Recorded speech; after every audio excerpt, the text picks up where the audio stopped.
Krishna Janmastami, and I shared this idea with His Grace Radhesham Prabhu that we will discuss 15 minutes or 10 minutes to 15 minutes, something that we can learn of why all these demons came and what did they want us to learn, and how did Krishna kill those demons, and what Krishna can remove from all of us by killing those demons.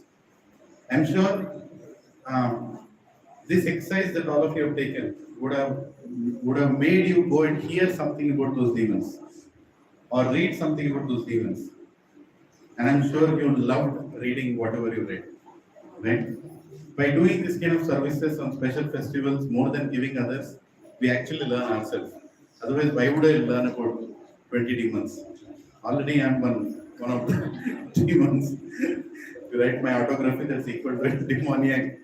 Anyway, point is, uh, there's an opportunity for all of us to learn, and fabulously, amazingly, our previous acharyas, to the likes of His Divine Grace, Bhakti Siddhanta Saraswati Thakur Goswami Maharaj, Sridhar Swami Maharaj, and so many previous acharyas, Baldev Vidyabhushan, and all this brought forward in front of us by Srila Prabhupada have explained how these appearances and activities of demons can be understood to us.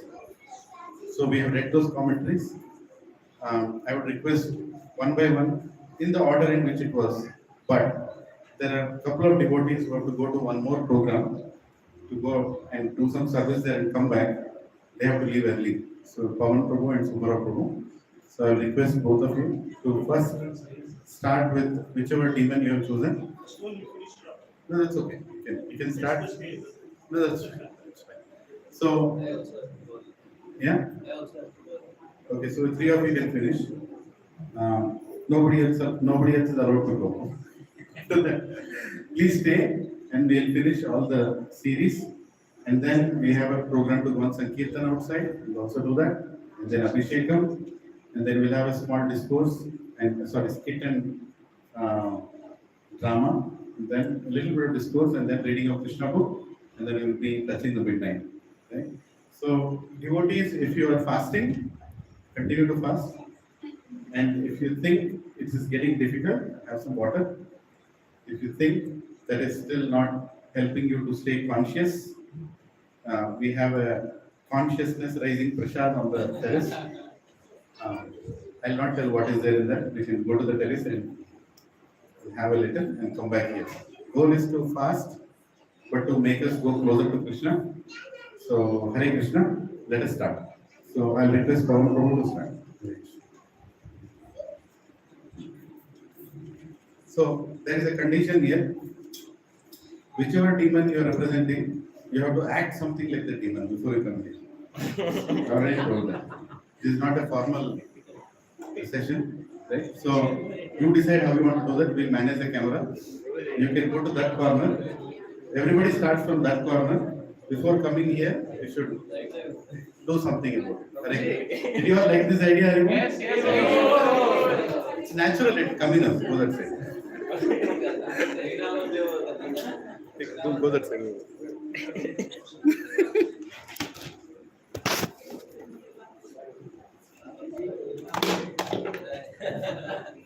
Which demon, bro? AC demon is the form of horse like. KC demon, Hari bol. Go ahead. Yes.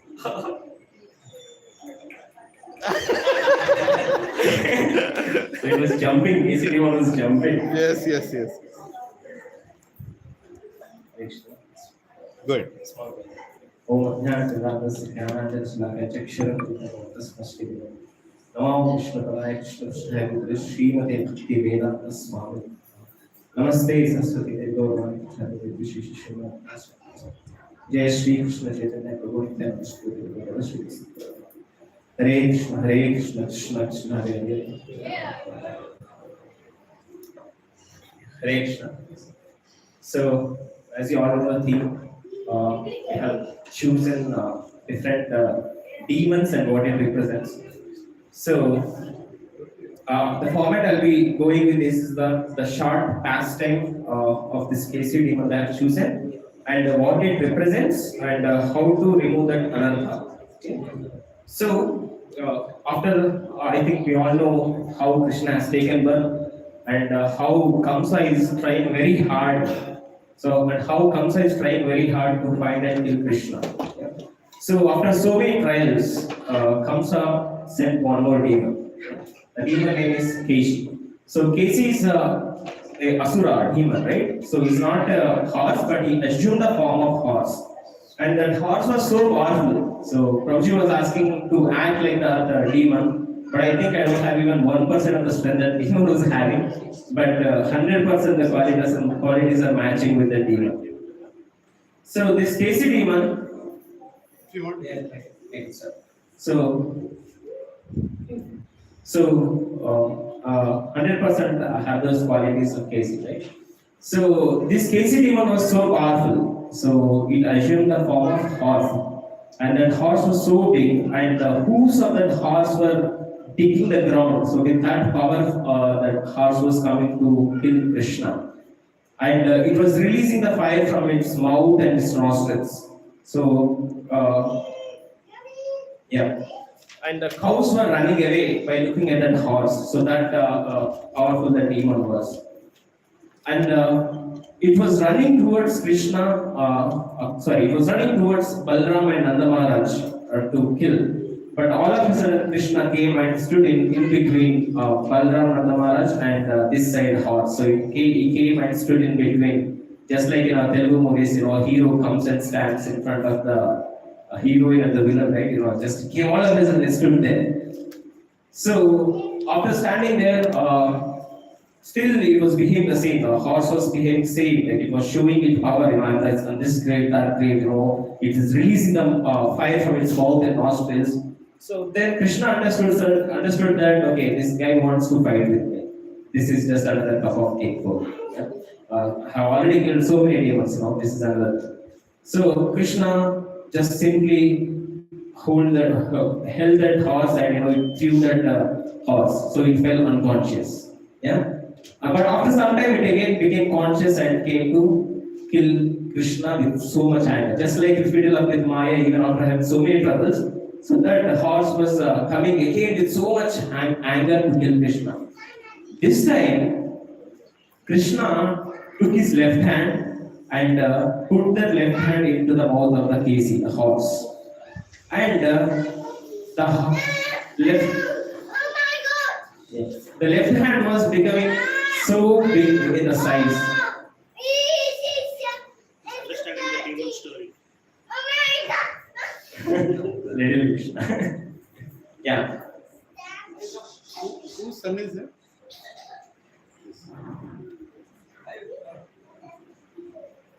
Yeah. So the hand, as soon as Krishna has put his hand into the mouth of the horse, the hand was increasing in the size, and the hand was becoming so hot. Yeah. And once the hand became hot, the throat of the horse became choked, and it was not able to take the inflow of the air. And the eyes of the horse were bulged up, and the limbs were struggling. And finally, the Kesi demon has left his body.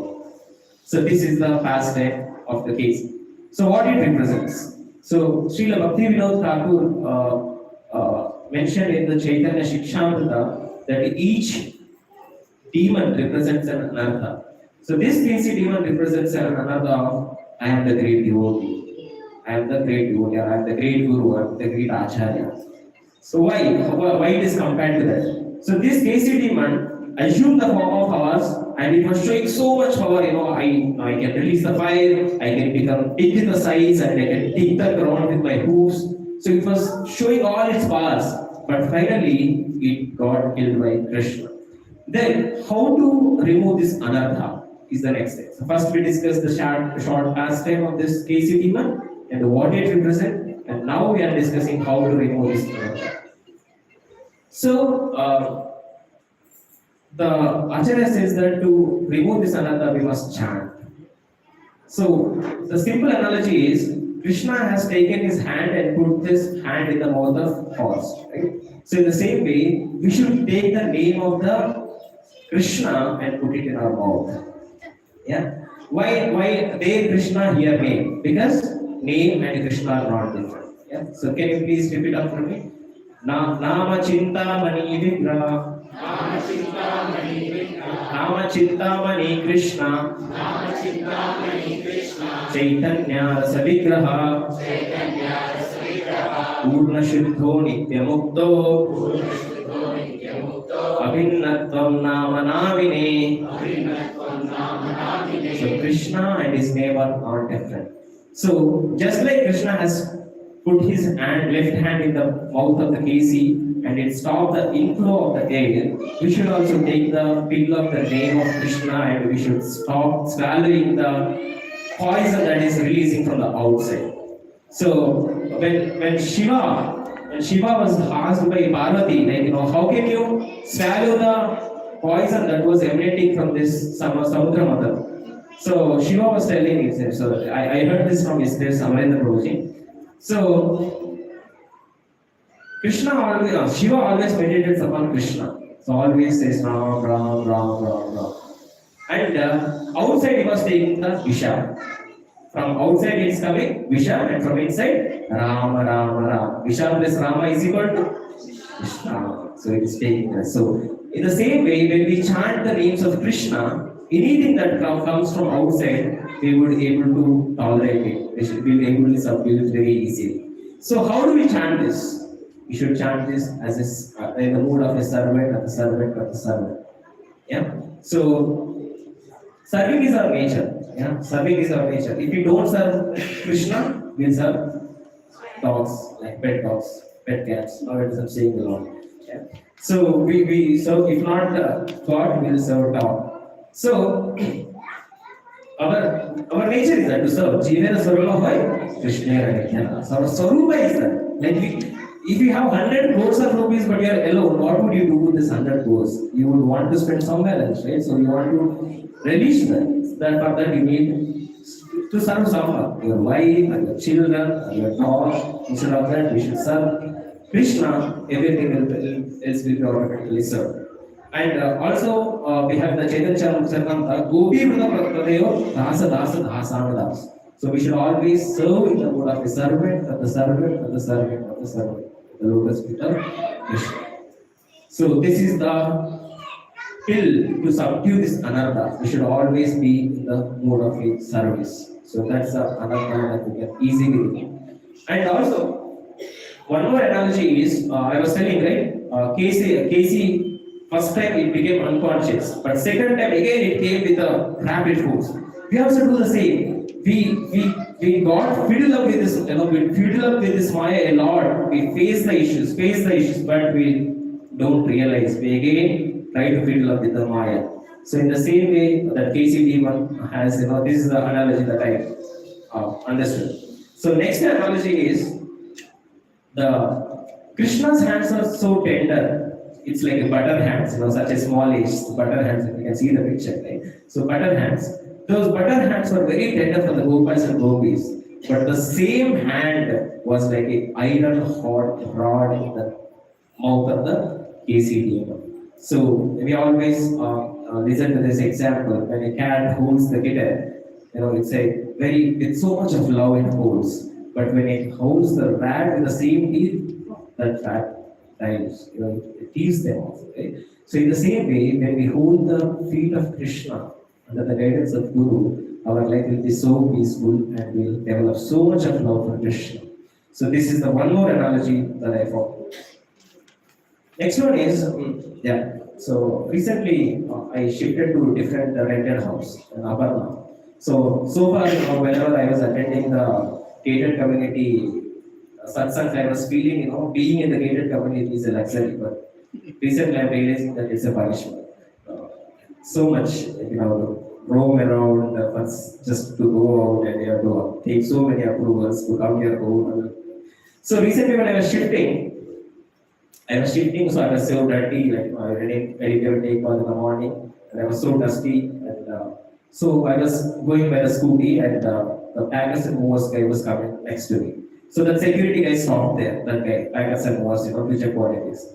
Then I thought there's some issue, let me come back. So he was here and I was there.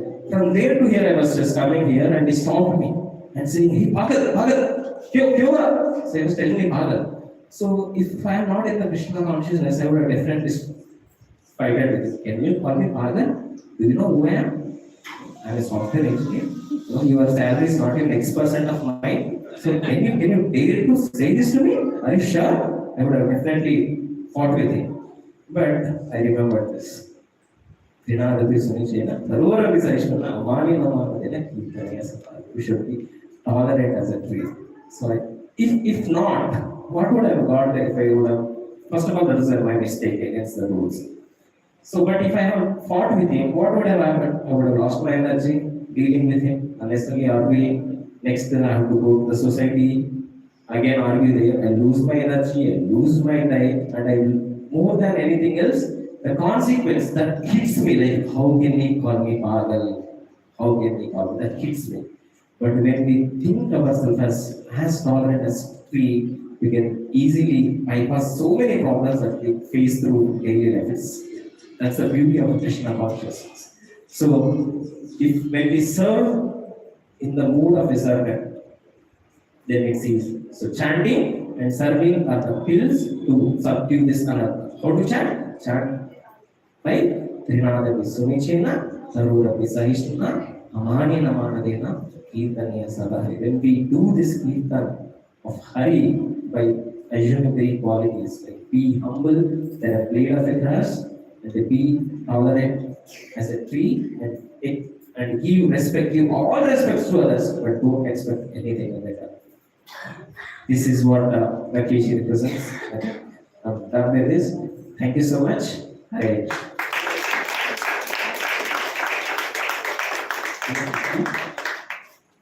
So you can go there as well.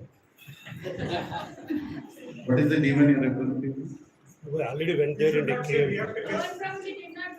I did. No, he did ran and came. He jumped and Jumped like Wait, crazy. go that side. We already finished that. Do it again.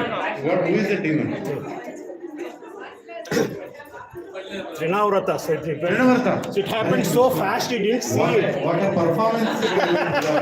No. You have to go there and show the whirlwind. Go. It happened so fast, he didn't see it. Time వెళ్ళండి. Go. How many of you want to see Prabhuji start from there? Hurry. Big demand. Go there. Really, bro, it happened so fast. You have to go around the hall and come here. Hare Krishna. Please sit down and get through. No, please sit down. Please sit down. I'll do that. Right. Hare Krishna. I'm more comfortable. Yeah. Hare Krishna. So, this is the big power demon, right? Trinavrata. We need to talk about Trinavrata. So, you have all these demon stories and Krishna Leelas. Trinavrata is one of the stories that happens very early in Krishna's life, right? So, if you divide those stories, one of the stories that actually reflects more of Vatsalya Leela when he was very young. So most of his demon stories happens when he was.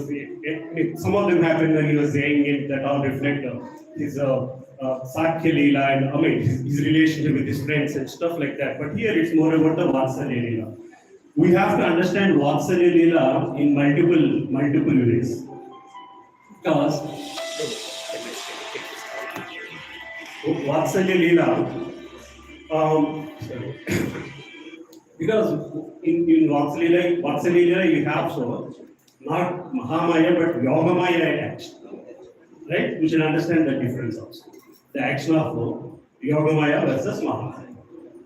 Anyway, so as the story goes, we'll talk a little bit about the story and then we will see the analogy and how we should take it into our own lives.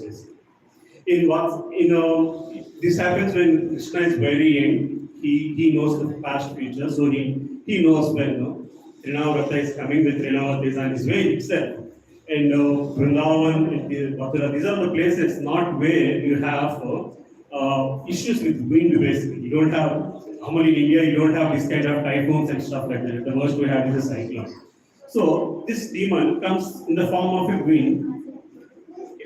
Demons also have these powers that get it through yoga siddhi, Ashtanga yoga. One of the yoga siddhis is they can transform themselves into different elements, different materialistic elements. The use of the words you should understand. Different materialistic element.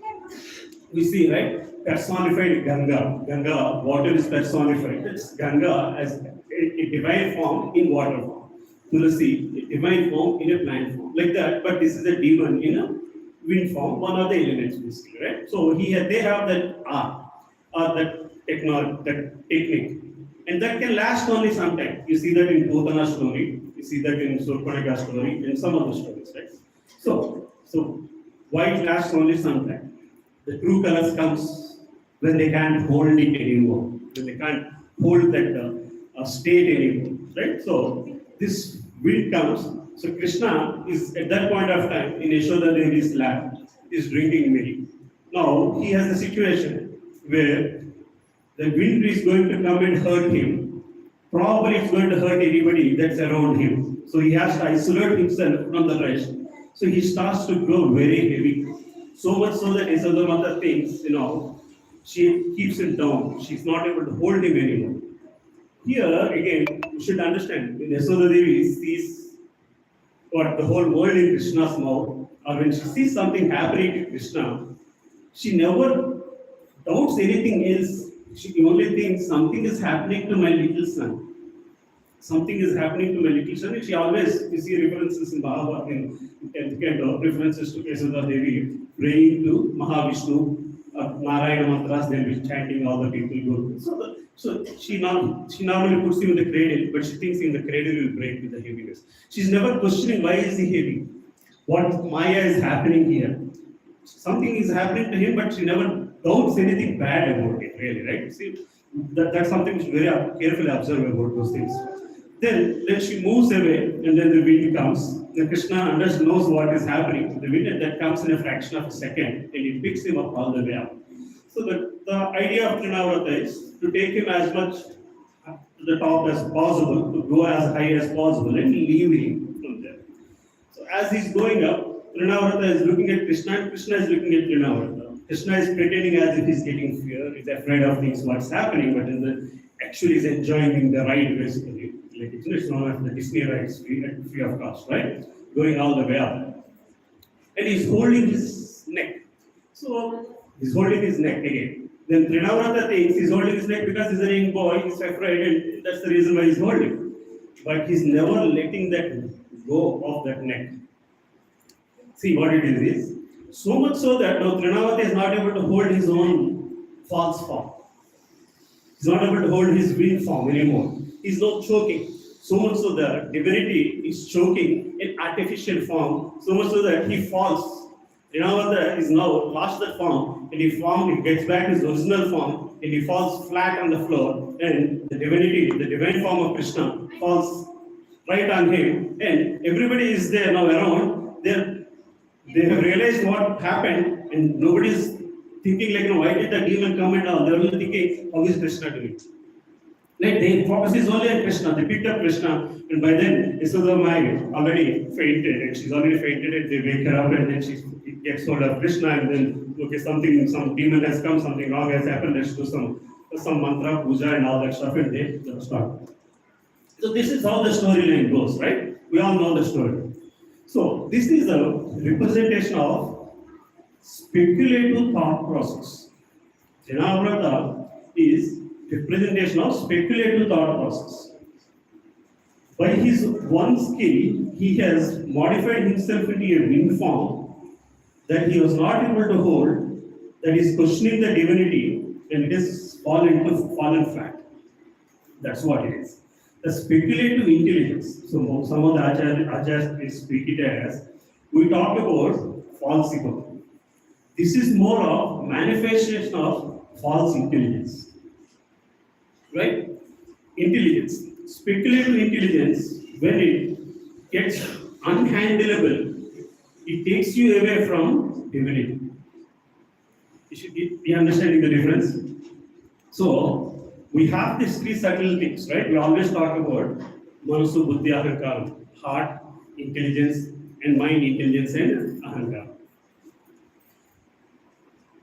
False ego is something we always, in Islam, we always talk about it because not understanding ourselves as a soul and not understanding ourselves as a body and all that. But very little we talk about this false intelligence. False intelligence it means you have to understand where to draw the line between speculation and reality, doubting and trusting. And then you get the point? Where do you have to doubt and where do you have to trust? So, Telugulo సామెత ఉంది అడిగేవాడికి చెప్పేవాడు లోకువ. So you can't keep on, you want to ask questions, but you should not keep on asking questions to your point, it is actually shaking your faith. The moment a question is shaking your faith, the more speculative you are, it actually shakes up your faith. You have to understand where, see, at the end of it, devotion is very innocent. Innocence is what keeps your faith and keeps nourishing your devotion. For example, I'll give you a small example. You want to join your child in a school. You go and inquire through different schools, and then you make up your mind, and then you put your child in the school.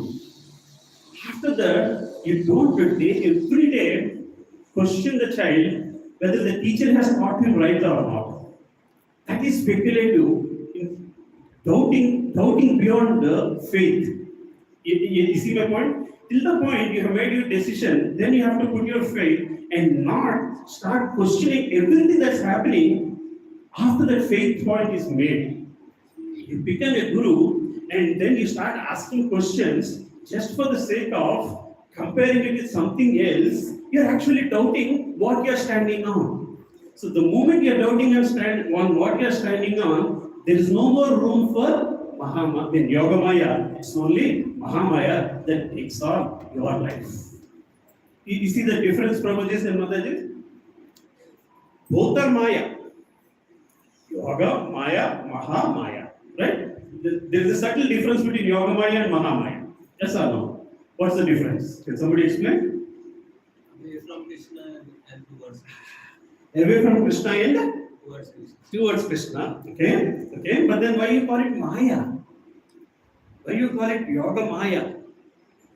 Maya is same. The word Maya is same. Sorry? Maya means that which is not. Which is not. Then why do we call Yoga Maya? The word yoga. What is the word yoga? Connection. And still you are calling it Maya. Is this an oxymoron? It's a very important point to understand. The Maya aspect is same in both the cases. One, you have not recognized Krishna as the supreme personality of the Godhead. You are doubting him and you are going away from him. In Yogamaya, you still have not recognized Krishna as the supreme personality of Godhead, but you are still loving him. You don't have to recognize Krishna as the supreme personality of the Godhead and you still love him. You don't need a reason to recognize him as the supreme personality of Godhead and you still love him. You still have the relationship. So the Devi, she never cared if she looked at the universe in his mouth. Because she still has the relationship with the supreme personality of the Godhead as Krishna. As Krishna, that's all. That's the Vatsalya Rasa. You see what I'm saying? That's the Vatsalya Rasa. It's all about, that's Yoga Maya. Yoga and Maya. Maya is still the same aspect, but you are in relationship with Krishna, being away from the potency of Krishna, and you're liking him just for what he is. And you don't need what his potency is at that point of time when you can get that Vatsalya Brahma with Krishna or any other Brahma with Krishna, then you don't have to care what it is. That speculative knowledge has to be removed by understanding the story. The more we live on that speculative knowledge, you move away from that relationship with Krishna, even you will fall flat like right? Getting choked by the divinity. The God will make you fall to that point. Then you have to let loose your that false intelligence, and then you have to let the desire of the soul, desire of the mind go back to God. That's what I thought I understood from the story, Prabhuji. If I have said something wrong, I understand. Any questions anybody has? Okay. They are not going to ask any questions again. Hare Krishna. I understand that difference. Yogamaya and Mahamaya. This is something I heard, Prabhu. That's exactly, again, after that I thought that made real sense basically. See, in both, the Maya aspect is that you are going away from Krishna. In Yogamaya, you are not actually going away from Krishna, but you don't need the potency of Krishna to stay with Krishna. That is Yogamaya. You're still having that relationship with Krishna by not for a reason, not understanding what his potency is. You don't need to understand what his potency is because your relationship with Krishna is at a stage of loving him, not respecting him, not wanting to pray him, not desiring some result from him, but for no reason, causeless love for him. Like that is Yoga Maya. So yes, the Maya aspect is still same, subtle. It's still a little bit of, see, a mother loves his child irrespective of what he is. A mother loves his child irrespective of what he is. A child is loved by the neighbor because he's a good bowler or a batsman. The mother loves him, even then he's a poor fielder also. Right? So that's that relationship, that yoga is with the, you don't, that the Maya aspect is still there, but you're enjoying the relationship. Thank you.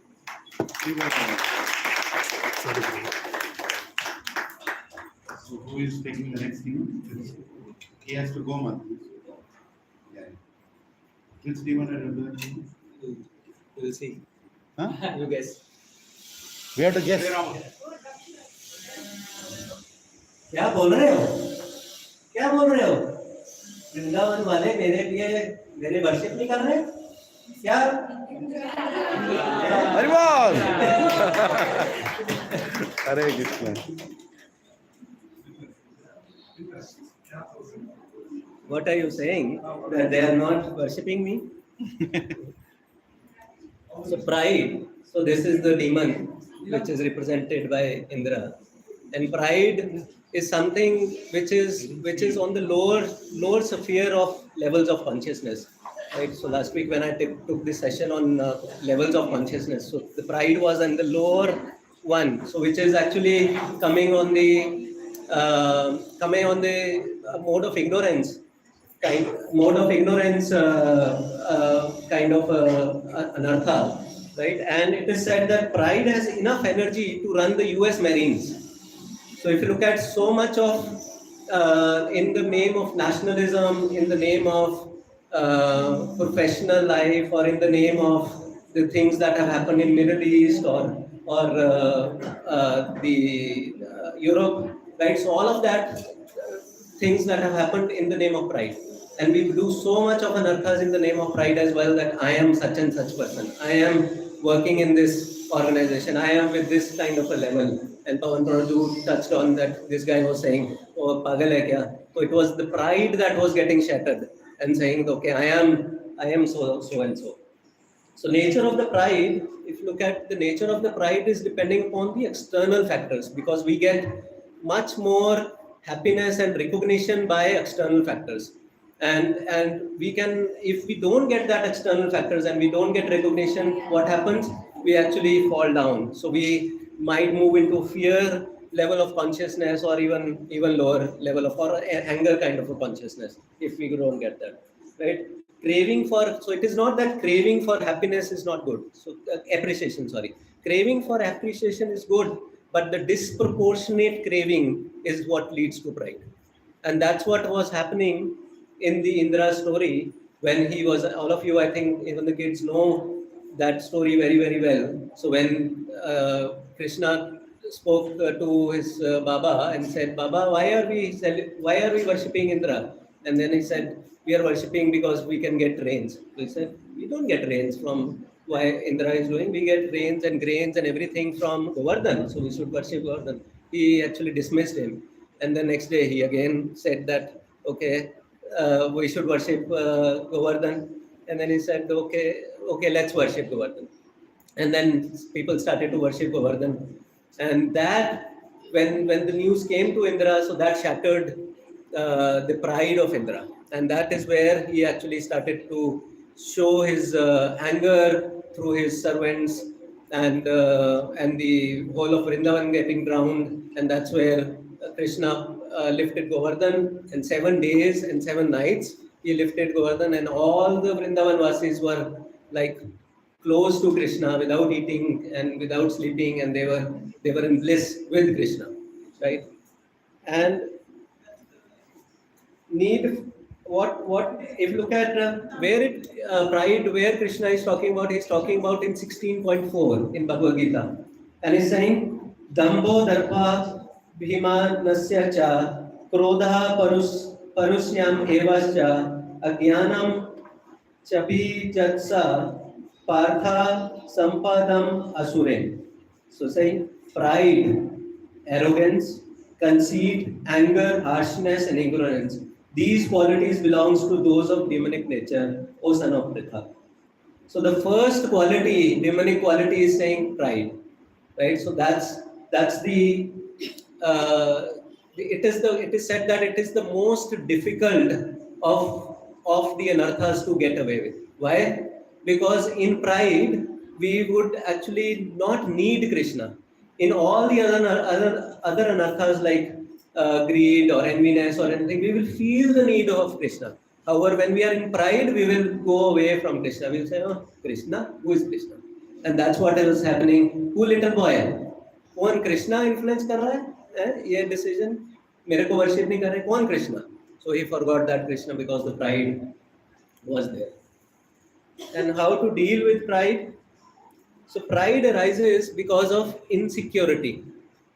So basically the pride arises comes when the insecurity, and why the insecurity comes? The insecurity comes when we are dependent upon external factors and external needs and external recognitions only, and that's where we actually take that energy from the pride.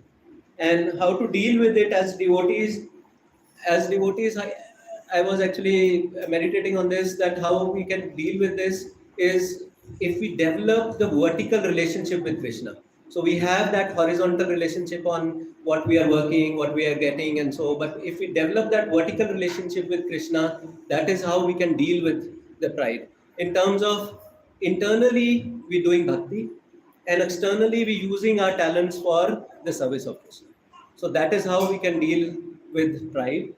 And if you look at in our examples or in devotional life as well, in terms of if we chant nicely, if we ask how did the session went, or if we, and not just take pride on, okay, I've done nice session, or say I played good satsang, or I have done something else, right? So asking for feedback, how did that happen, and whether I have done it rightly or not, and asking for forgiveness from the Vaishnavas as well, and not taking that pride, because what you're doing is internally connecting with Krishna through these services and having that bhakti, and not when we look at external sources and external recognitions, that is where we will let us fall down.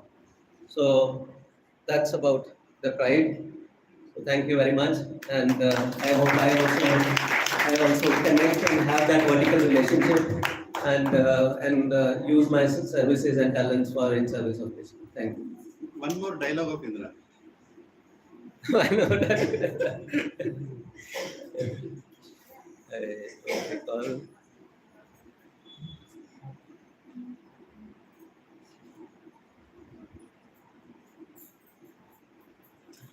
वो हमारे सारे जितने भी हमने clouds भेजे, उससे कुछ नहीं फर्क पड़ रहा है. क्या फर्क नहीं पड़ रहा है कुछ?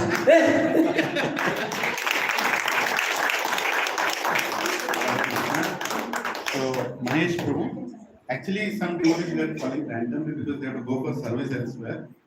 They go and give a discourse or something in another community. So Mahesh Prabhu, our most awaited devotee for his some action that he is going to do. So I don't know which demon he is representing. Kalia. Yeah. Oh, you can start from that corner. No, I don't want to. You can start from the ground floor. No, you have to do. You can't directly talk. It's a requirement. Go there.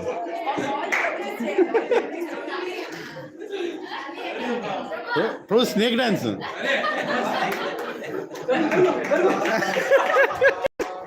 Snake dance. Come on, రెండు చాలు. Hare Krishna. Sit down, please.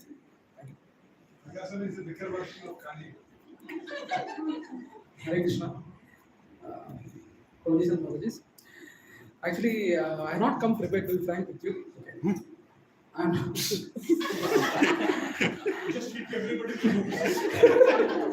seriously, I have not come prepared for this. But whatever I know, I will try to talk a bit about this. When first time I have seen the message, when I right after my Vizag trip on Monday or Tuesday, in a message from Deepa Mataji that Lila and the Prabhu #1 demon in the Gachibowli. Subsequently, like that I heard or I read it. Lila and the Prabhu #1 demon in Gachibowli. How come he can take the #1 position? I am the #1 demon, right? That's what I thought. Okay, jokes apart, but I have, I don't know, I should say attraction or not, since childhood.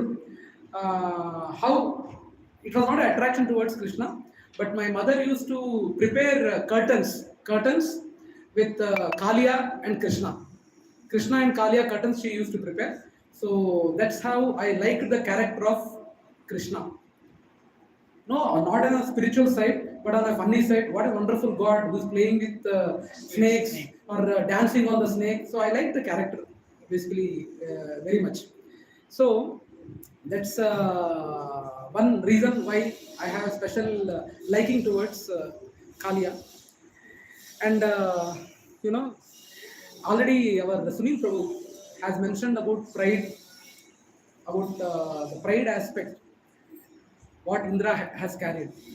I just wanted to add in extension to what Sunil Prabhu has mentioned, that even Kalia has been taken as an example of pride. One thing what I heard from senior acharyas is, among all the 6 anarthas, I repeat, among all the 6 anarthas, what are they? Right. No, not you. Okay. Among all the 6 anarthas, whatever kid has said there, pride is the only anartha which can't be leveraged in Krishna consciousness. Rest of all the 5 anarthas, somehow it can be easily tuned, or it can be easily converted, or somehow leveraged in Krishna conscious services. Again, that's a separate session. How lust can be leveraged and all, that's a separate session. But pride is one thing which Krishna never accepts it. So when I try to correlate, like some of our devotees say, Mahesh Prabhu, you are doing a wonderful job. You are doing multiple services, you are doing multiple locations and all. I mean, it's not something we should be always watchful about ourselves in what are the services we are doing. For example, in a corporate setup or an environment, if someone is coming to give a training, if no one is there to attend the training, I have seen trainers who have not taken the session and got back and escalated to the HR management. How come no one is there and you are expecting me to give a session? This is how you are insulting me and all. I have seen such trainers. But can we, in Krishna consciousness, can we go with the same spirit of, even despite no one being there, with the same energy can we do it? That is one measurement of pride. We can self-assess or self-introspect how much pride we are carrying. So I remember myself that lot of Kalia hoods are there in me, and even there is a, just 5 minutes back, my Mrs. Shanti has sent me one message, at least speak this. So I am speaking. Snake Kalia with its numerous hoods symbolizes the numerous desires we have. When one desire gets fulfilled, another arises, like the new hoods of Kalia. The hoods keep breaking and forming, but Krishna is unperturbed. That is the message just now Shanti has sent, at least speak this. So I have spoken this. So this is something preachers, especially though I am not eligible, at least I am not eligible for sure, but somehow Leela Prabhu is engaging lot of us in this moment in some of the other services, And this is one aspect for sure which Krishna doesn't like. No doubt, without any iota of doubt, Krishna doesn't like pride. And sometimes Krishna might use even a baddest of the bad fellows also to pass on the message. Our Lila Prabhu gives an example, right? One person used to argue, where is your God? No, you don't have any food, don't have anything. Where is your God? Your God is not helping. After 2 days of searching, that day comes. Since Krishna is not giving, I am giving food to you.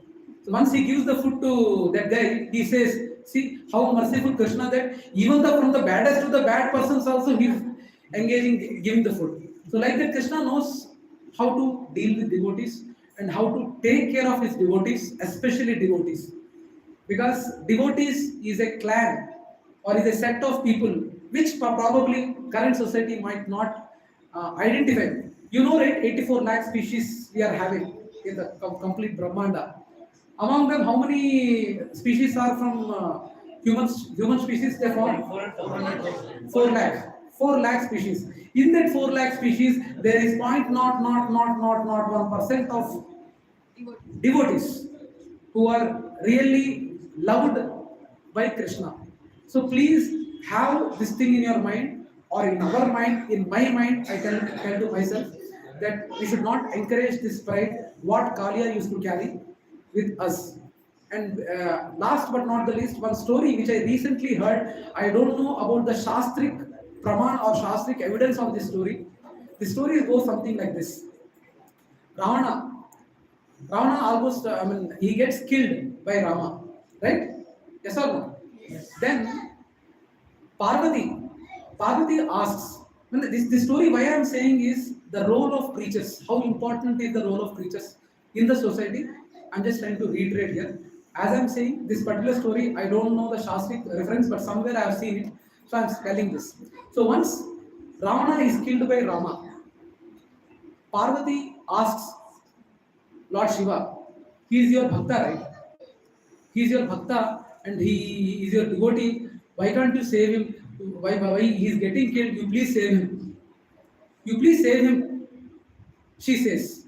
Then Lord Shiva says to Parvati Devi that Parvati, actually, I would have saved Ravana, but the kind of disguise he made in a disguise of a preacher or a sadhu, he goes and cheats and kidnaps Mother Sita, right?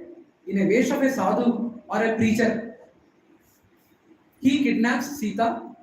That is the reason why he can't save her. Had he not put the disguise of sadhu and done something wrong, probably Shiva would have saved him. But in the disguise of preachers, having white dress every Saturday and Sunday, putting tilak, but having the same old pride or same old desires or same old kind of negative thoughts what we carry, I might appear very sadhu kind of guy, seeing all my family members very nicely, but we don't know in my home how I beat Shanti, how I beat Dhruv, you don't know, right? So we can act in front of everyone, but Krishna, he knows. He knows. You are being recorded. Yes, I know. Let it be recorded, not a problem. So my sincere prayer or my sincere wish for everyone who is in service, not only preacher, any devotee who is in service, let us not have that pride or kind of pride inculcated in us, which is hurtful to other devotee, which Krishna doesn't like. With this, I wanted to end this. Thank you very much.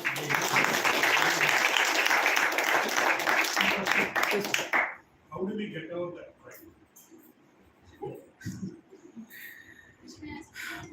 I think probably as I think you only told once. I think you only told. I remember you only told that we need to go back on the roads when we do book distribution, right? I think I also went with you. One guy, just for you, since Prabhuji raised the question, I and Sacha Prabhu once we went to book distribution in Inorbit Mall. in opposite to Inorbit Mall, that Durgam Cherry area. And Satya Prabhu, anyhow, is talented, So he was trying to distribute books with complete passion, complete enthusiasm, with lot of humility and all. One guy with his girlfriend, he was there. He was like, hey, Papa, like that he was saying.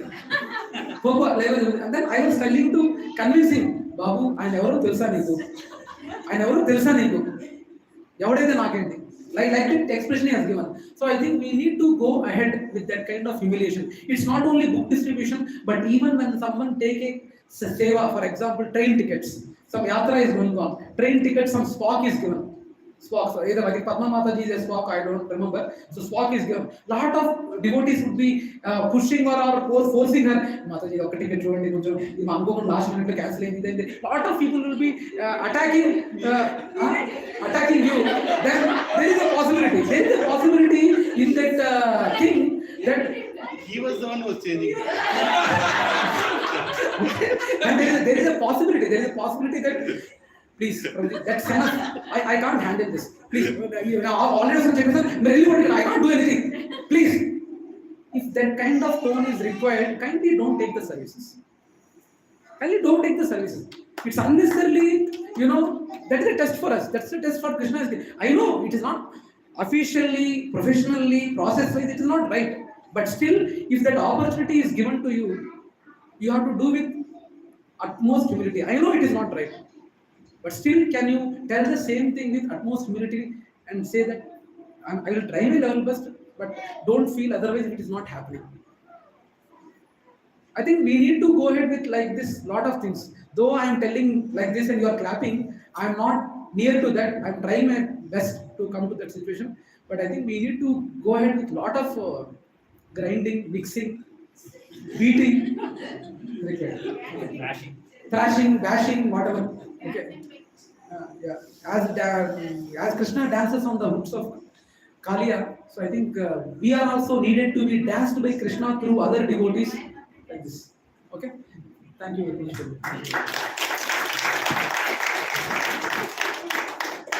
Hare Krishna.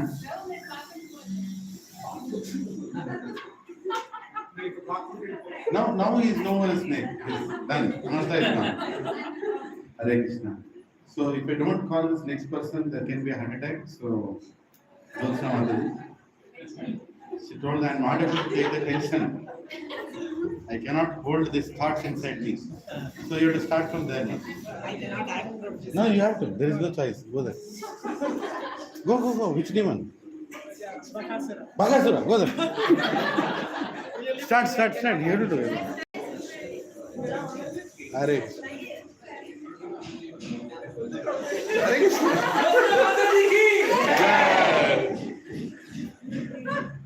Bakasura means a bird. Bird, yes, train. Hare Krishna. Okay. You can sit down. No, I'll stand. No. Sit down, please. Hare Krishna, please accept my humble obeisances. All glories to Srila Prabhupada and Srila Gurudev.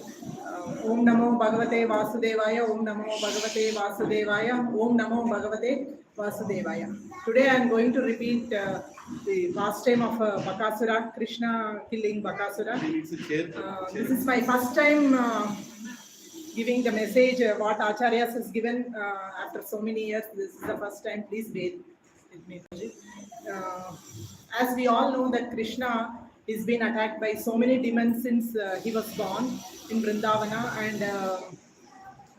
and slowly they moved from Nanda Gokul to Vrindavan because thinking that Krishna is being attacked by so many demons. And once they moved to Nanda Gokul, once they moved to Vrindavan in the forest of Kadirvan, the main 12 forest, this Bakasura demon pastime has happened.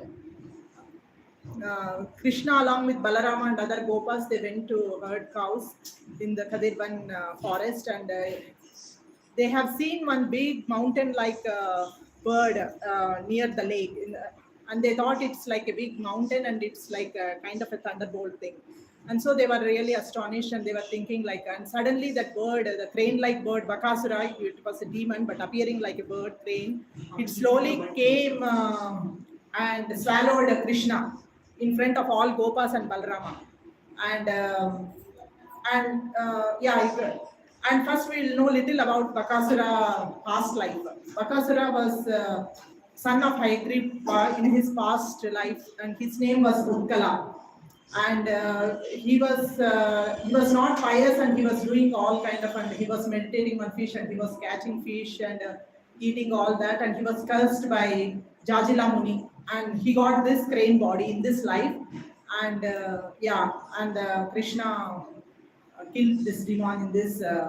Actually, most of the demons who came to kill Krishna in this life is like they are all demons in the past life, and because of the curses by great sages, the sages are none other than the pure devotees of Krishna. So they took birth as a demons in this life, and they got killed, and they got liberated by Krishna himself. That is very fortunate for them in one way. So Bakasura swallowed Krishna, and he couldn't swallow completely. The Krishna was stuck in his throat, and Krishna generated a lot of heat and fire in Bakasura's throat, and Bakasura could not tolerate that heat, the intense heat, and he has to drop Bakasura out with no choice. So Bakasura came out, but Krishna came out, and Bakasura wanted to kill Krishna with sharp beaks, but it was not possible. By the time Krishna bifurcated his two beaks, and and here this is a Madhurya Lila also we can talk in this pastime. Actually, when Krishna was dropped from Bakasura's mouth, all Gopas and Balarama, they were very curiously looking at into the eyes of Bakasura, eyes of Krishna, because they were fearing like Krishna, something might have happened to Krishna. Now Krishna is very safe, and they are very much cared about Krishna. So here, and they, after Krishna came out from Bakasura, they all went and hugged Krishna, and they, so it was a kind of Madhurya Lila. Acharyas explained this as a Madhurya Lila between Gopas and Krishna. And they went back to Vrindavana, and they explained all this pastime to cowhead Gopas and Gopis and all, and they heard, and they were very much astonished about the pastimes that happened. And the main thing here is this pastimes has happened in Gauma Vrindavan, where all demons has come. So if we are very sincere and very much intense in our Krishna conscious practices, even we can welcome Krishna into our hearts. So Krishna will surely come to our hearts, and same way even demons also will come, because in Gauma Vrindavan Krishna was there, demons came, right? So even in our heart also, through Krishna, demons also come as anarthas. So here Bakasura represents the duplicity and cheating kind of anartha here, because Bakasura as a crane, he is standing on one leg like a meditating pose, but he is not meditating, he is not a yogi thing, he is meditating on something else like a fish. So we as a practicing devotees, we pose like we are like more sincere and more towards Krishna consciousness practices, but inside, externally we are like that, but inside we have so much of anarthas that this duplicity and cheating propensities are more inside. Because outwardly we feel that we show that we are more like advanced in devotion and all, but when material sense gratification or something comes, we just grab them. We don't even care about it. So this kind of anartha should be destroyed. That can be done only through Krishna. We cannot avoid these anarthas by ourselves. So we have to intense our Krishna consciousness practices by chanting Hare Krishna, because by taking shelter of the holy name and taking shelter of Srimad Bhagavatam and associating constantly with the devotees and practicing Krishna consciousness with sincerity and enthusiasm, we can always pray to Krishna to remove all the anarthas from our heart. So Krishna will definitely remove our anarthas if we are very sincere in our practices.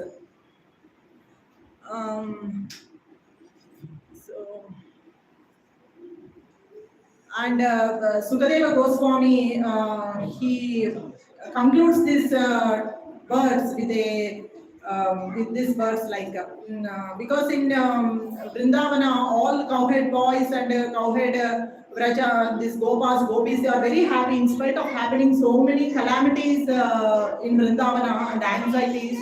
They are not really worried about any of these calamities. They are joyfully performing all their devotional services. They are hearing Krishna Katha all the time, and they are very happy because how it is possible for them even after so many calamities and anxieties. So Sukadeva Goswami has concluded this with a beautiful verse.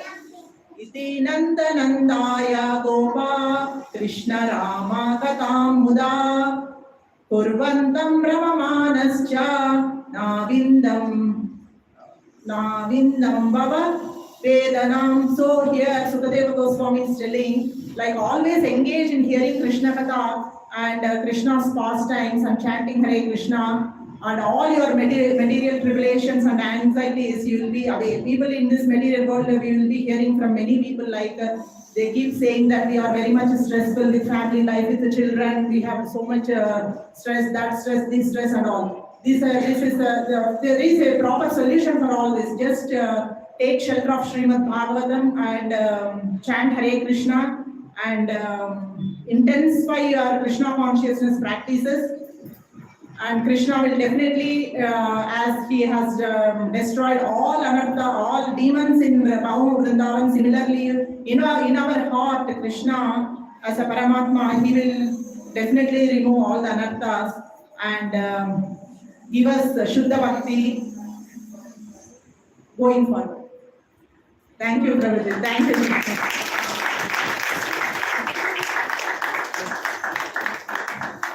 Little revision. What was the first demon that we discussed today? Casey demon. And what was another represented? That pride in the mind, great ego, great Acharya. Acharya, power. Power. Power. Like Acharya, which was Pride that this guy is of Acharya. In the case of an Acharya. What was the second demon we discussed? Trinavada. And it represents speculative.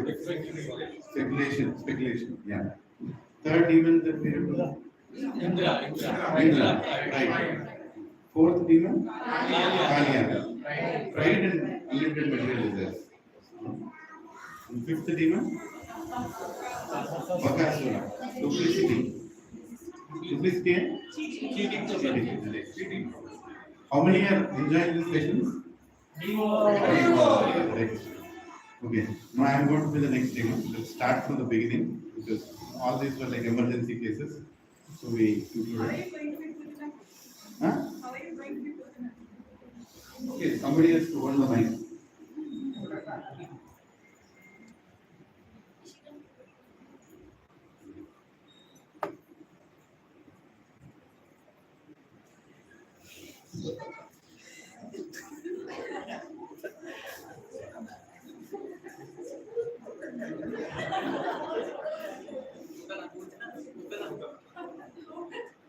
बच्चों को अंदर मन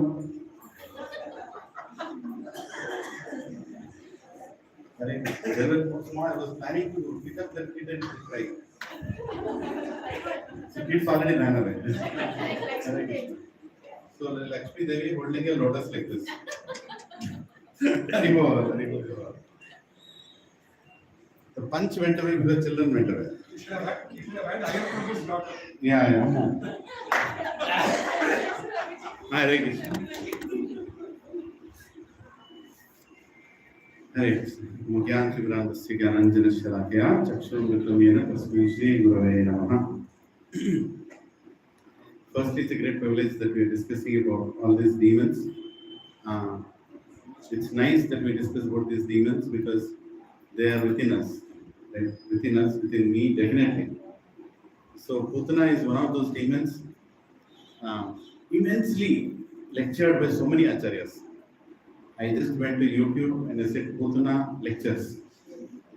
I think it was one of the hot clicks in entire YouTube. I saw like 10,000 lectures coming up. I don't know, I have not gone down for 10,000 hits. Which means Putana definitely was somebody who was really, I mean, some kind of character that we cannot easily find, right? And Budna represents, basically she represents fake gurus, and two things actually she represents. I'll tell you about the pastime, we all know the pastime, but she represents fake gurus and she represents too much speculative thinking and own perspectives on Shastra. So these two things she represents, as per Bhakti Siddhanta Saraswati Thakur, his commentaries, and Bhakti Thakur also. So, who can be the most, if you go by the degree of harm to others, degree of harming others, so the lowest harm can be thinking bad about others. That is lowest, because the other person doesn't know what you're thinking about. And next little harm is what you're thinking, you're telling it to them. Right? What you're thinking, you're telling it to them. So that's harming at the next level. Right? Now, then you're acting upon it and harming the other person is the next level. Then when you're going to harming people, harming somebody, by fighting with that person and killing him with weapons is the next level of harm. Right? And then another next level of harm, I explained with the acharyas, is harming somebody who cannot fight back. That is even horrible way of harming others. Yeah, Hare Krishna. Can I restart? At the end I will take care. Prabhu, for a whole life she will not talk to me. As it is, I am hopeless in this life. Hare Krishna. So harming somebody when the other person cannot help himself. And the worst thing that you can think of is harming somebody who doesn't even know that you're going to hurt that person. Right? And he cannot even help himself. And that is an infant child. A child never can even imagine that somebody can go and eat the child or even kill that child or even harm that child, right? Because as soon as you keep your both hands, the child lifts the hands, right, to come towards you. And Putna was trying to disguise herself as a mother to make matters even more worse, right? Disguising herself like a pseudo mother or somebody like a nurse who enters and who comes with a lotus flower like this, right, holding in her hand, and almost so beautiful. Shastra explains that in Nandagaon, in Gokul, they actually felt that she is goddess of fortune. She was so beautiful, even physically, very thin waist, like the way she was walking, and even women and men were just looking at her, and the complexion was glowing, right? And she comes into the Nandagaon as if she really loves Krishna. And Rohini and Yashoda would never even think of allowing anybody else to touch their child, especially unknown children. But she just walks into their house as if she wants to, care for the child. And spontaneously she goes inside and picks up Krishna, and Yashoda doesn't even tell anything. It's actually bewildering.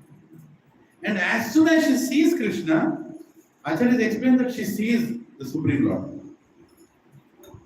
She immediately feels that he is the Lord of the universe. Actually, it is explained. She immediately, gets a little taken aback. But then she continues with her plan, because that's what a demon does. Even though you tell demoniac people, they still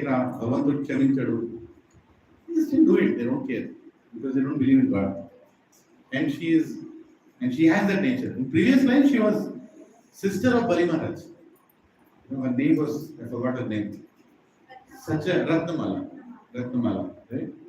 And somebody says she is a daughter of Bali Maharaj, somebody says a sister of Bali Maharaj. Yeah, something like that. So she had such a great opportunity in even though a demoniac family, but such a devotee demoniac family. Bali Maharaj, Prahlad Maharaj, being the great grandfather. But still she could not come out of her demoniac mentality, and she took this birth again as Putana, and she is going to kill small children. Small children. How cruel can anybody be to go and kill a small child? You can imagine what Kamsa did, killing so many small children after they are born, throwing them to the wall. Very gory. Sometimes people say that the worst things are happening now. Well, worst things have always happened in the history.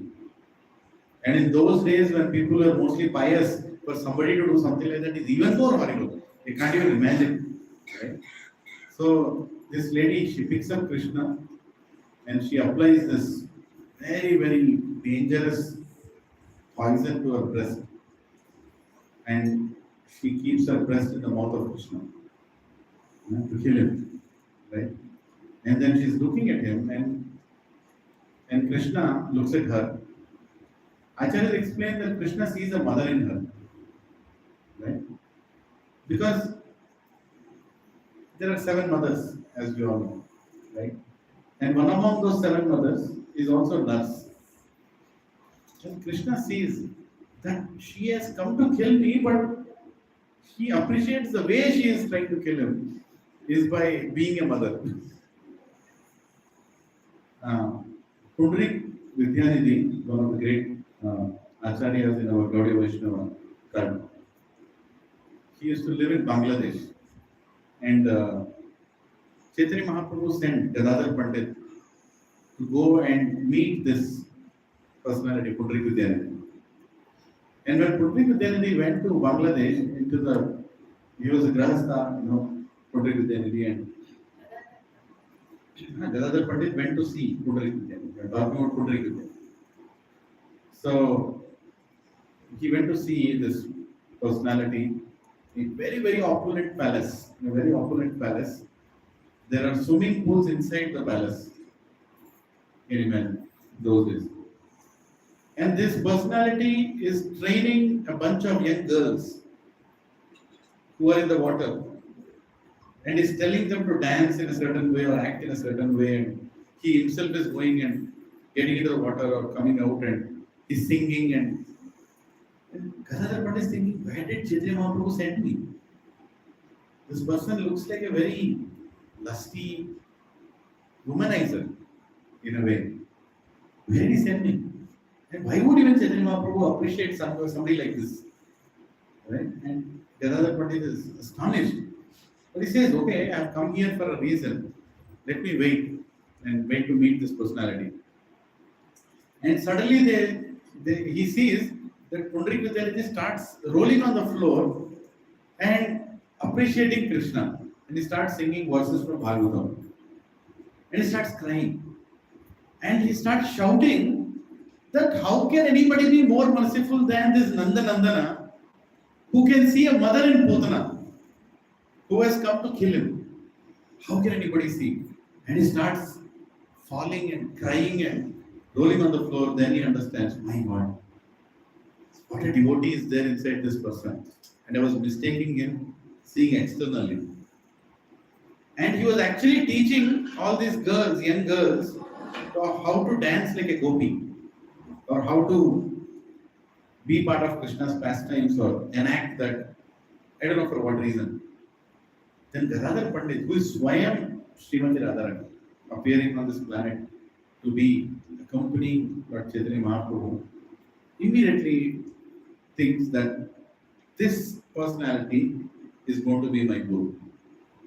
So he accepts, Gadadhar Pandit accepts Pundrik Vidyanidhi as his guru. But why did I refer to that incident is because what it takes for anybody to accept somebody who is going to kill you as a mother or father. How can Krishna be so logicless? Some people even and they glorify Krishna in that way. That what kind of logic is this? That you are testing the devotees who are coming to you with full surrender, and you are making somebody like Putana who has come to you to kill you with care intention as your mother in the spiritual world. Or that kind of position. What kind of a God are you? How can we understand you? Right? So Krishna cannot be understood. But Putana represents that horrible person whom we have to learn that we should not be that kind of person. Where we kill an innocent person who comes to take shelter, or whom we show that we are going to give shelter in the form of a guru. Unfortunately, we don't have many gurus left on this planet right now who are really genuine, who are really authentic. But there are many Putanas walking around. Many Putanas walking, even today's day and time, where they will not think twice to exploit us. They will not think twice to exploit us. Because they want to achieve pride, fame, name, money, power in the name of being a guru. And even though they see that the opposite person is innocent, he is actually looking for shelter, he is actually looking for spiritual truth. And they also know that they don't have that knowledge. But still they pose that they have that knowledge. And they cheat the opposite person. That is horrible. That is like a horrible form of fake guru. Right? Now this is very simple thing to understand in a way, that we should recognize, and we should never become a guru when we don't want to represent Sampradaya properly.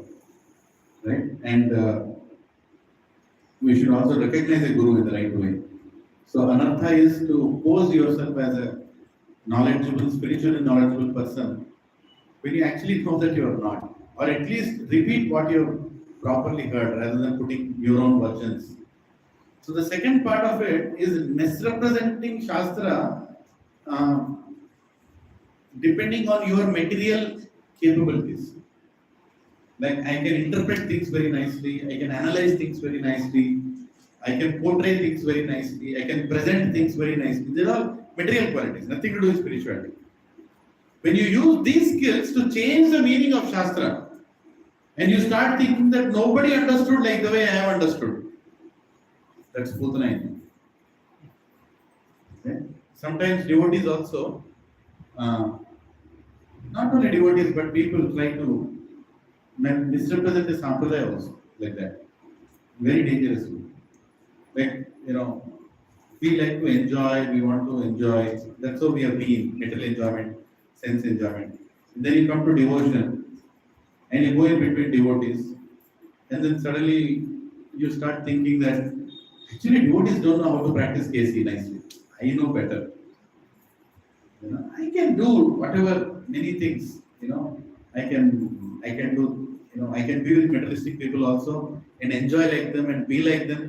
No, it's not devotees, they're very serious. I know better. I know how to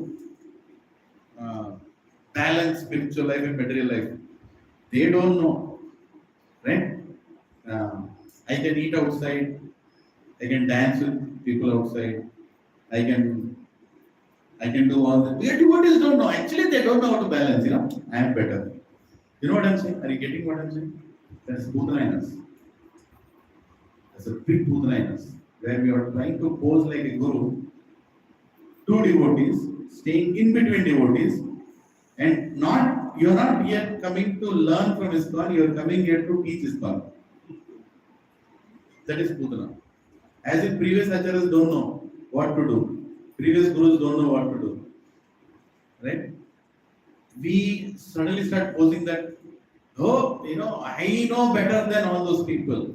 I know better. We are coming here to the center. We are coming here to the Sampradaya to change, not to change the Sampradaya. We are coming here to adopt something that is useful for us, not to make others adopt what we think is useful. Right? If our Shiksha Gurus, if our Diksha Gurus, if Srila Prabhupada has put some restrictions, they are there for a reason. We don't have to maneuver our ways of making it applicable. You know what I'm saying? So that Putana is very dangerous. The first Putana is easy to recognize. Even though she comes in a disguise to kill somebody who doesn't even know. A Niyanta, like a Shishya, normal Shishya she comes to kill. But the second Putana is very dangerous.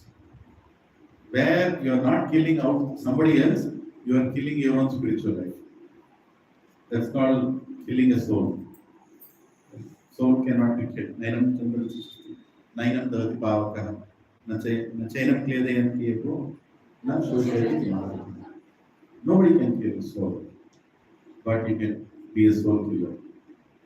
And you can be your own soul killer by trying to apply your materialistic, analytical, presentation, or whatever skills that you think you have, or understanding, interpretative skills, and apply it on fundamental principles that are being given out to you by your spiritual master or by the Shastra, and trying to change it and fooling yourself that you know better how to practice Krishna consciousness. So better to be under a shelter of. So how do you save yourself from this? How do you save yourself from this mentality? This mentality is there in almost everyone. It's very hidden, very hidden. In Kali Yuga, biggest anartha is independence. Independence and free time are the real demons of today. You get free time, you get independence. We are ready to go back to our, past, whatever we used to do.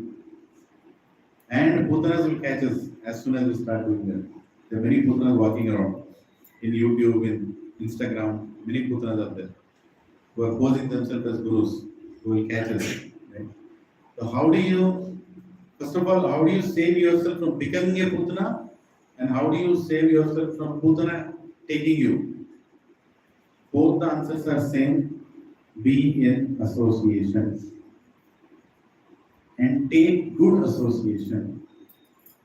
Take services which are not easy for you, which are challenging and difficult and purifying for you. As Mahesh Prabhu said, it was very important thing that he spoke. How else can Krishna purify you? We are here to purify ourselves, right? If you are hiding between devotees, how else can Krishna purify you? He is going to purify you through devotees. So if a devotee is doing anything that is disturbing for you, trust me, the devotee has descended to take you through that situation. That's how you have to look at it. That devotee has descended on this planet to remove the anartha in me. And that is for sure. It can be anybody. It can be in a ISKCON organization, or he can be in a satsang. He can be anywhere. He might be externally looking, doing whatever he is doing, but he is doing for our good. And when we remain in association, in spite of ups and downs, then no Putana can touch us, and we can also remove the Putana qualities. Hare Krishna. Thank you very much. Any reflections, any questions? Where should I pick up the child? Should I pick up the child? There you go. Okay, Hare Krishna. So who is coming next? I think it's Poonam. Hare Krishna. Shri Prabhupada ki Jai. When are we starting?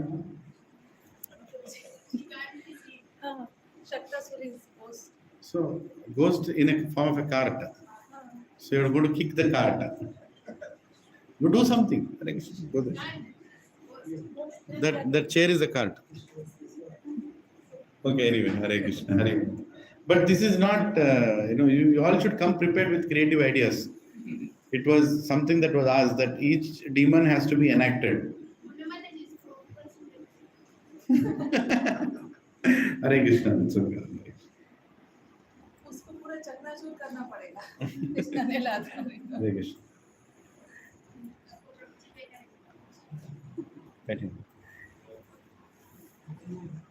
ओमज्ञानतिमिरान्धस्य ज्ञानाञ्जनशलाकया चक्षुरुन्मिलितं येन तस्मै श्रीगुरवे नमः। ॐ नमो भगवते वासुदेवाय। ॐ नमो भगवते वासुदेवाय। ॐ नमो भगवते वासुदेवाय। शक्तासुर, जब श्री कृष्ण भगवान 3 महीने के हुए और पहली बार उन्होंने करवट बदली, मतलब बच्चे जो रहते हैं शुरुआत में सिर्फ सोए रहते हैं ना, एकदम सीधे आसमान को देखते हुए सोए रहेंगे, लेकिन जब पहली बार उन्होंने करवट ली तो उस जमाने में ये था कि बच्चे की हर एक नई चीज को उत्सव की तरह मनाया जाता था। तो बच्चे का करवट लेना भी एक उत्सव हो गया। तो उसका नाम था उत्तान संस्कार। तो जब गोपियों ने देखा कि कृष्णा ने पहली बार करवट ली है, उन्होंने यशोदा मैया को बताया और फिर ये एक उत्सव की तरह मनाया गया। तो यशोदा मैया ने सभी को बुलाया, मतलब सभी ब्राह्मण आए, गोपियाँ आए और काफी मंत्र उच्चारण होने लगा। और यशोदा मैया नंद बाबा ने मिलकर खूब दान धर्म किया, ब्राह्मणों की खूब सेवा की। उसी बीच देखा गया है कि कृष्ण को नींद आने लगी। तो जब कृष्ण भगवान को नींद आ रही थी तो माता यशोदा ने उनको क्या किया कि उनके घर के आंगन में एक जो बैलगाड़ी होती है पहले, मतलब क्योंकि ऐसे ट्रक वगैरह नहीं होते थे, तो जो हाथ गाड़ी थी वो एक गाड़ी रखी हुई थी। तो वो बहुत बड़ी गाड़ी थी सिर्फ कि जब वो मतलब पूरा अपना अपना घर शिफ्ट करते थे तो वो गाड़ी का यूज होता था। तो वो गाड़ी बहुत ही बड़ी थी। तो उसके नीचे एक पालने में यशोदा मैया ने कृष्ण भगवान को सुला दिया और थोड़ी देर तो वो उनके साथ रही जब तक कि कृष्णा को अच्छे से नींद नहीं लगी। और फिर माता यशोदा अपने काम में लग गई, मतलब सभी जो वहाँ पे मेहमान आए हुए थे तो सबकी आवभगत मनोहार करने में यशोदा माता व्यस्त हो गई। थोड़ी देर बाद जब कृष्णा को भूख लगी तो कृष्णा रोने लगे। भूख क्या लगी वैसे, मतलब दो तरह की भूख लगी। एक तो भूख भी लगी थी, पेट में चूहे खोने लगे, छोटे बच्चों को जल्दी भूख लगती है, 2 घंटे में उनको तो चाहिए। और दूसरा ये था कि कार्य उनके लिए हो रहा था, उन्होंने करवट बदली और कोई उनके तरफ ध्यान भी नहीं दे रहा था, उनको एक कोने में सुला दिया गया था। तो अटेंशन ग्रैबिंग मेंटालिटी है कृष्णा की, तो उनको अटेंशन तो मिल नहीं रहा था, वो चाहिए था। तो इस 2 तरह की ऐसी भूख लगी हुई थी। तो वो रोना शुरू किए तो भी, लेकिन जब इतना सब ब्राह्मण लोग अपना मंत्रोच्चारण चल रहा है, सभी आ रहे जा रहे हैं, तो किसी को कुछ सुनाई दिया नहीं। तो उस वक्त क्या हुआ कि एक बहुत ही धमाकेदार आवाज हुई और देखा गया कि जो काठ जिसके नीचे भगवान सोए हुए थे वो पूरा तितर बितर हो गया है एकदम, मतलब उसके सब कुछ भी नहीं बचा, सारा कुछ तितर बितर हो गया है। कहीं मतलब चक्का कहीं पड़ा है और कार के ऊपर काफी सामान भी रखा हुआ था, सारे बर्तन वगैरह सब रखे हुए थे, तो वो सारे हवा में उछल गए, कार पूरा इधर उधर हो गया, उसके चक्के क्या उसके जो स्पोक्स थे वो भी अलग हो गए। तो ये कैसे हुआ? ये ऐसे हुआ कि वो जो कार था उसमें एक असुर ने अपना वास कर लिया था, उसका नाम था शक्तासुर।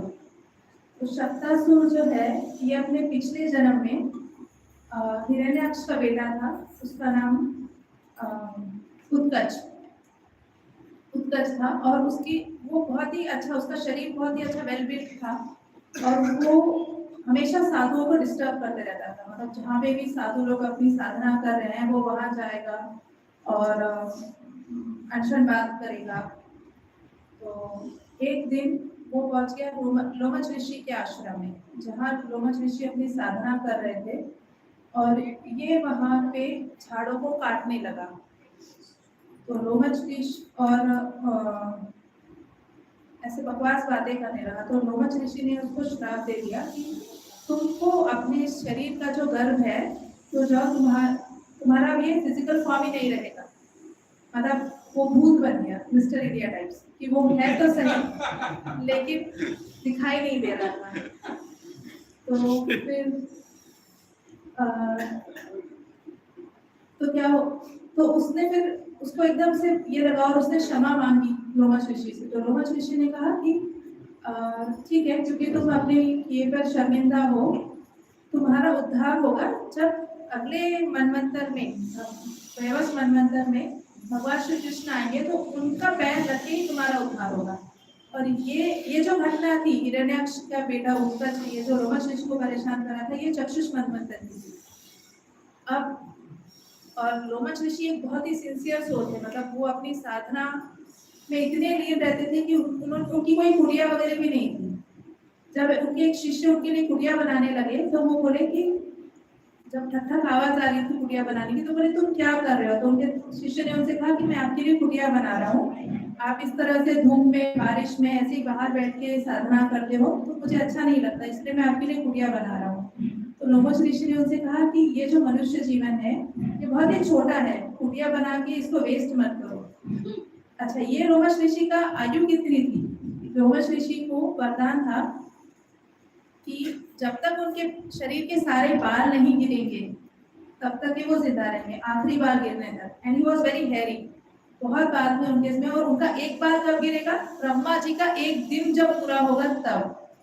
तो कितनी लंबी आयु थी, और फिर भी वो कह रहे कि आयु छोटी है और इसको बर्बाद नहीं करना है। फिर हमारा तो मतलब ठीक है हाँ, वो भी कुटिया बना के उसको बर्बाद नहीं करना है। तो और वो भी उनका शिष्य बना रहा था, तो भी कह रहे कि उसको बर्बाद मत करो, मनुष्य की आयु बहुत कम है, उसको बर्बाद मत करो। तो ये लोमच ऋषि की हुई। और ये जो उत्कच राक्षस था, इसने क्या किया था, मतलब राक्षस लोग कहाँ जा रहे हैं ज्यादातर? जहाँ की हवा का मूवमेंट नहीं होता है, मतलब जो कहते हैं ना कि ये घर ये हवेली कई सालों से बंद है तो मतलब यहाँ किसी भूत का निवास है। तो उसी तरह से जो यशोदा माता के आंगन में वो जो गाड़ी रखी हुई थी कार, वो भी कई सालों से यूज नहीं हुई थी, तो वो राक्षस ने उसमें शरण ली थी। अब राक्षस सोच रहा था कि इस बच्चे को तो मैं दबा के मार दूंगा। जैसे माता ने ये अगर काट है तो बच्चा नीचे तो होगा ना, थोड़ी तो गैप रहेगी। कृष्णा तो 3 ही महीने के थे, तो इतना कैसे उनका पैर बड़ा हो सकता है कि भाई काट को टच हो जाए?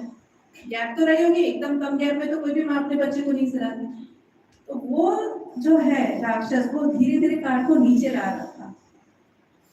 तो जैसे ही काट रेंज में आई, भगवान ने जे लमा के लात घुमा के मारी, उसके पूरे चिथड़े उड़ गए और किसी को कुछ समझ में ही नहीं आया कि हुआ क्या।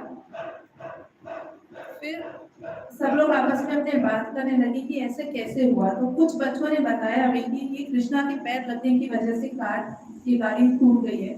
तो बड़ों लोगों को लगा कि भाई ये कैसे, मतलब भाई बच्चे तो ऐसे ही बोलते हैं, कृष्णा इतना 3 महीने का छोटा सा इतनी बड़ी गाड़ी को कैसे तोड़ फोड़ करेगा। उनको ये लगा कि कोई ना कोई बुरी शक्ति रही होगी जिसकी वजह से ऐसा हुआ है।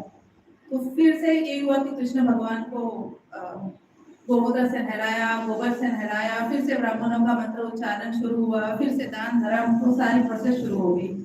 किसी ने ये नहीं सोचा कि सच में कृष्णा ने ऐसा किया होगा, मतलब ये है योग माया की शक्ति। कि किसी को ऐसा लगा, एक क्षण के लिए भी किसी को नहीं लगा कि हाँ सच में कृष्णा के पैर मारने की वजह से वो गाड़ी टूटी हुई करते हैं। तो ऐसे तो उसका उद्धार हो गया उत्कच का। और इसमें जो है उत्कच का, इसमें 2 शिक्षाएं हमको मिलती है। एक तो ये है लोड कैरिंग मेंटालिटी, कि जो हमारे पूर्व जन्म के संस्कार है, कर्म है और बुरी आदतें जो हमें हैं, उसको हम कैसे लेते हैं। और दूसरा है लेथर्जी, आलस्य। तो जो बुरी आदतें हमें, दूसरी बुरी आदतों में इसमें ये बताया गया है कि अपनी मनमर्जी से काम करना, मतलब हमको करना चाहिए कि जो हमारे गुरु और हमारे जो सीनियर्स हैं जो हमको आदेश देते हैं, हमको उसके मुताबिक काम करना है, ना कि अपने मर्जी से। जैसे कई बार हम लोग ये सोचते हैं कि जब तक कि हम लोग बहुत अच्छे सेटल नहीं हो जाएंगे, एकदम मटेरियली हमारे पास इतना पैसा ना हो, इस तरह का घर ना हो, हम पूरी तरह से अपने आप को डेडिकेट नहीं करना चाहते कृष्णा कॉन्शियसनेस में। तो ये सारी जो चीजें हैं, मतलब उसमें कृष्णा पे डिपेंडेंसी कहाँ रहेगी? जब तक आप ये सोच रहे हो कि भाई जब तक मेरे पास सफिशिएंट अमाउंट है नहीं, बैंक बैलेंस, मेरा अगर फ्यूचर सिक्योर नहीं है, मेरा रिटायरमेंट प्लान पक्का नहीं है, तब तक कि मैं इसमें आगे नहीं बढ़ूंगा और मैं दिन रात गधे घोड़े की तरह काम करता रहूंगा, पैसा पूरा जमा करूंगा और उसके बाद अगर समय मिलेगा तो कृष्णा कॉन्शियसनेस में जाऊंगा।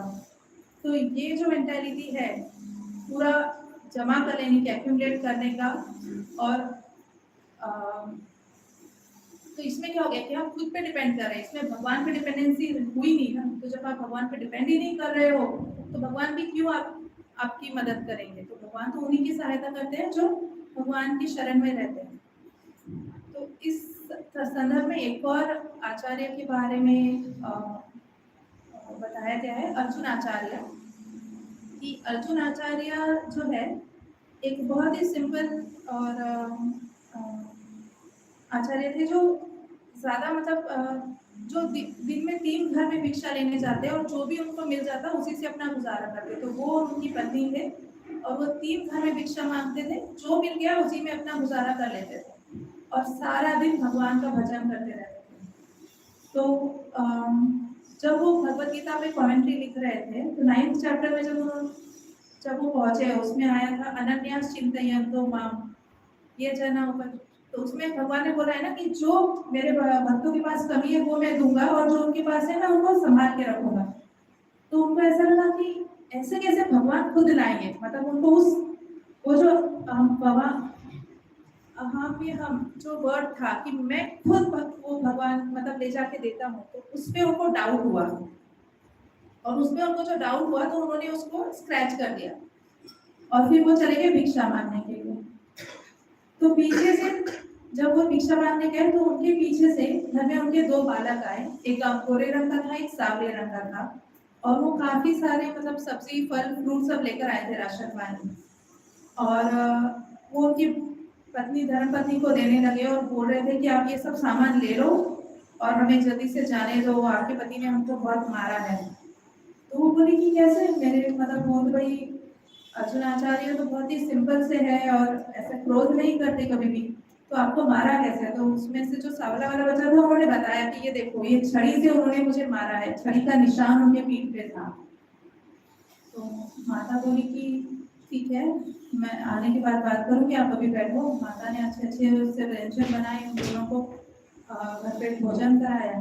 फिर जब अर्जुन आचार्य घर पे आए उन्होंने देखा कि इतनी सारी सामग्री घर पे आई हुई है, तो उन्होंने पूछा अपनी पत्नी से कि ये कहाँ से आया। तो वो बोल रही थी कि आप ही ने तो 2 बच्चों के हाथ से भेजा और आपने यहाँ तक कि उनको मारा भी। तो मैंने तो किसी को नहीं मारा। फिर क्योंकि वो भगवान के भक्त है और हमेशा उसी चिंतन में लगे रहते हैं, तो एकदम से उनको क्लिक हो गया कि ये मारा मतलब मैं तो वो कट करके गया था।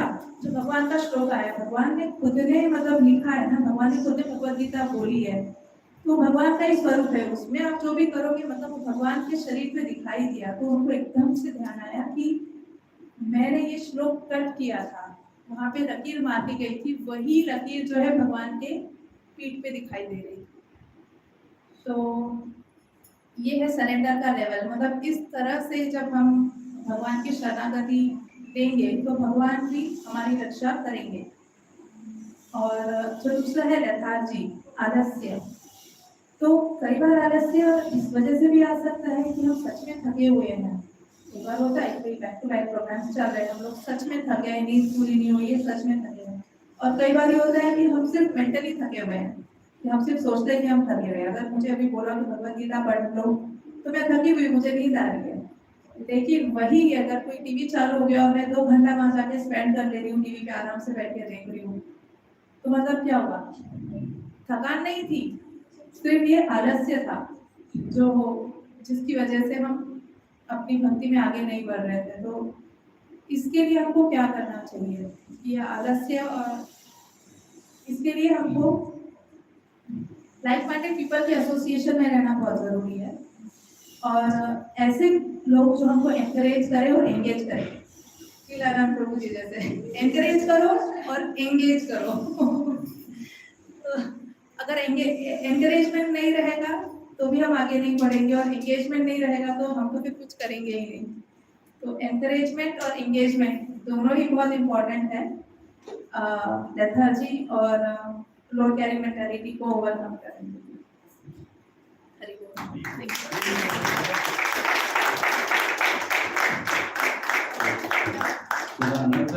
lethargy and load carrying. Hare Krishna. So who is the next acting demon after that? Say who? Yeah. Nalakuver and Manigra, you can go.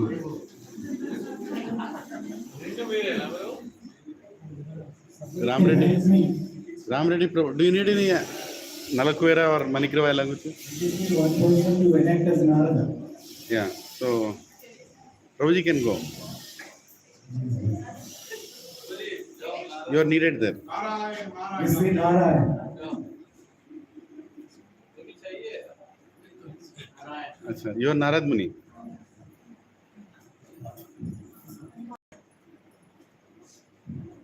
Thank you, Balaji, providing some point. You have to laugh like. You are Narad Muni, so what? Haribol. Sorry, bro. No, you have to give a sharp to him. That is the role you have to play. Narad Muni doesn't do that. Durvas Muni does. Hare Krishna. Jai Jai. Haribol. Hare Krishna.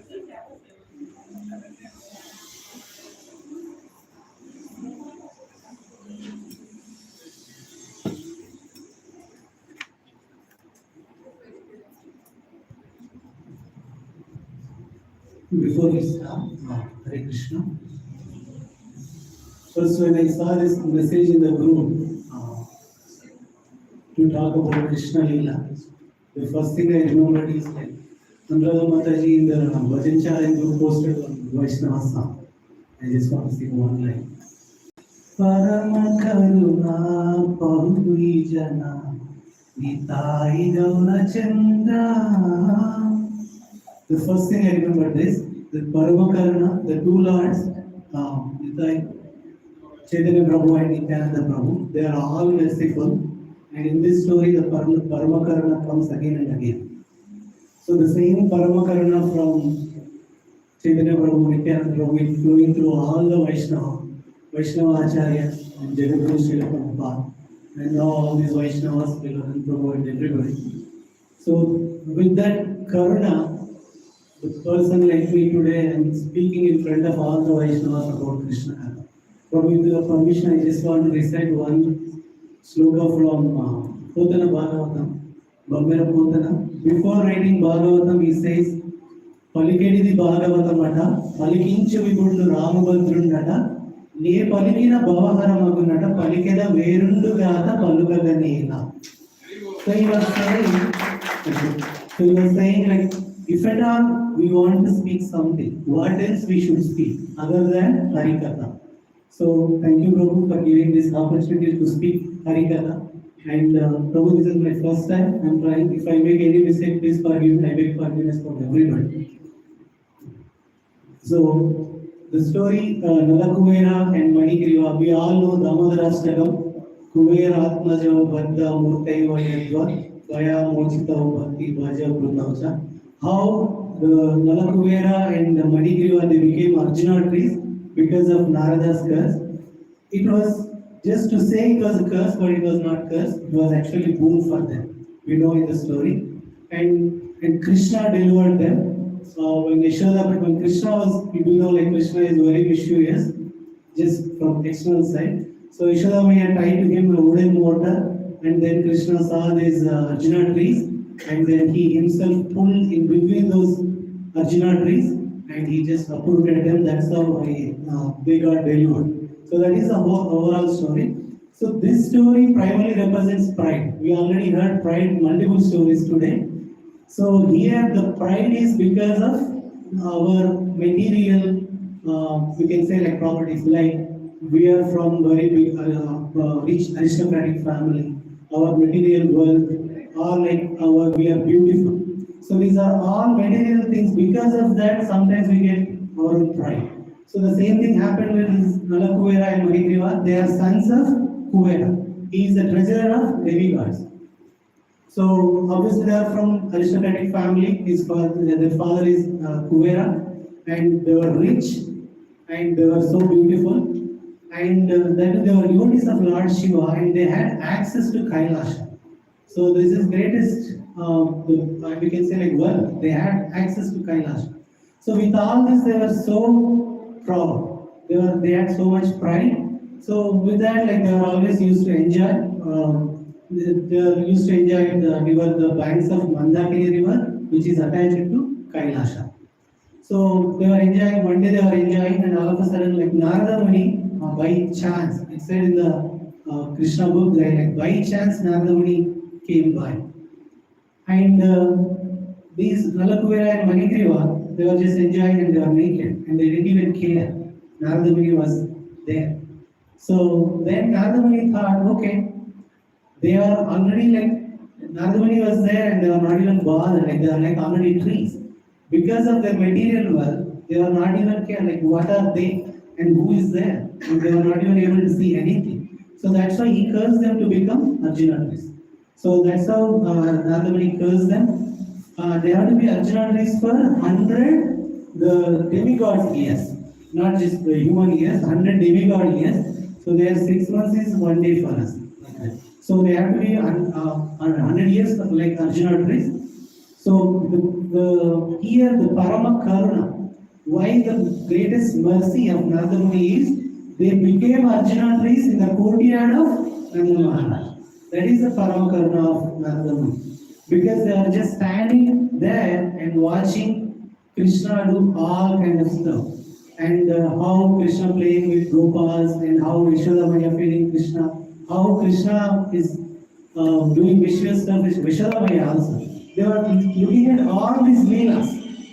And another the good thing with that curse is, Narada Muni cursed them and they could remember everything.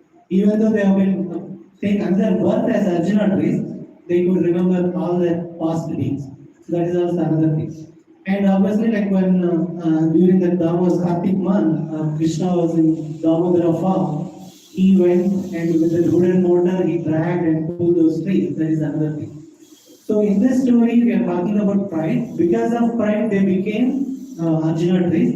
But in their scenario, like they had, I think they were already at Kailasa.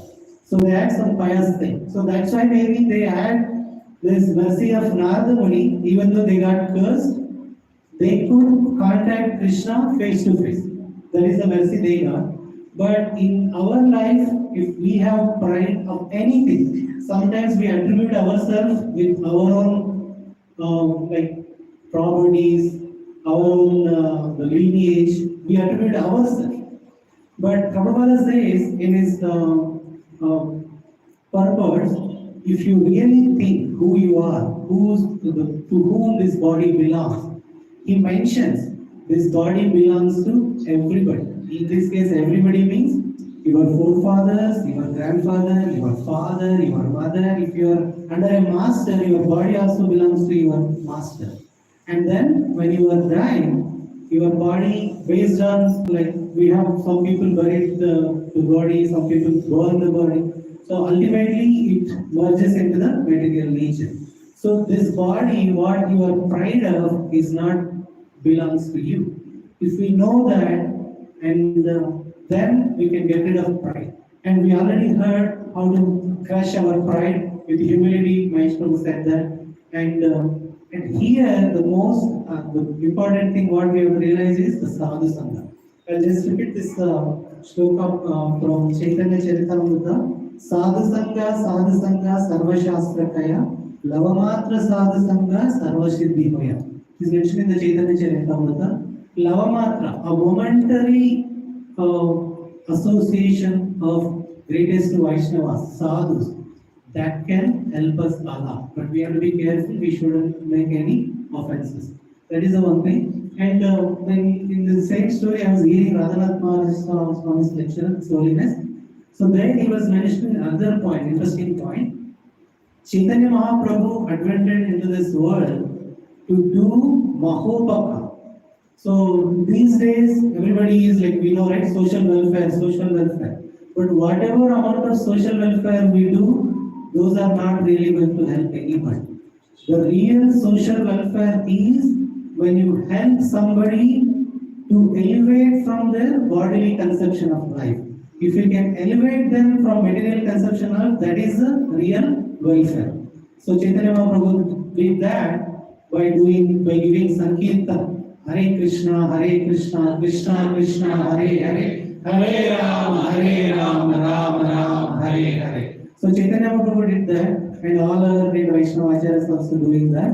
So if we have taken birth in the country of Bharata Bhumi, it's our great responsibility. We also have to help somebody to get out of their material conception of this life. And why this has connection with Nalakuvira and Manikriva stories is, they have taken the form of Arjuna trees. It's a body. They are in that bodily conception. Krishna himself, to prove or to like what the Narada Muni said, like you will come the contact face to face with Krishna. So I just read that sentence as it is. Though Krishna have nothing to do with Kuvera's sons, just to fulfill his greatest devotee's words, Narada face to face with them. So Krishna has nothing to do with Nalakuvira and Manikriva. But Narada Muni, because of this, Devarshi Narada Muni, they have been cursed, and to make those words true, Krishna delivered them. Krishna delivered from their bodily conception. So everybody who has taken birth in the Bharata Bhumi, if we can help any level, somehow or other, to get off in one person from bodily conception, then our life is Sarthaka Kari, Janma Sarthaka Kari. That's what in Chaitanya Chandra, I don't know that thing. Radhanath Maharaj Swami was saying that. So yeah, that is my take on. Thank you for giving this opportunity. Hare Krishna. Hare Krishna. Sorry, I missed Prabhu. I just went out. But I'll get the recording. So all this is being recorded. You can share this recording with your friends, who want to hear the demon Lila, what to learn. A lot of people outside don't know that there is so much deep meaning behind every demon, right? And by the way, I just went down. So there is one boy, his name is Karthik Kumar. He's just, maybe 11-year-old. He is coming back again and taking pressure. Third time he came now. He is telling, I want to. So I was thinking, how fortunate are we that we are able to distribute Prashadam, to so many people who are going. There are some construction labor who came, and as soon as they came, they were telling, Radhe Radhe, please give us. They are from Bihar. Most of them are from UP and Bihar. It's a very holy states actually. And they are very appreciative of what is happening here. These people who look to be poor are actually very rich by Krishna standards. Because they have so much faith in Prashad. They themselves are stopping, coming and asking for Prashad. We are literally shutting it off, saying we'll give it to the evening, because we have limited. But I once again encourage that participate in this by coming and serving. Because that's a great experience, just coming and serving Prashad. And of course, you are anyway contributing also. So Nitya Prashad Sevaki, Jai. So who is the next? Jai, Haribol, Ajar Vishnu. What is the name? Vatsasura. You can go there. Want to buy? Huh? Some dialogue, something you should do. Huh? Calf. Yeah, so you can do something. Will not spare anyone. Yeah.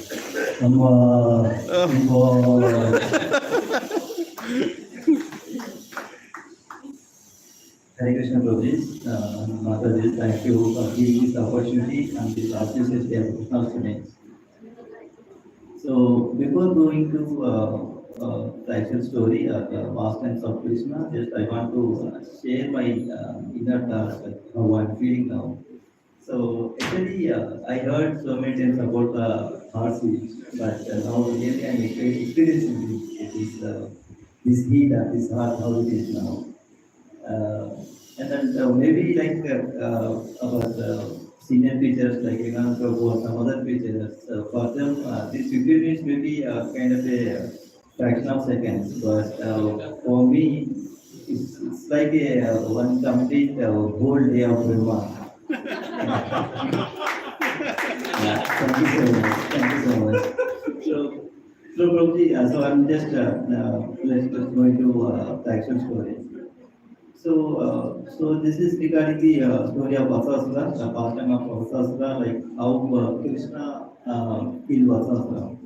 So in Gokul, so one after the other, the demons attacked. So the leaders of Gokul thought that this Gokul is it's not a good for their life actually. So they want to move out the Gokul because that is enough spaces for their kids and for them also.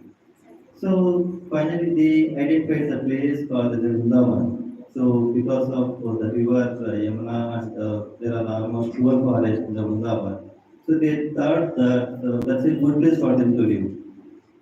So they decided the date and they set up everything and they said they pack their luggage and their bullock cars because during that time their mode of travel is on bullock cars only.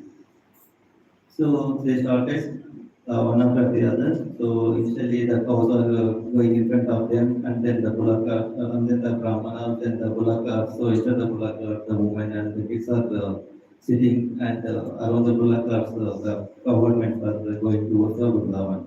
So finally they reached the Vrindavan. So at the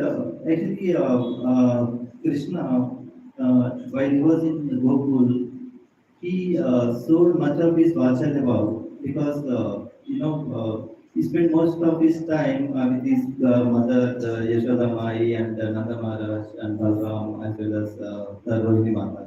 But when he moved to Vrindavan, here the friendship is more dominant in his Sakya Bhav.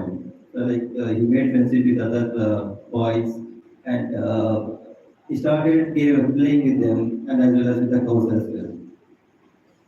So, but the Krishna, like whenever he saw the Vrindavan forest from his house, like he wanted to go to the forest, he wanted to explore the forest. But during the age of like almost 3.4 years, because when he moved to Gokul to Vrindavan, like his age was like almost 3.4 years. So during that age, so no parents will allow to go to the forest. So he has but Krishna is Krishna, like he's always having some other plans, like he come up with different plans. So one day he went to Nanda Maharaj and he proposed his plan. So he's telling to his father like that. So father, you are a coward man, and the most of our villagers also coward men. So and even I too want to do the same job. So why don't you allow me to tend the cows? So I want to do this job. So Nanda Maharaj actually surprised by hearing such words. So this surprised like, oh, why is Krishna? So generally at this age, boys wants to play with their friends, but this boy Krishna wants to take the responsibility to tend the cows. That's what he assumed, but the poor Nanda Maharaj don't understand the plan behind the Krishna's words. So one fine day, under the influence of Yogamaya, so Nanda Maharaj decided to engage his beloved son to tend the cows, and he wanted to allow him to go to the forest to tend the cows. So with that proposal, like when he was proposing his engagement to send Krishna to the forest, so her mother Yashoda Mai heard that one. So and she started protesting. See how would you are trying to ask the Krishna, because he is such a small boy and you are trying to engage him in such a big task. So I don't want to allow him Krishna to go to the forest, because the forest has many danger points. Maybe like the wild animals may attack to the small boy, or some rebels may attack, or some demons may attack. So that's why like, they don't want to allow Krishna to go to the forest.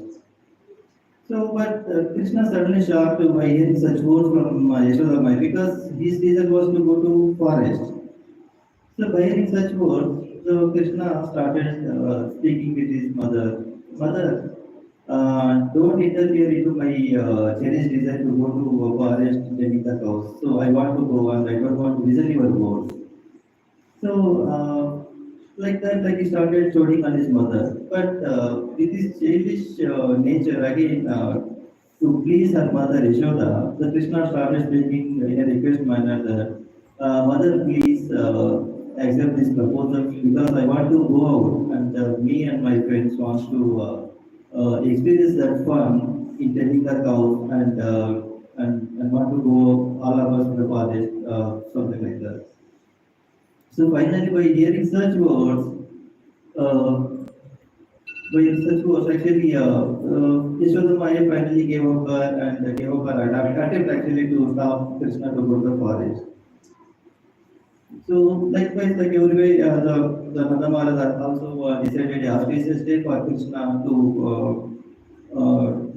take up to go to the forest to tending the cows.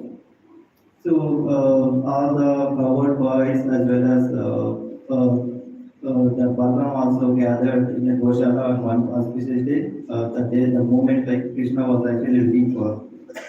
So they went actually. They started. Even Nanda Maharaj also has given some pet of cows to Krishna, for which like he has to take care of them, and he handed over the red stick to Krishna to control the cows. So the Krishna and this the cowherd boys actually started going towards the forest.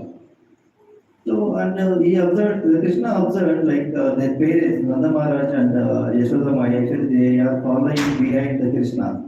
So by seeing this, Krishna said, "Mother and father, so don't you can go back because I can manage the cows. I don't need your help. So please go back." So they said like okay, we'll go back, and then they moved. So by like that, like they are even Krishna as well as the forward while they were enjoying together and enjoying the cows as well as the forest. So every day they took their cows in such an area where there is a full of skunking grass and cows were eating such grass and they were enjoying a lot by having that grass and by the Krishna's distribution of love towards the cows as well. So with that, like Krishna had a good bond actually to the cows. Like Krishna knows like he's a dairy cow, and because he has such a strong bond with the cows actually. So everything is going well. So one day, one demonic association, demonic follower of Kamsa, he came to Vrindavan. Actually, these people moved from Gokul to Vrindavan just to be the safer side. But Kamsa, by his cruel friend, like he won't allow them because even wherever are there, so he won't allow what is the Krishna, like he wanted to kill the Krishna. So that's the reason he said Vasasura to kill the Krishna. So Vasasura actually saw the Krishna along with his cow. So he thought of to take the form of cow because like so when if you take the form of cow, then only he can identify a good time to kill the Krishna. So that's what he actually is planned. So that is the reason he took the form of cow and he joined with the group of their cows actually. So but Krishna knows right actually because he can identify his cows. So something like suspicious for him. So he go to Balramji and he said, "Hey brother, see something is fishy here. So see that cow, it doesn't look like our cow." Then Krishna moved towards the Vasasura, the cow, and he caught the behind legs of Vasasura. So and he hold up and smash it down and throw it into the big tree. So finally the demon got killed. So by this activity, the demigods were pleased and they showered the flowers onto the Krishna. So and all these actually the cowherd boys are also seeing and they are afraid of this because they don't know what is happening there. So they actually maintain some safer distance and watching this entire scene behind the trees. So as soon as the demon killed, So they started shouting with out of joy, and they said, "Well done, Krishna, well done, Krishna." So, and here the demon, right? So as soon as he killed, because the demon has a kind of a feature they have, so they can't take any form. So, but during that day, so they can't maintain that form. So, as soon as like at the time of death, they have to take back his original form. So, likewise, like even the Buddhas are actually fall down on the big tree. So, as soon as he's taken his original form, it's a huge body, actually, it's a gigantic body. So, with that weight, actually, that entirely fallen down. So, and these covered boys actually not running towards the tree because it's a special tree and it has many fruits. So they moved towards the tree and started enjoying those trees. Like as if nothing was happened, nobody has killed and nothing was happened. So that's the way like they started enjoying. And these news actually spread to Vrindavan also. So that Krishna killed some demon. But some of the Vrindavan Vasis said that actually Krishna killed a demon. Sorry, Krishna killed a person, cow actually. So that's kind of a sin. So that's the reason like someone suggested Krishna to take the dip on the river Ganga. So but Krishna is actually don't want to leave the Vrindavan because he is enjoying a lot in Vrindavan. Like he don't want to at least lose even an hour by separating from the Vrindavan.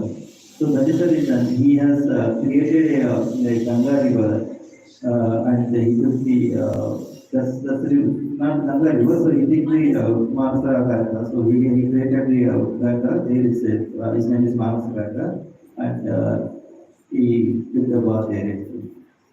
So that's it like, and here like so the another we can say is like this, here the Vatsasura story. The another we can say like this is all of the anarthas which are there inside of us because they are hiding within our heart. Like if we allow Krishna to enter into our heart, so he can only identify like what are the anarthas that we have now. So he can only remove those anarthas. Otherwise, like those anarthas will explode and they will kill us.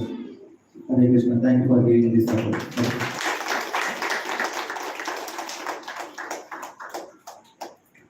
What was anartha? Told you how close? All anartha. That it. Now it's Padma Mataji.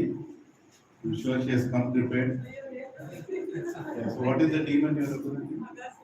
Agastya. Wait a second. Want a mic? Want a mic? Yeah.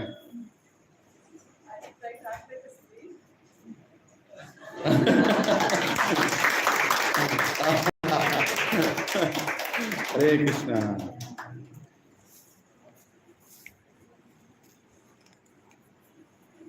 Is it comfortable? I'm nervous, Prabhuji. वाचा करता था minister के पास minister बताना पाऊँ So thank you so much, Prabhuji, for giving me this opportunity. One thing I wanted to say, like I'm hesitant to say, I'm ashamed also to say, we have welcomed Bhagavatam 3 years ago when you were in Andhra, Prabhuji. Until now, it remained as it is. So this is the first time I opened Bhagavatam, 10th canto, 12th chapter. At least I read the entire chapter. I'm very happy for that. So 3 years, Prabhuji, 3 years. After 3 years, I opened the cover of Bhagavatam, only 10th canto, first part. So Prabhuji Mataji, thank you so much once again. So we are going to discuss today a bit about the demon Aghasura.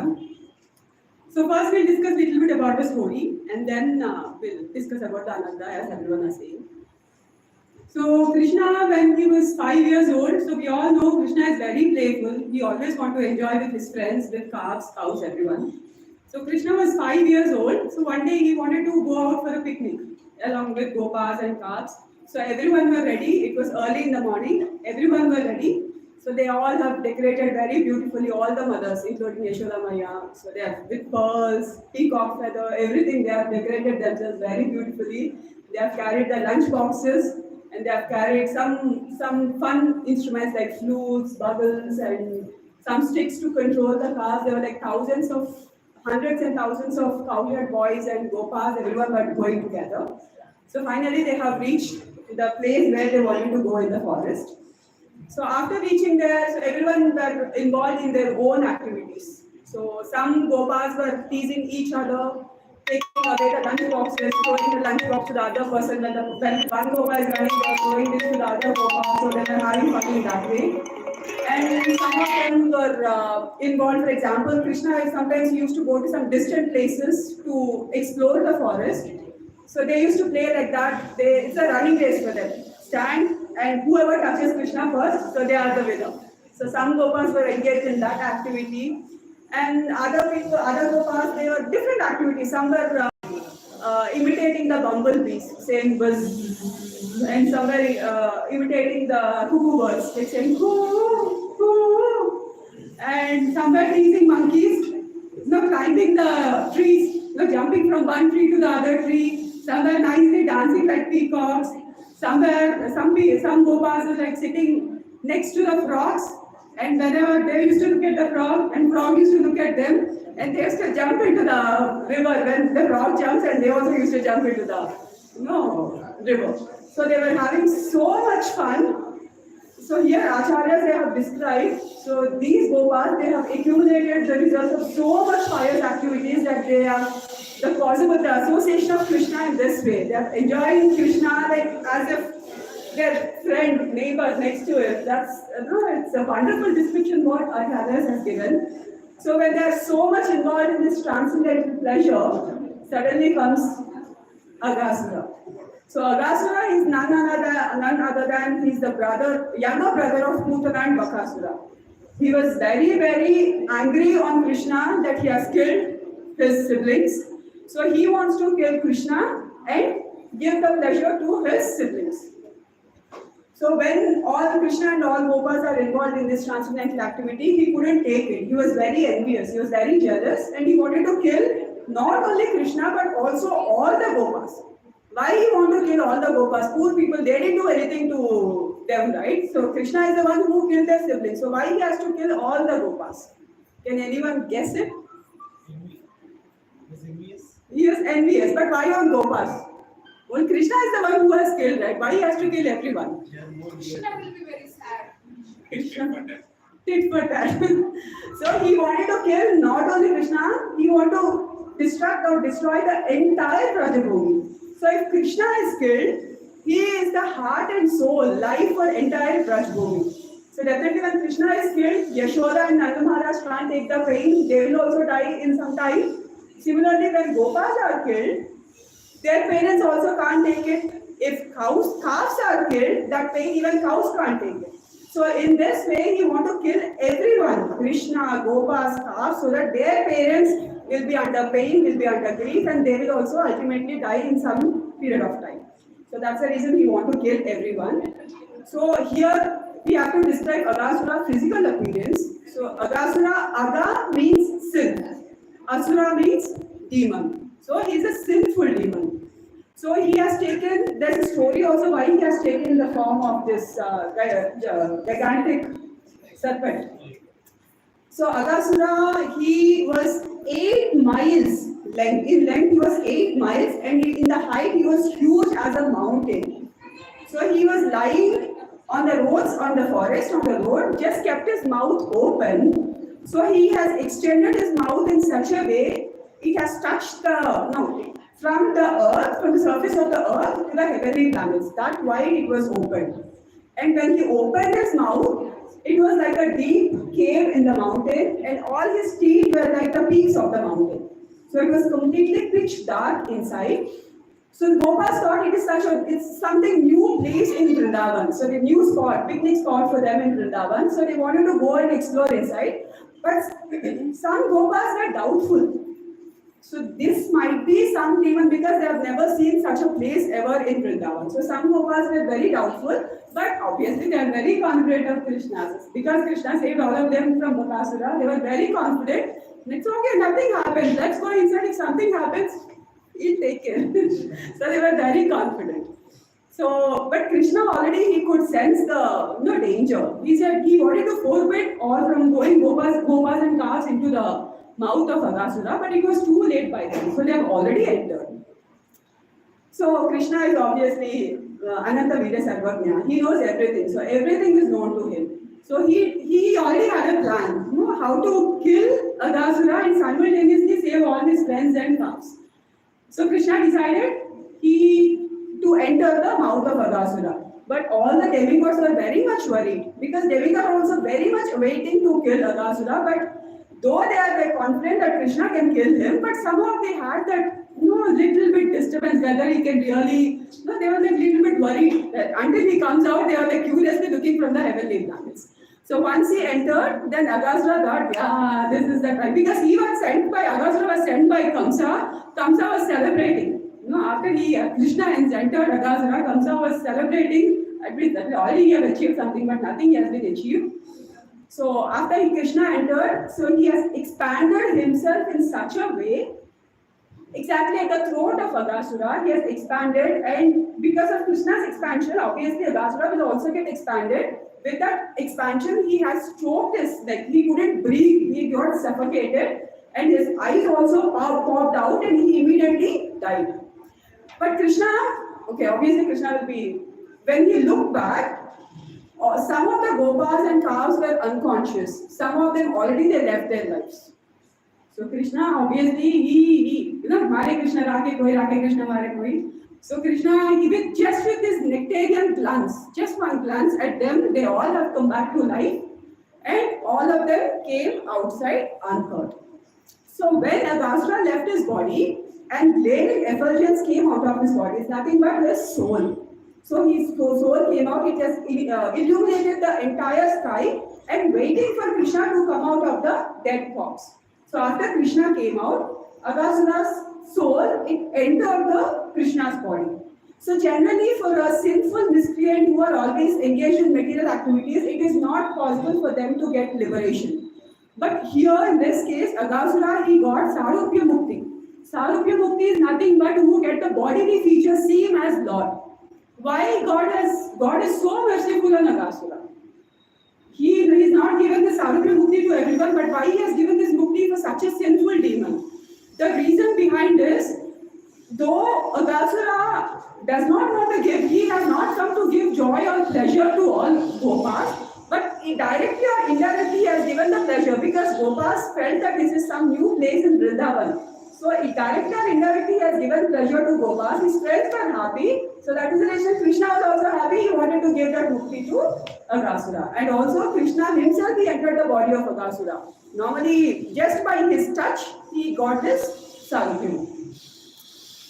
And so obviously Devatas are very happy. Even Brahma came down to see the celebrations of everyone, how are they celebrating. So this body, dead body of this corpse of Aghasura, it left like that as a dry skin. It has become a favorite visiting spot for all Rajavasis. They used to come and see such big snake from here to there lying the body of the snake. So let's discuss a little bit about Aghasura. Who was he in his previous life? So Aghasura was the son of... One second. These names are very difficult to remember. So he's Shankachuda. Shankachuda, I'm not aware of the story, whether it is right or wrong. So Shankachuda is nothing but Sudama in his previous life. So he was cursed by Radha. I'm not sure, I've read this somewhere. He was Sudama and he was cursed by Radha itself to become a demon in his next life. So Shankachuda's son is Aghasura. So Aghasura was very beautiful, very handsome, very strong. He has all the qualities. No, he is like a Cupid. He is as equal to Kamadeva. Such beautiful appearance he has. So one day he was going in the forest. He saw a Muni called Ashtavakra. So you can make out from the name. Ashta is 8, Vakra is this bends. So he was, because of this bend, he was not straight. Because of his bends in his body, and he is very proud of his physical appearance. He's proud that he's very handsome chap. So because of this, he has passed ugly comments on the Muni. So Muni was very unhappy. He said, are you not ashamed of yourself to pass such comments on a Muni, on a sage? And obviously what Munis does, they curse him. So they curse, because you have commented me that my body is crooked, in your next life, you will get a crooked snake body who always in this bent way. Immediately he has repented. So he understood the mistake, whatever he has done. Immediately he was repented. He left his arrogance, pride, everything. He became very humble and he begged for mercy. So sages, they can only give, they can't take back. All the sages, it is with most of the sages. So he said, I can't take back my curse. So at least one thing what I can give you, one boon what I can give you is, so you will be killed by the most beautiful person who is equal to millions of cupids.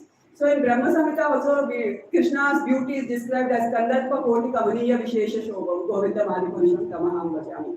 So you will be killed by a person, a most beautiful person who is equal to millions of cupids. So that is the reason, because of his boon, he was killed by Krishna. So now we will discuss a little bit about the Anartha. Aghasura represents cruelty and violence. He is very violent, he is very cruel. So he was born with envy.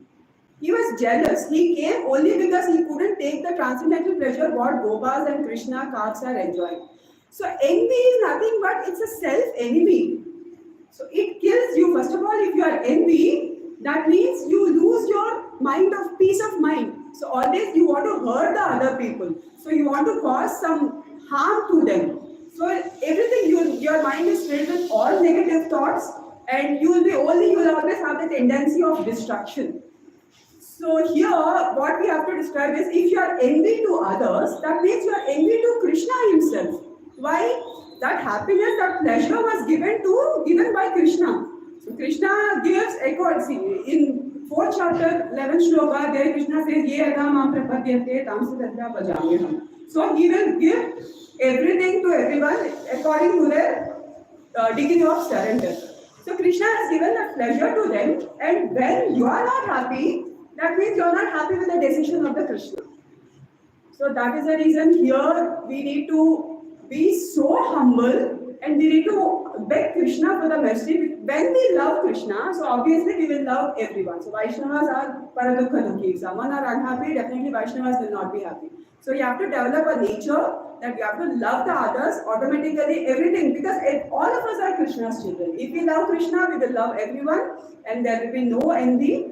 So on this special day, we have to beg the mercy of Krishna. Krishna, you have killed the demon Aghasura. So there is Aghasura in all of our hearts. Everyone has Aghasura. Some or the other way we feel envy to the others. So we have to beg Krishna for his mercy. Krishna, please, there is also Aghasura residing in my heart. Just like the way you killed Aghasura, please also kill Aghasura in me. Hare Krishna. Thank you so much.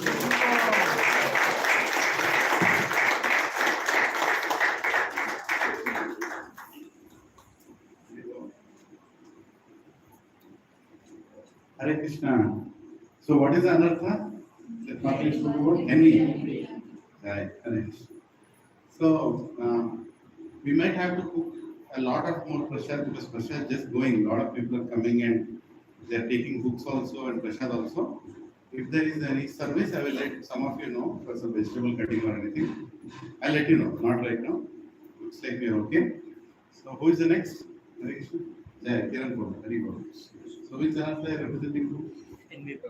There. Mike. Jai. So Kiran Prabhu is distributing prasad every day by coming here. Hari Bol, Hari Bol. Which demon Prabhu? Let them guess. Okay. Jai. Super.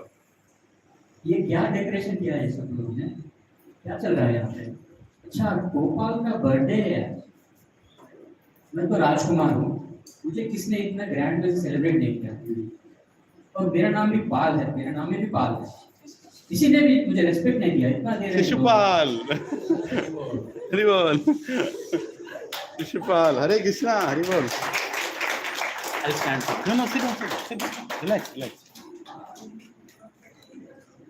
Radha Pranam, all the devotees, and thank you Prabhuji for giving me the opportunity. So this is the first time I'm speaking to the Vaishnavas. So I'm a little nervous, so please forgive me if I speak anything wrong or something not applicable or relevant. Please forgive me. So I'll try to be as relevant as possible. Okay, so this person, Shishupal, is envy personified. Because in his name, when you think about his name, Shishupal, you can only think about envious person. He is a utterly envious person. The envy was the only thing on his mind, and envy for Krishna. He always envied Krishna for all the activities that he did. So, and in fact, his marriage to Rukmini was also disturbed because of Krishna, right? He kidnapped Rukmini from the marriage, right? Just before the moments of marriage, right? So he was very envious. And then this whole pastime of deliverance of Shishupal. So it happens that Yudhishthir Maharaj, he organized a Rajasuya Yajna. So the Rajasuya Yajna is actually the topmost of the Yajna sacrifices that is prescribed in the Vedas. So he has to give Agra Puja to someone, right? So all the Ashtadikpalas, all the 7 sages, right? Saptarishis and all the Brahma, Vishnu, all the, the Shiva and all the demigods were present. So Shishupal was actually waiting for the opportunity to defend Krishna there, right? So he's been doing injustice, he's dancing with others, other people's wives, and then, he's doing all nonsense. So he wanted to defend Krishna, and then he was just waiting for the right opportunity. So the opportunity came in the way of the Rajasuya Yajna.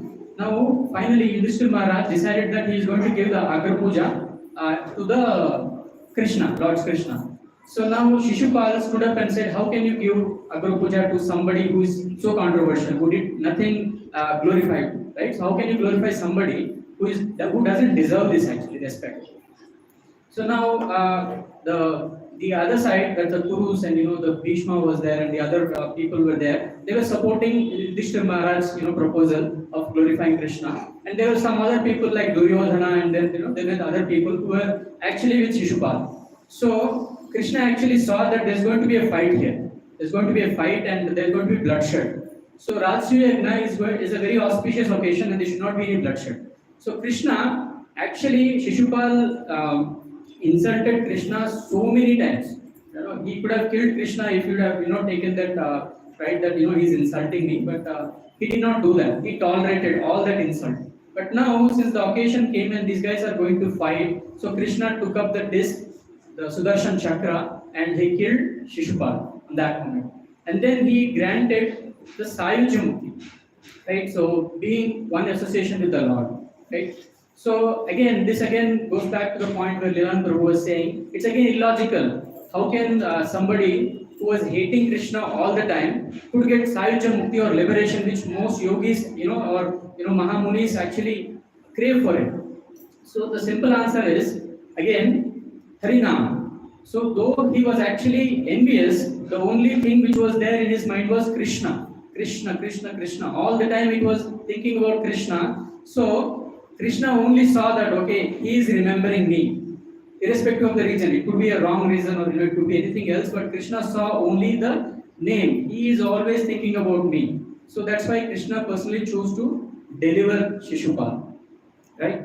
And then a little, going back in the Shishupal story, actually Shishupal and Dantavakra, these two are actually personal bodyguards of the Vaikuntha, actually Jaya and Vijaya. Acharyas explained in Srimad Bhagavatam that Jaya and Vijaya actually committed an offense when the 4 Kumaras who came to Vaikuntha to take darshan of Lord Narayan, they did not allow the 4 Kumaras to take darshan. So the 4 Kumaras were very upset, and then they cursed the 2 Dwarpalakas or Jaya Vijaya, saying that you will become demons in your next 3 lives. 3 lives. So they have become the demons in Satya Yuga, the demon Hiranyakashipu and Hiranyaksha, and in the later Yuga they become Ravan, Kumbhakarna, and in the Dwapar Yuga, right, they become the Dantavakra and the Shishupal. So now, since these two were in close association with the Lord has given them a book that they will always be on their mind, right? So they have never forgotten the Lord. Though they were separated because of the curse, they were never forgotten.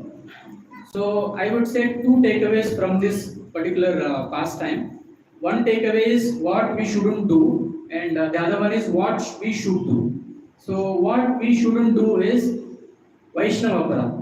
Vaishnava Aparadha, like our Acharyas and our Shiksha Gurus said, it's like a Matta Gaja. It means it's like a mad elephant. We can uproot a strong tree also, right? So though you are practicing Krishna consciousness and all the pious activities for several years, it could uproot that entire tree in one shot if you actually commit a Vaishnava aparadha, right? So we should always be guarding against doing Vaishnava aparadha in whatever seva that we are doing or whatever service that we are rendering. We should try to avoid Vaishnava aparadha. In case if that happens, we should seek forgiveness. We should beg for the mercy, right? And only Vaishnavas are the most merciful, right? So we can beg for their mercy.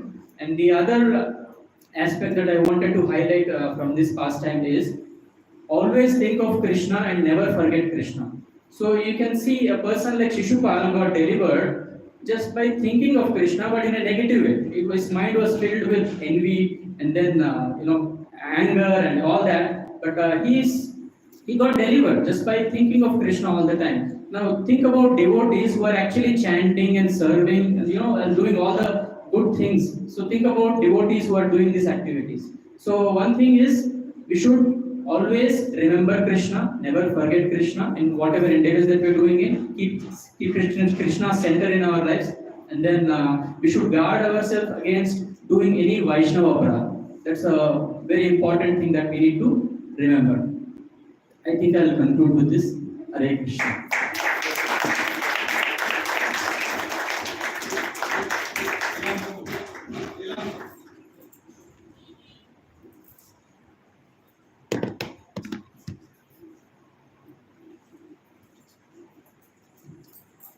Presentation, okay.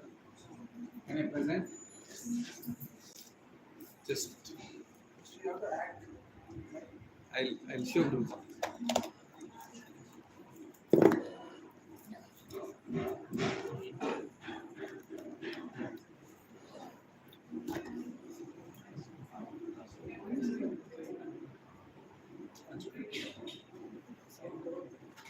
What to connect, Prabhu?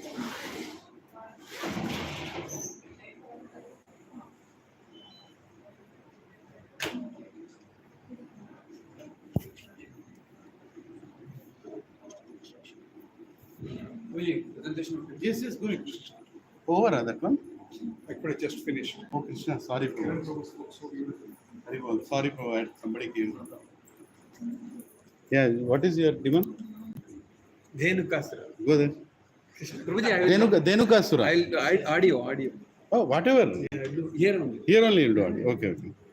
Start with that.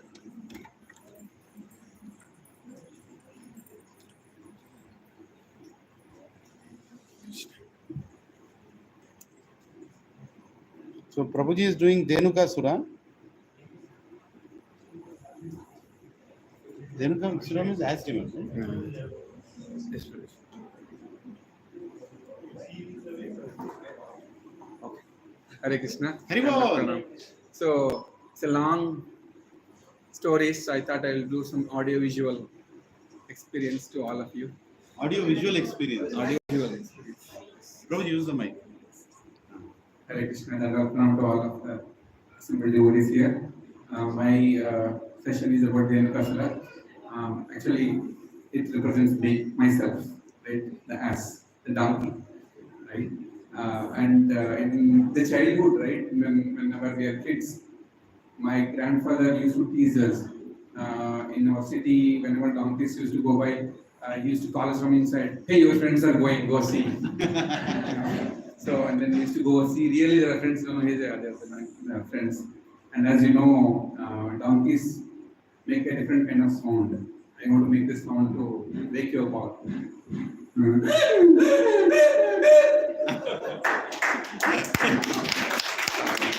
And even now I tease my sons also when in this when we see donkeys. We don't see donkeys that often In Mayo Mankura, where will you see donkeys? No. In the roads. We used to see in our towns, they used to walk around like cows. I don't know whether you know, but now they are inside the apartments. Like me. Yes. In disguise. No, they're all over Gachibowli, working like donkeys. Yeah. So all the demons that you talked about, all of the devotees talked about, were killed by Krishna. Most of them were killed by Krishna. But there are two demons that are killed by Balaram. Sorry, Mataji, please come here, Mataji. So yeah, there are two demons that are killed by Balram, Kalambasura and Dhenukasura. And what does Dhenukasura represent? Me. Ignorance of knowledge with gross materialistic intelligence.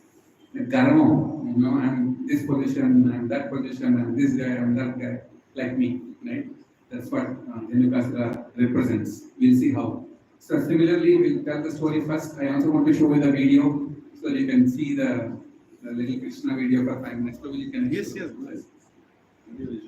So, so Krishna entered his Pauganda stage, right? Or most of the demons are killed when he is very young, like 0 to 5 years. But 6th year to 10th year is Pauganda stage, and Dhenukasura is the first demon killed when he entered Pauganda age. And the story goes like this.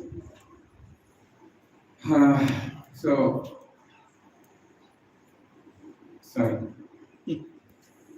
Here. So Krishna, Balram, all the friends, as usual, every day go out, taking their cows grazing in the fields, and they were just the cows and cows are grazing, and then they were just resting in one place. And the scene is like this. You should imagine this. This is written in Bhagavatam.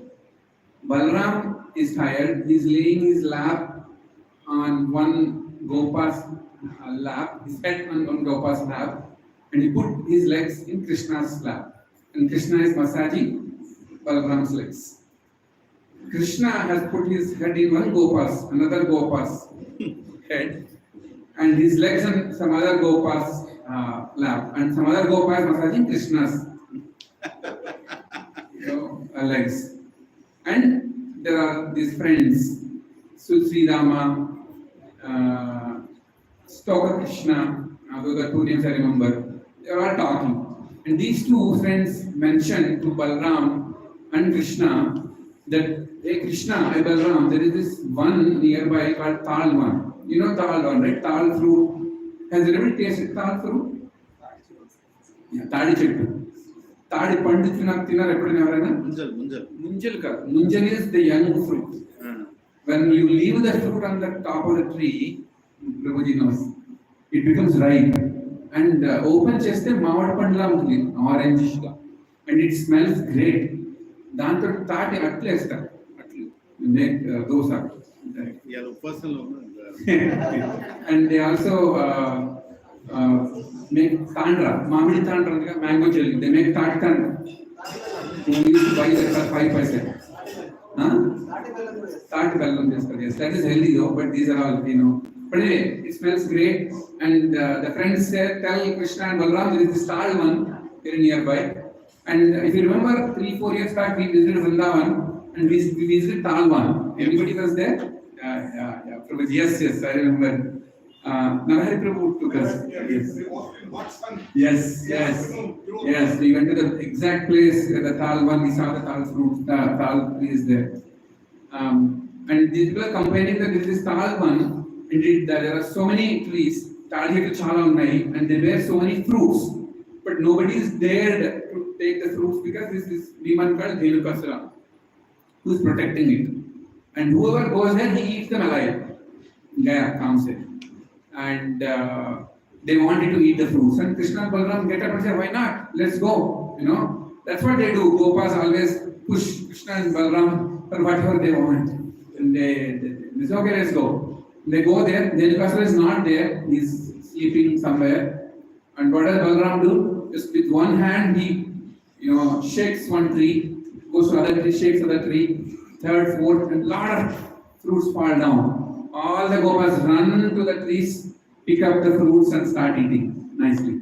And of course, there's some noise made, and Dhenukasura finds out, and he comes running. This is a huge ass. It's not a small donkey as you see on the road. Big donkey, huge donkey, strong hind legs, back legs. I don't know whether you know, but donkeys have strong back legs, and if they kick with the back legs, you're gone, kids. So they're very, very strong. So, and of course, Balram goes in front of Dhenukasura, instead of Krishna this time. Because he wants to serve Krishna, sometimes he wants to give a break to Krishna, you can think anything like that. But there's an analogy why Dhenukasura killed Balram, which I tell you later. And he just And then Dhritarashtra comes and just tries to kick Balaram with hind legs. And Balaram escapes and he goes behind, holds the front legs and just throws onto the trees. And then Dhritarashtra goes on top of the tree and hangs there. And the force at which he threw it, that one tall tree falls, another one, like 10 trees fall on the top, Dhritarashtra falls and dies in 1 minute, gone. That's the story of Dhritarashtra, a very simple story. But what are we going to learn from this, right? Let's analyze. What is a donkey? What does a donkey do? Donkeys are famous for stupidity. And what kind of stupidity? If they're not roaming freely, they're tamed by washermen. And what do? They carry loads and loads on their back from the washerman's house to the lake or the river. And what they're thinking inside? Oh, I'm doing a great job, I'm really working hard. At the end of the day, my master is going to give me a handful of green grass. And where is this green grass? On the way. It's there available in front of a donkey. It's so stupid. The donkey doesn't even think that I can just get rid of this job and take the grass is available. It's exactly what I'm doing in my job. Right? That's stupidity. And donkeys think are very proud of them. They look around and say, see, I'm doing so much of service here. I'm carrying so much of burden, so much of load, and I'm earning this whatever grass by doing this. And there's a famous story also, like a donkey and a dog, they fight in front of a washerman because the donkey does dog's job and dog does donkey's job, and he was beaten up. And there's a different story, but I just want to tell you the analogy. So that's what a donkey is, right? And what does the burden indicate? And anybody tell me the burden the donkey is carrying, what does it indicate? What does it indicate? No, not previous karma. Unnecessary materialistic karma. The what we are doing, what I am doing, my job, and with extra endeavor. Right? If you are doing your job for fulfilling your family needs, making sure your kids are going to school, good enough money, that is fine. But it is extra endeavor, working nights and days, overtime, weekends, unnecessary materialistic karma, and accruing unnecessary materialistic fruits and activities. That is the burden. And how can we get rid of that karma? Surrendering to Krishna and offering the fruits to Krishna. That's what this Janmastami is doing, right? He is proud that he is protecting the tall one with the fruits, and he is protecting the fruits for himself. He is offering to Krishna, right? Ishavashamidam sarvam kitam jagatyam jagat. This whole world is created by Krishna for all of us to enjoy, not one person's property. Right? And everybody is a quota. What we are doing, we are encroaching others' properties, we are encroaching others' quota, we are encroaching others' food. That's what Janmastami is doing. Talban belongs to everyone, it's in the forest. But it is protecting it and then telling people not to come there. Unnecessary protection and accruing that. And what does Krishna say in Bhagavad Gita? He says, Aham kam sarva papebhyo moksha ishyame maficha. I will take care of all your sins, just surrender to me. That's what is needed. You don't need to unnecessarily carry all the materialistic things. That is extra endeavors. Right? And Krishna is giving us assurance. But our donkey propensities, my donkey propensity is not allowing us me to do that. Right? And that's what Janmastami is protecting. And we are drawing lines, right? This is my country, this is my area, this is my ilaka. That's what Prabhupada says. Prabhupada says that if we are all part of one family, and we all think that we all belong to Krishna and we are all siblings of Krishna, there is no quarrel, there is no need of United States. Prabhupada says, the more and more he sees United States, more and more flags he sees, and there are more and more countries.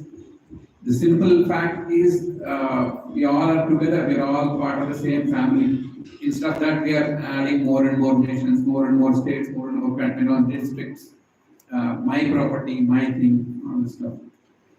And one question, why did Balram kill? Why only Balram? Right? Krishna killed so many demons. Out of 20, probably 18 killed.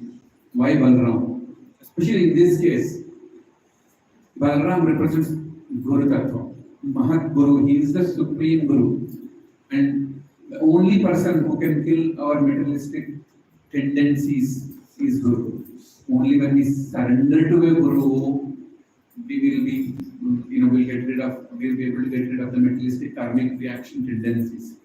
Only Guru can help with that. That's why choosing a Guru and taking shelter of a Guru is very, very important, right? And he is the only one who teaches the importance of surrendering to Krishna. And that's how we have to take this one. So yeah, here I conclude. As I promised, I also want to show you the video again for 5 minutes so we all can enjoy it. Thank you very much.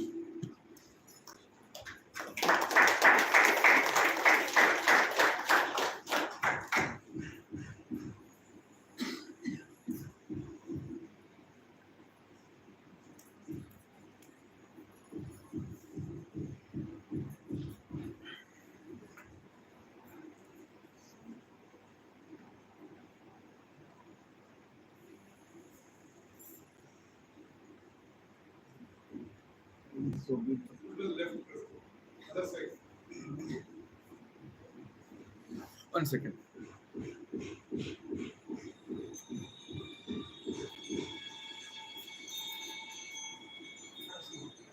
Where is it coming? One second. Make it full screen.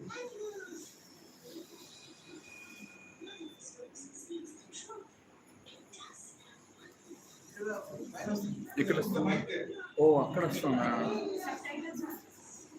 One second.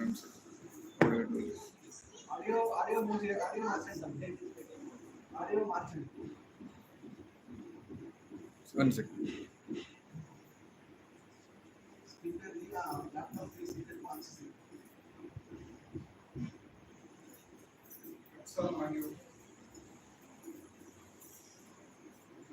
It's not coming. Okay, next one.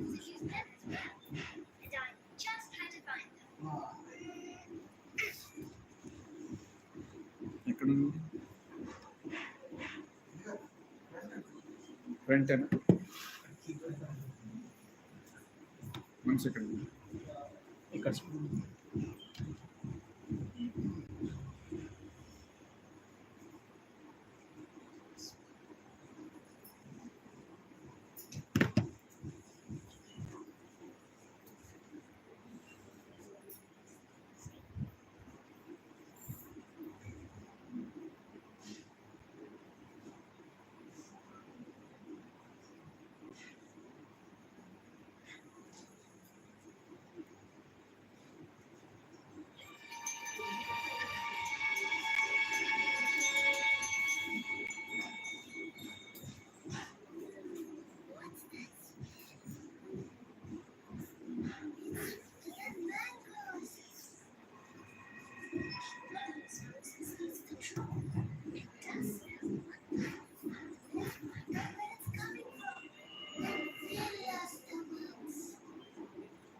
రావట్లేదు కదా, audio రావట్లేదు కదా.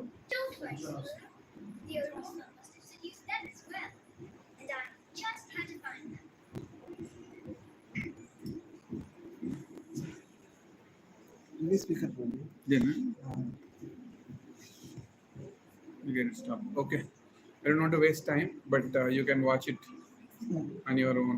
It's not working. Hare Krishna, Prabhuji, thank you very much. It's a beautiful video. Please watch it on your own YouTube. Hare Krishna. That's right.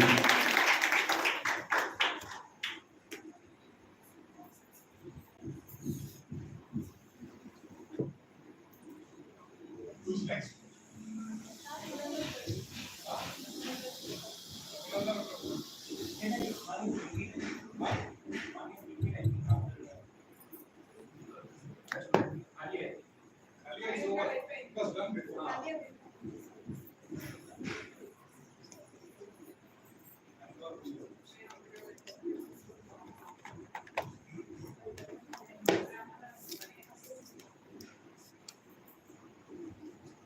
Oh,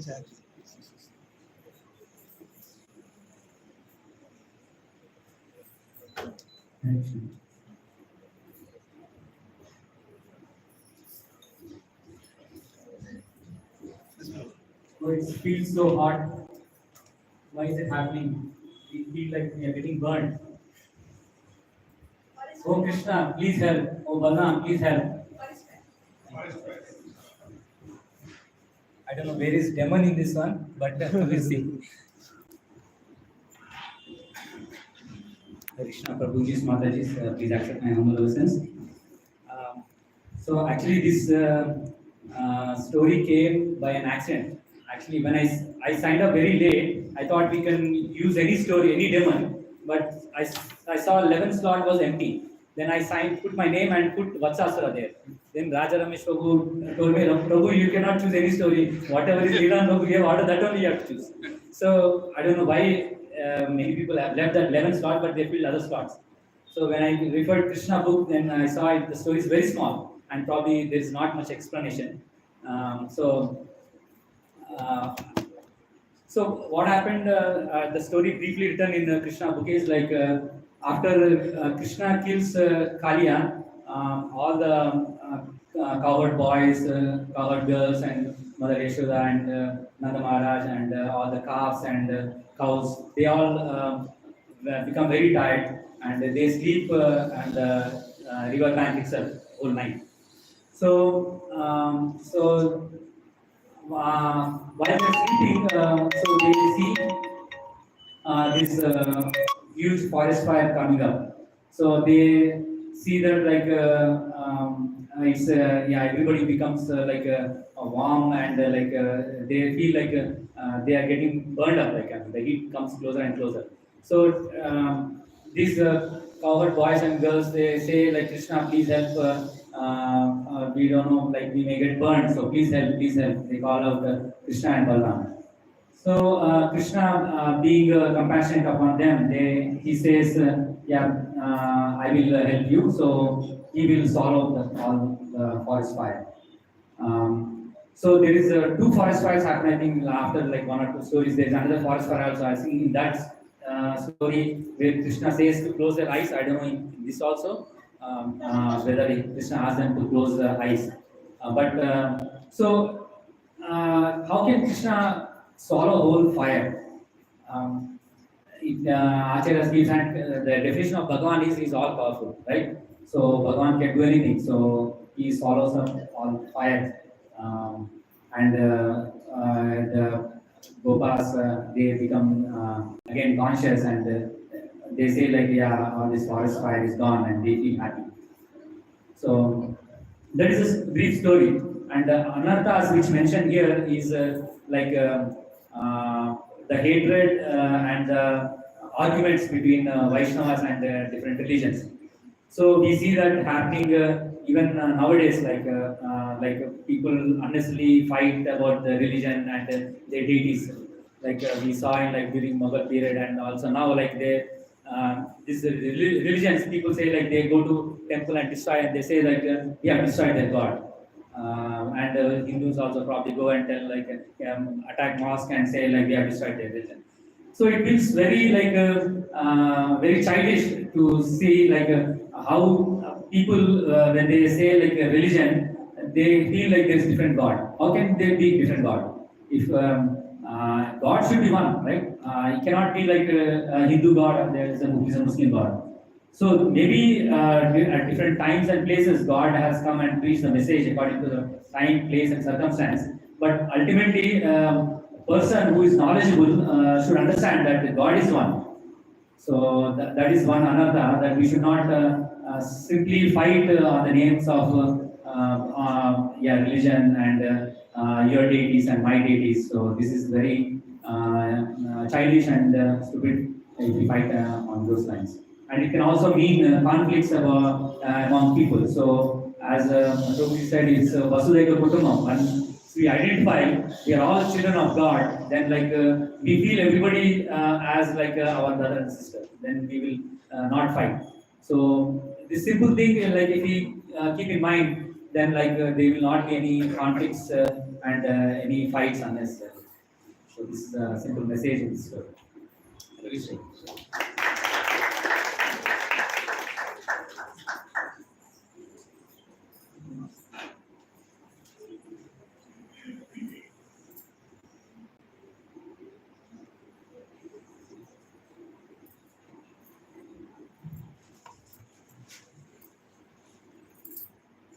Om Namo Bhagavate Vasudevaya. Om Namo Bhagavate Vasudevaya. Om Namo Bhagavate Vasudevaya. Om Ajnanatimidandasya Jnananjanashalakaya Chakshuram Militam Yena Tasmai Shri Gurave Namaha. So I've got the story of Pralambasur. Mataji, what is acting? Pralambasur. Evar buru bana kotali. I need a head. You want Mataji to act or no? Yes, yes, yes. But the format cannot change. Then I need a prop. I need somebody. Go there, go there. Yes, yes. The next game for the one Prabhuji will like. No, మీ సప్పుడు నేను పైకి వచ్చాను. Catch it, yeah. What do you want? I just want a head. Abhi so everybody can guess from there.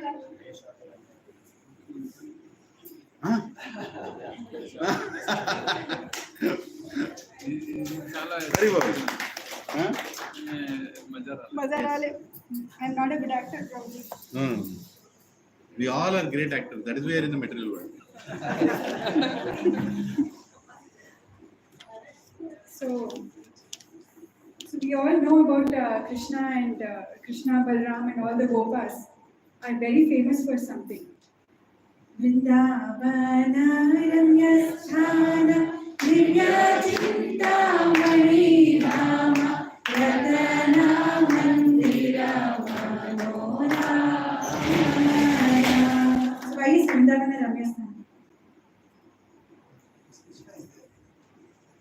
That's what. So if Krishna is there, what makes it more Ramya? And what does he do to make it more Ramya? Radharani is there. Yeah. But basically, it's all about the games they play. Those games actually make the stories of Vrindavan very Ramya. And they play very funny games, right? Krishna and the Gopas. And all these happens while they are herding the cows. They enjoy going to the forest in the morning, they herd the cows. And during that period, that is the time they actually play all the interesting games in Vrindavan. So one such day, they choose to play hide and seek. All the Gopas, Krishna, Balram. Now in that, the match that they had fixed was such that there will be two teams. One is doing hide, one is doing seek, and whoever loses will have to carry the winner on their shoulders and run. There is a finished target which is given, and they are supposed to run to that direction. Now, there was, on that particular day, there was one Gopa who did not come, who regularly comes, one of their friends, who was not there. So this Pralambasura demon notices that he was again appointed by Kamsa to come and kill Krishna as usual. And he is slightly intelligent demon, I guess. So what he does is that he thinks that first is that he wants to disguise as that friend who is missing so that nobody can recognize him. Second thing that he does is that he very intelligently thinks that if I am playing opposite Krishna's team, there's a possibility that Krishna will identify and kill me. But if I am a part of the Krishna's team, then I am not. We will not have a chance to interact with each other, and he will not kill me. Third thing he intelligently thinks is that I will try to kill Balram because so far he is not seen. He's only seen Krishna killing all the demons who were appointed so far. But he's not seen Balram killing anybody. So therefore he decides that okay, I will kill Balram and then Krishna will be so sad, and out of heartbreak he will die. That was his plan, the master plan. So he joins the game and acts like an innocent Gopa who is a part of the group, and then they start playing. As expected, Krishna's team loses, Balram's team wins. This Pralambasur immediately takes the opportunity to take Balram as the person. He says that I will carry you on my shoulder. And he takes Balram and he starts running towards the direction of the finished target, where each one was given a different place to reach. Whoever reaches first is the winner. So, but this guy takes Balram and starts running so fast. He crosses the finished target, he's running, going on running. Now, Balram gets angry. What is this fellow? Why is he taking me away from Krishna? So Krishna is going in another direction. Balram is going in another direction. Gopas are going in other directions. So why do you think Balram got angry? He's worried about it. No. He's been taken away from Krishna. Think like a child. Why did Balram get angry? They'll start the next game without it. Yeah, something like he was not, his game was getting disrupted. His fun was getting disrupted. He was having fun, but this guy is carrying him. Midway, he understood that this fellow is not the Gopa, that he is some demon. But he was not angry at him because he was a demon. He was only angry because his game was getting disrupted. They get so angry that he starts becoming heavier because he is on the shoulder, so he can get heavier. He becomes heavier and heavier, as heavier as Sumera mountain.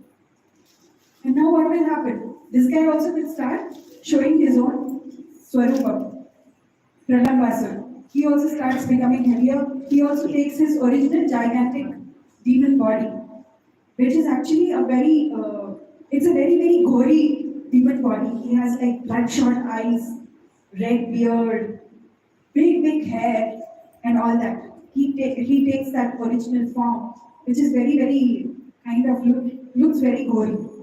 But Balram doesn't get scared. He's so angry at his game getting disrupted. Now he'll take his hand and just punch his head once, flat. That guy is gone. So Lambarasura is dead. And he comes back. So that's all. That's all is the story. So now I was wondering when I was like seeing this story, and the anartha that Bhakti Thakur has assigned to it is sense gratification, greed, this one about seeking fame and position. I was not able to correlate what is this game, what is this punching on head and dying, and what has this got anything to do with the anarthas? I was like wondering what is this. So therefore, as usual, I consulted Google Baba, and then I found a very nicely written notes of Radhanath Maharaj's lectures. His Holiness Radhanath Swami had actually spoken about this episode, and that is where I actually got the meaning of what it means. So, what was the disguise this guy had taken? Pralambasur. What was he acting as? Friend. He was acting as a friend. So, when these lusty desires, the greed, the aspiration to take some position and fame, they also come into our lives, just like friends. What do friends do? Friends give you a promise of happiness.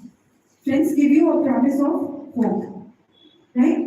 Friends only tell you that what is the good that they can bring with them to your life.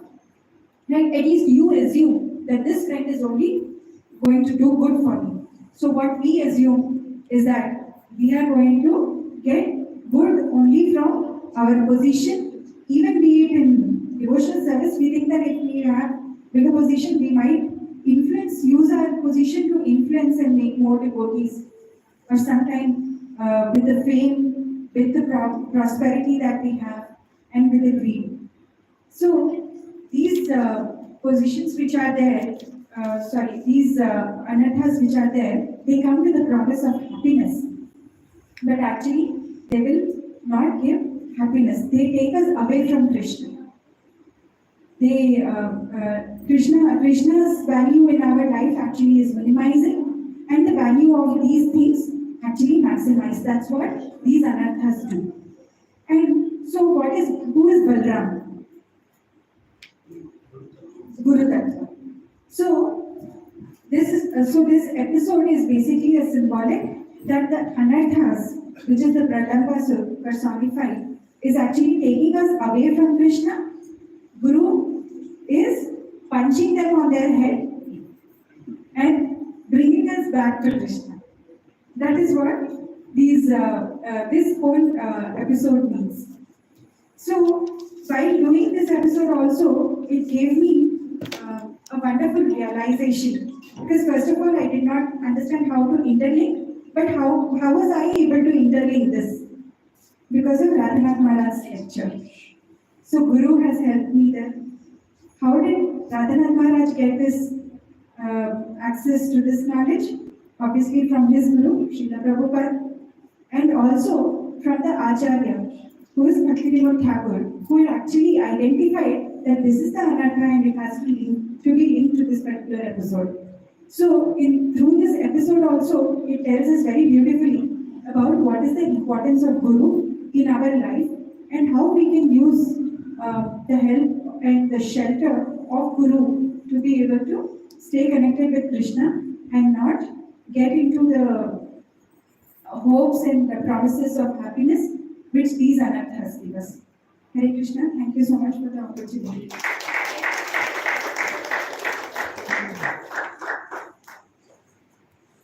Hare Krishna.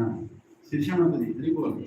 Hari Bol. Anyway, you're coming from that side, Mataji. You can go directly. Yes.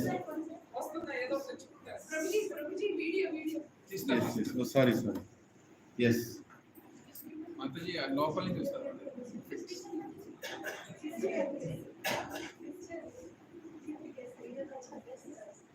ఏమైంది Mataji? ఓ ఏదో ఒకటి. Hare Krishna. Brahman wives. So they serve. Oh, Brahmana's wives. So they get fruits and flowers for the god or for their husbands. Very useful. No, you can enact that. అంటే mostly automatic Prabhuji వాళ్ళు. అచ్చా వాళ్ళు అనర్థ చేసింది వాళ్ళ husbands కదా. మీ husband పిలవండి.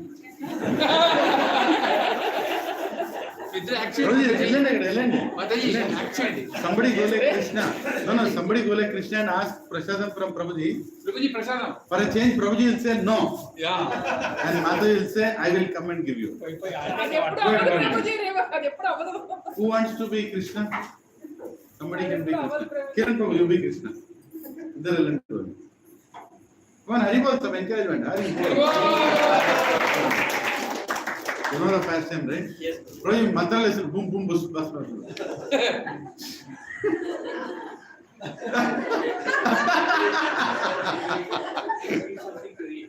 Today you have to fast, I cannot do it.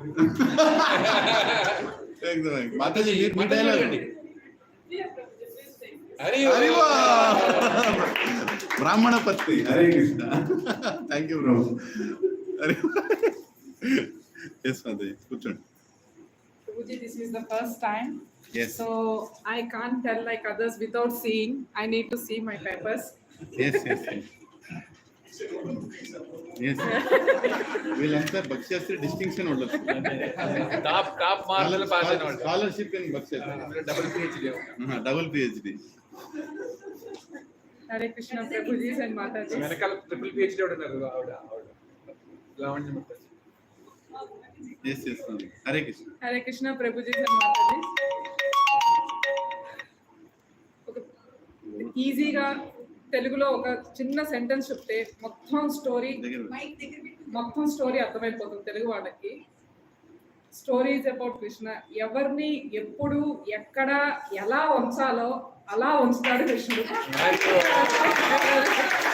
నేను తెలుగులో చెప్పండి మీతో తెలుగులో చెప్పండి బాగుంది. బట్ నేను ఇంగ్లీష్లోనే చేస్తాను. ఇంగ్లీష్లో చెప్పండి. అంటే స్టోరీ తెలుగులో చెప్పచ్చు, philosophy is completely in English. Good. So today the story is about that Krishna who knows everything and whom we worship every day and who is our hero in our lives. And today that hero's birthday and we wish him very happy birthday. So this Lila is from Canto 10, Chapter 23. Wives of Brahmanas surpass the scholars. In this Lila, Lord Sri Krishna explains to Uddhava the difference between the conditioned and liberated living entities, the characteristics of a saintly person, and different aspects of the practice of devotional service. Krishna points out that studying the Vedas without any reference to him or his activities or his pastimes or his devotees, etc., is a useless waste of time. Unnecessary waste of time. రోజంతా కష్టపడి కృష్ణ కృష్ణ కృష్ణ అనుకొని దేనికి అంటున్నాము, దేని గురించి అంటున్నామో తెలియకుండా ఒక ఏదో చేయమన్నారు చేస్తున్నాము అన్నట్టు కాకుండా అట్లా చేయటం వల్ల ఉపయోగం లేదు. దేని చేస్తున్నాము, ఎందుకు చేస్తున్నాము అనేది మనం తెలుసుకొని చేస్తే ఎంతో ఉపయోగం ఉంటుంది అన్నది ఈ స్టోరీ యొక్క gist. So this pastime is about Krishna testing the ritualistic Brahmanas and their wives separately. Brahmanas' wives came out hugely successful. Usually, Brahmanas' wives, they are always behind the scenes. వాళ్ళు ఎప్పుడు ముందుకు రారు. ఎప్పుడు మనం ఎవరి గురించి చెప్పినా కూడా ఎప్పుడు Brahmanas or Prabhujis or something Matajis గురించి చాలా రేర్ గా ఉంటుంది. So this is one occasion where we got to know about them.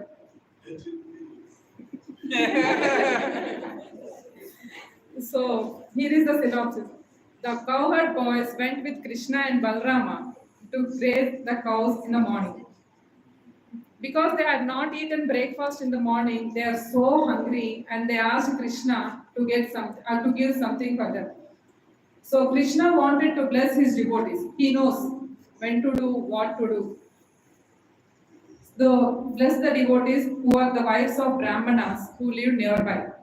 He told the boys to go and beg for some food from the Brahmanas who are performing Angirasa sacrifice.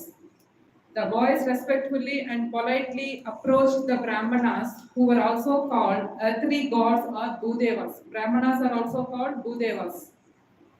Bhagavatam says that Brahmanas failed to say even yes or no because they are so full of petty desires and entangled in elaborate rituals. These Brahmanas are not ready to appreciate the supremacy of the Krishna or Balram. They are not faithful. This is how they made a mistake. They thought that they are doing higher sacrifice, but they could not realize that who came and on whom behalf these cowherd boys came and asked. They are just doing ritual. So, for example, which is in our lives what we are doing, chanting. When we are chanting Krishna's names, if we are not attentive, then we are actually neglecting or being indifferent to him. For the Lord and his names are not different. So when Krishna appears before us every time in the form of holy names or Bhagavad Gita or Srimad Bhagavatam, we should be very careful that we are not inattentive to those things. Acharya Srila Prabhupada says, Lord does not want experts in Vedic learning, nor he cares for various elaborate rituals in the devotional service. What he wants is unalloyed bhakti. Reading of scriptures such as Bhagavad Gita and Srimad Bhagavatam is not a competition so that we can master them. It's a process of purification to become devotee of Lord. Reading should not make one proud. Instead, change our own behavior. It's not like we read or we preach or we are here to change somebody else's lives. First, we need to change ourselves. Brahmanas in this case are experts in Vedas and rituals, but they saw Lord as ordinary human beings. they did not show proper respect. This example is very much applicable to us also, as we tend to forget very purpose of our KC in the course of performing services and reading of scriptures. We too may not be able to recognize Krishna if he comes before us.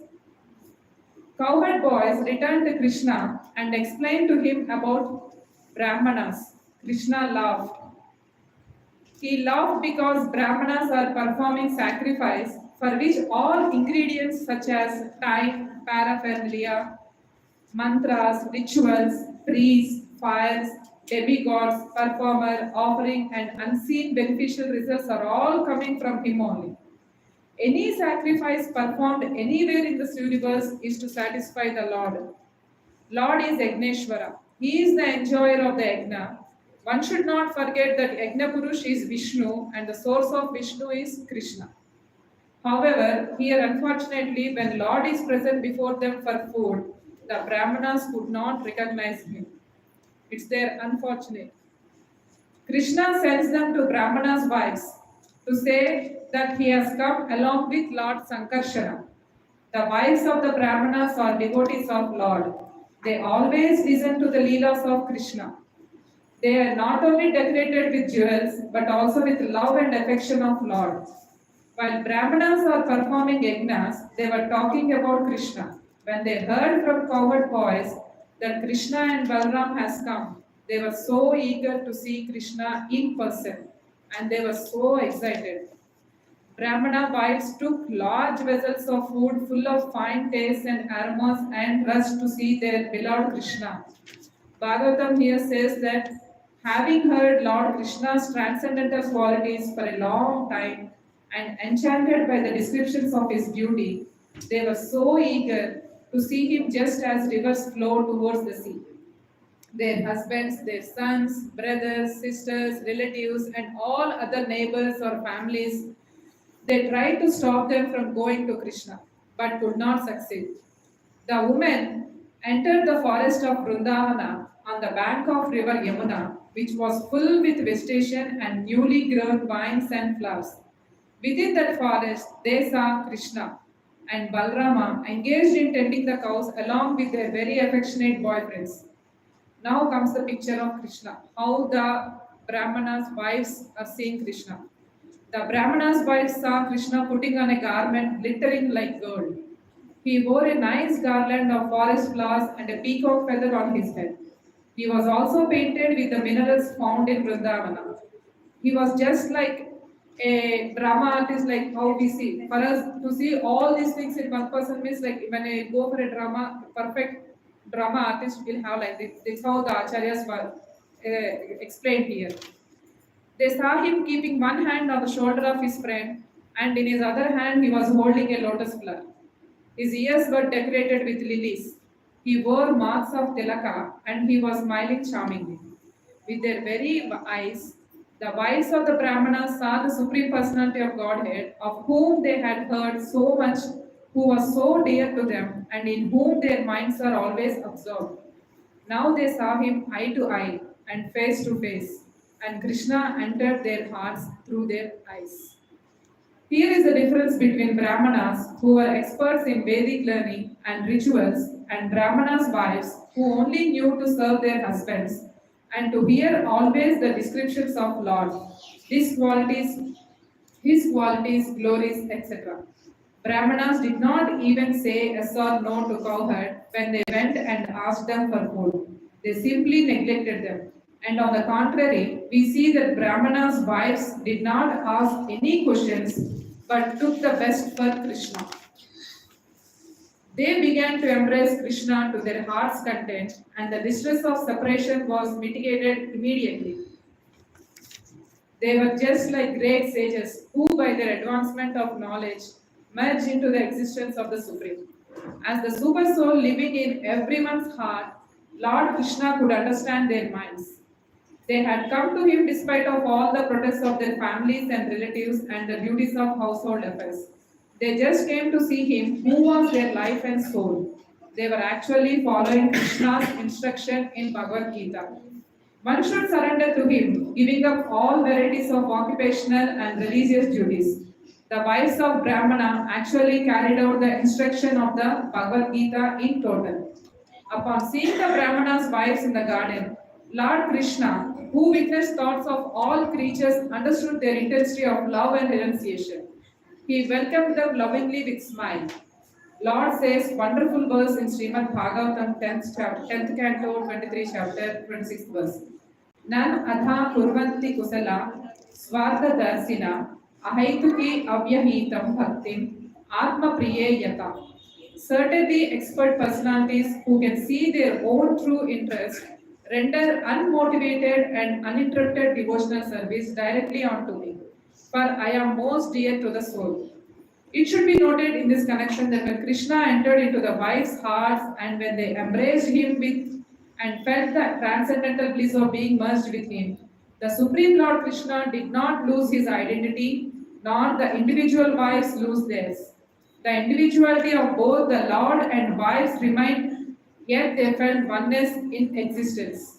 Basically, the wives of Brahmanas, as learned in the Vedic sacrifices, were more spiritually advanced than their scholarly husbands. So much for the meme. We hear so frequently women are less intelligent. Srila Prabhupada says in one of his purports that the personality of Godhead was not seen but only heard does not make any difference. He is seen and realized through the transcendental sound of Vedas. Similarly, in Bhagavad Gita is the sound of representation of Lord and there is no difference in identity. The conclusion is that Lord can be seen and heard by persistent chanting of the transcendental sound. Lord now tells Brahmana's wives to return to their husbands and help them in their sacrifice. Wives refuse to go back. They remind Lord that they are his devotees and it is his duty to protect them. They wish to stay in the forest with the Lord, serve him lovingly, and are ready to give up all material relationships. We need to note important point that Brahmana's wives are so much absorbed in Krishna that they are ready to give up material relationships. In our material world, relationship is so vital that one is ready to commit any sin for his spouse or children or anybody else.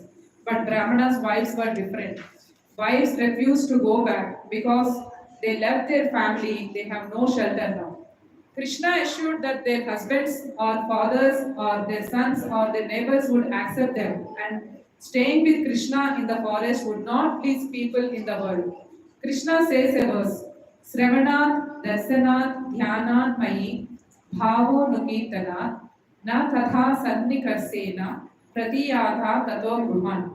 It is by hearing about me, seeing my deity form, meditating upon me, and chanting my names and glories that love for me develops, not by physical proximity. Therefore, please go back to your homes. Here, Lord is giving a message that devotional service can be performed anywhere. We need not be physically near Krishna all the time. Wives returned home as per the instructions of Krishna, and their husbands did not find fault with them. Sorry, Prabhuji, it's a long story. After the return of their wives from Krishna, the Brahmanas engaged in performance of sacrifices began to regret their sinful activities in refusing food to the Supreme Personality of Godhead. Brahmanas lamented for their mistakes of ignoring two lords. Brahmanas condemned their own threefold birth, which is their physical birth, Brahmanical initiation, and initiation into performance of Vedic sacrifice, their vow of celibacy and extensive learning. They began to condemn themselves after seeing the faith and devotion of their wives. They said, Brahmanas are supposed to be spiritual master of all class of men. Instead, they engrossed in their own real interest. They began to talk among themselves. To hell with our being born Brahmanas. To hell with our learning all Vedic literatures. To hell with our performing great sacrifices and observing all the rules and regulations. To hell with our family. To hell with our expert service in performing the rituals exactly to the description of the scriptures. To hell with it all. For we have not developed transcendental loving service to the Supreme Personality of Godhead, who is beyond the speculation of mind, body, and senses. They continue to talk. The external energy of Krishna is so strong that it can create illusion to overcome even the greatest mystic yogi. Although we expert Brahmins are considered to be the teachers of all sections of human society, we also have been illusioned by the external energy. Just see how fortunate these women are, who have so devotedly dedicated their lives to the Supreme Personality of Godhead Krishna. They could easily give up their family connection, which is so difficult to do. Family life is just a dark well for the continuation of material miseries. The Brahmanas' lamentation in Srimad Bhagavatam, 10th canto, 23 chapter 43 to 44 verse is worth remembering. These women have never undergone the purificationary rites of the twice born classes, nor they have lived as brahmacharis in the ashrama of the spiritual master, nor they have executed austerities, speculated on the nature of the self, followed the formalities of cleanliness, or engaged in pious rituals. Nevertheless, they have firm devotion for Krishna, whose glories are chanted by the exalted hymns of the Vedas, and who is the supreme master of all masters of the mystic path. We, on the other hand, have no such devotion to Lord, though we have executed all these processes. Even though we were reminded of Krishna and Balrama by the cowhead boys, we disregarded them. We think now that it was simply a trick of mercy upon us by the Supreme Personality of Godhead that He has sent His friends to beg foodstuff from us. Otherwise, He has no need to send them. He could have satisfied their hunger then and there just by willing to do so. The offense of Brahmanas resembles our position in this material world.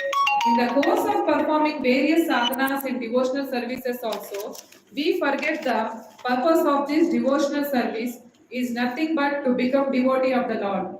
To become devotee is not an easy task. We need to possess so many qualities, one of which is compassionate to other living beings. Brahmanas, though excelled in all processes, lacked this quality and hence could not respond to the cowherd boys despite they telling the Brahmanas that Lord Krishna has sent them and wanted some food. On the contrary, the Brahmanas' wives, by simply hearing the glories of the Lord and descriptions of his pastimes, got themselves absorbed in the Bhakti and attained highest position of being dear to the Krishna. The Brahmanas repented for their sinful activities. They wanted to go personally to offer their obeisances unto him, but being afraid of Kamsa, they could not go. Prabhupada writes, the example of the learned Brahmanas and their wives is vivid. The wives of Brahmanas, because they were infused by pure devotional service, did not care for any kind of opposition. They immediately went to Krishna. But although the Brahmanas had come to know the supremacy of the Lord and were repenting, they are still afraid of King Kamsa because they were too addicted to fruitive activities. We should therefore understand Kiba Vipra, Kiba Nyasi, Sudra Kenanaya, Ye Krishna Tattva Veta, Say Guru Haya. It does not matter whether a person is Vipra or he is born in a lower family or is in renounced order of life, or if he is a master in the science of Krishna, he is a perfect and bona fide master. Chaitanya Charitamrita. Concluding his offering by remembering the prayer offered by Brahmanas in the end.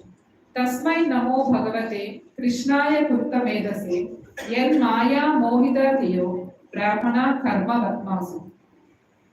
Let us offer our obeisances unto Lord Krishna, the Supreme Personality of Godhead. His intelligence is never bewildered, whereas we, confused by his power of illusion, are simply wandering about on the paths of fruitive works.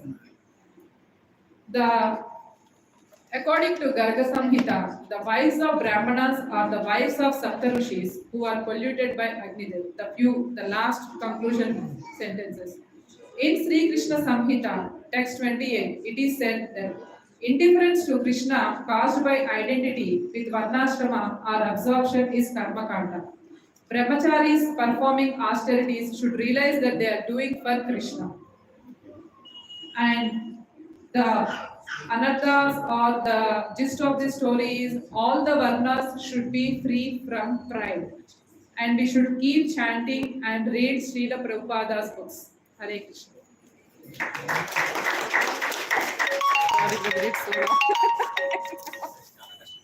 Credit goes to Anuradha Mataji. She has given me the source of all this.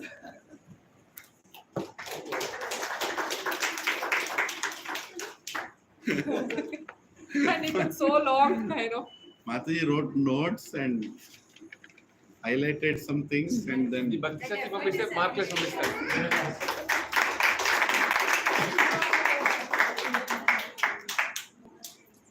Very sincere preparation. చూసి నేర్చుకోవడం ఆయన ఊరికే చెప్పుడు కాదు. మీరు కూడా అదే category. Hare Krishna.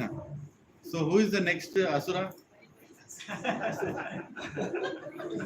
Representing.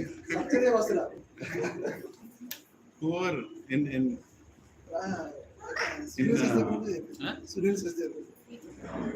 in music circles, when you can sing nicely, the Guru says you have very good sura. When you cannot sing nicely, they tell you are asura. That is also a meaning of asura. Okay. So Prabhuji is going to which We have to guess. we have to guess. Haribol. Everybody focus. Hare Krishna. Satyadev Prabhu. Elephant.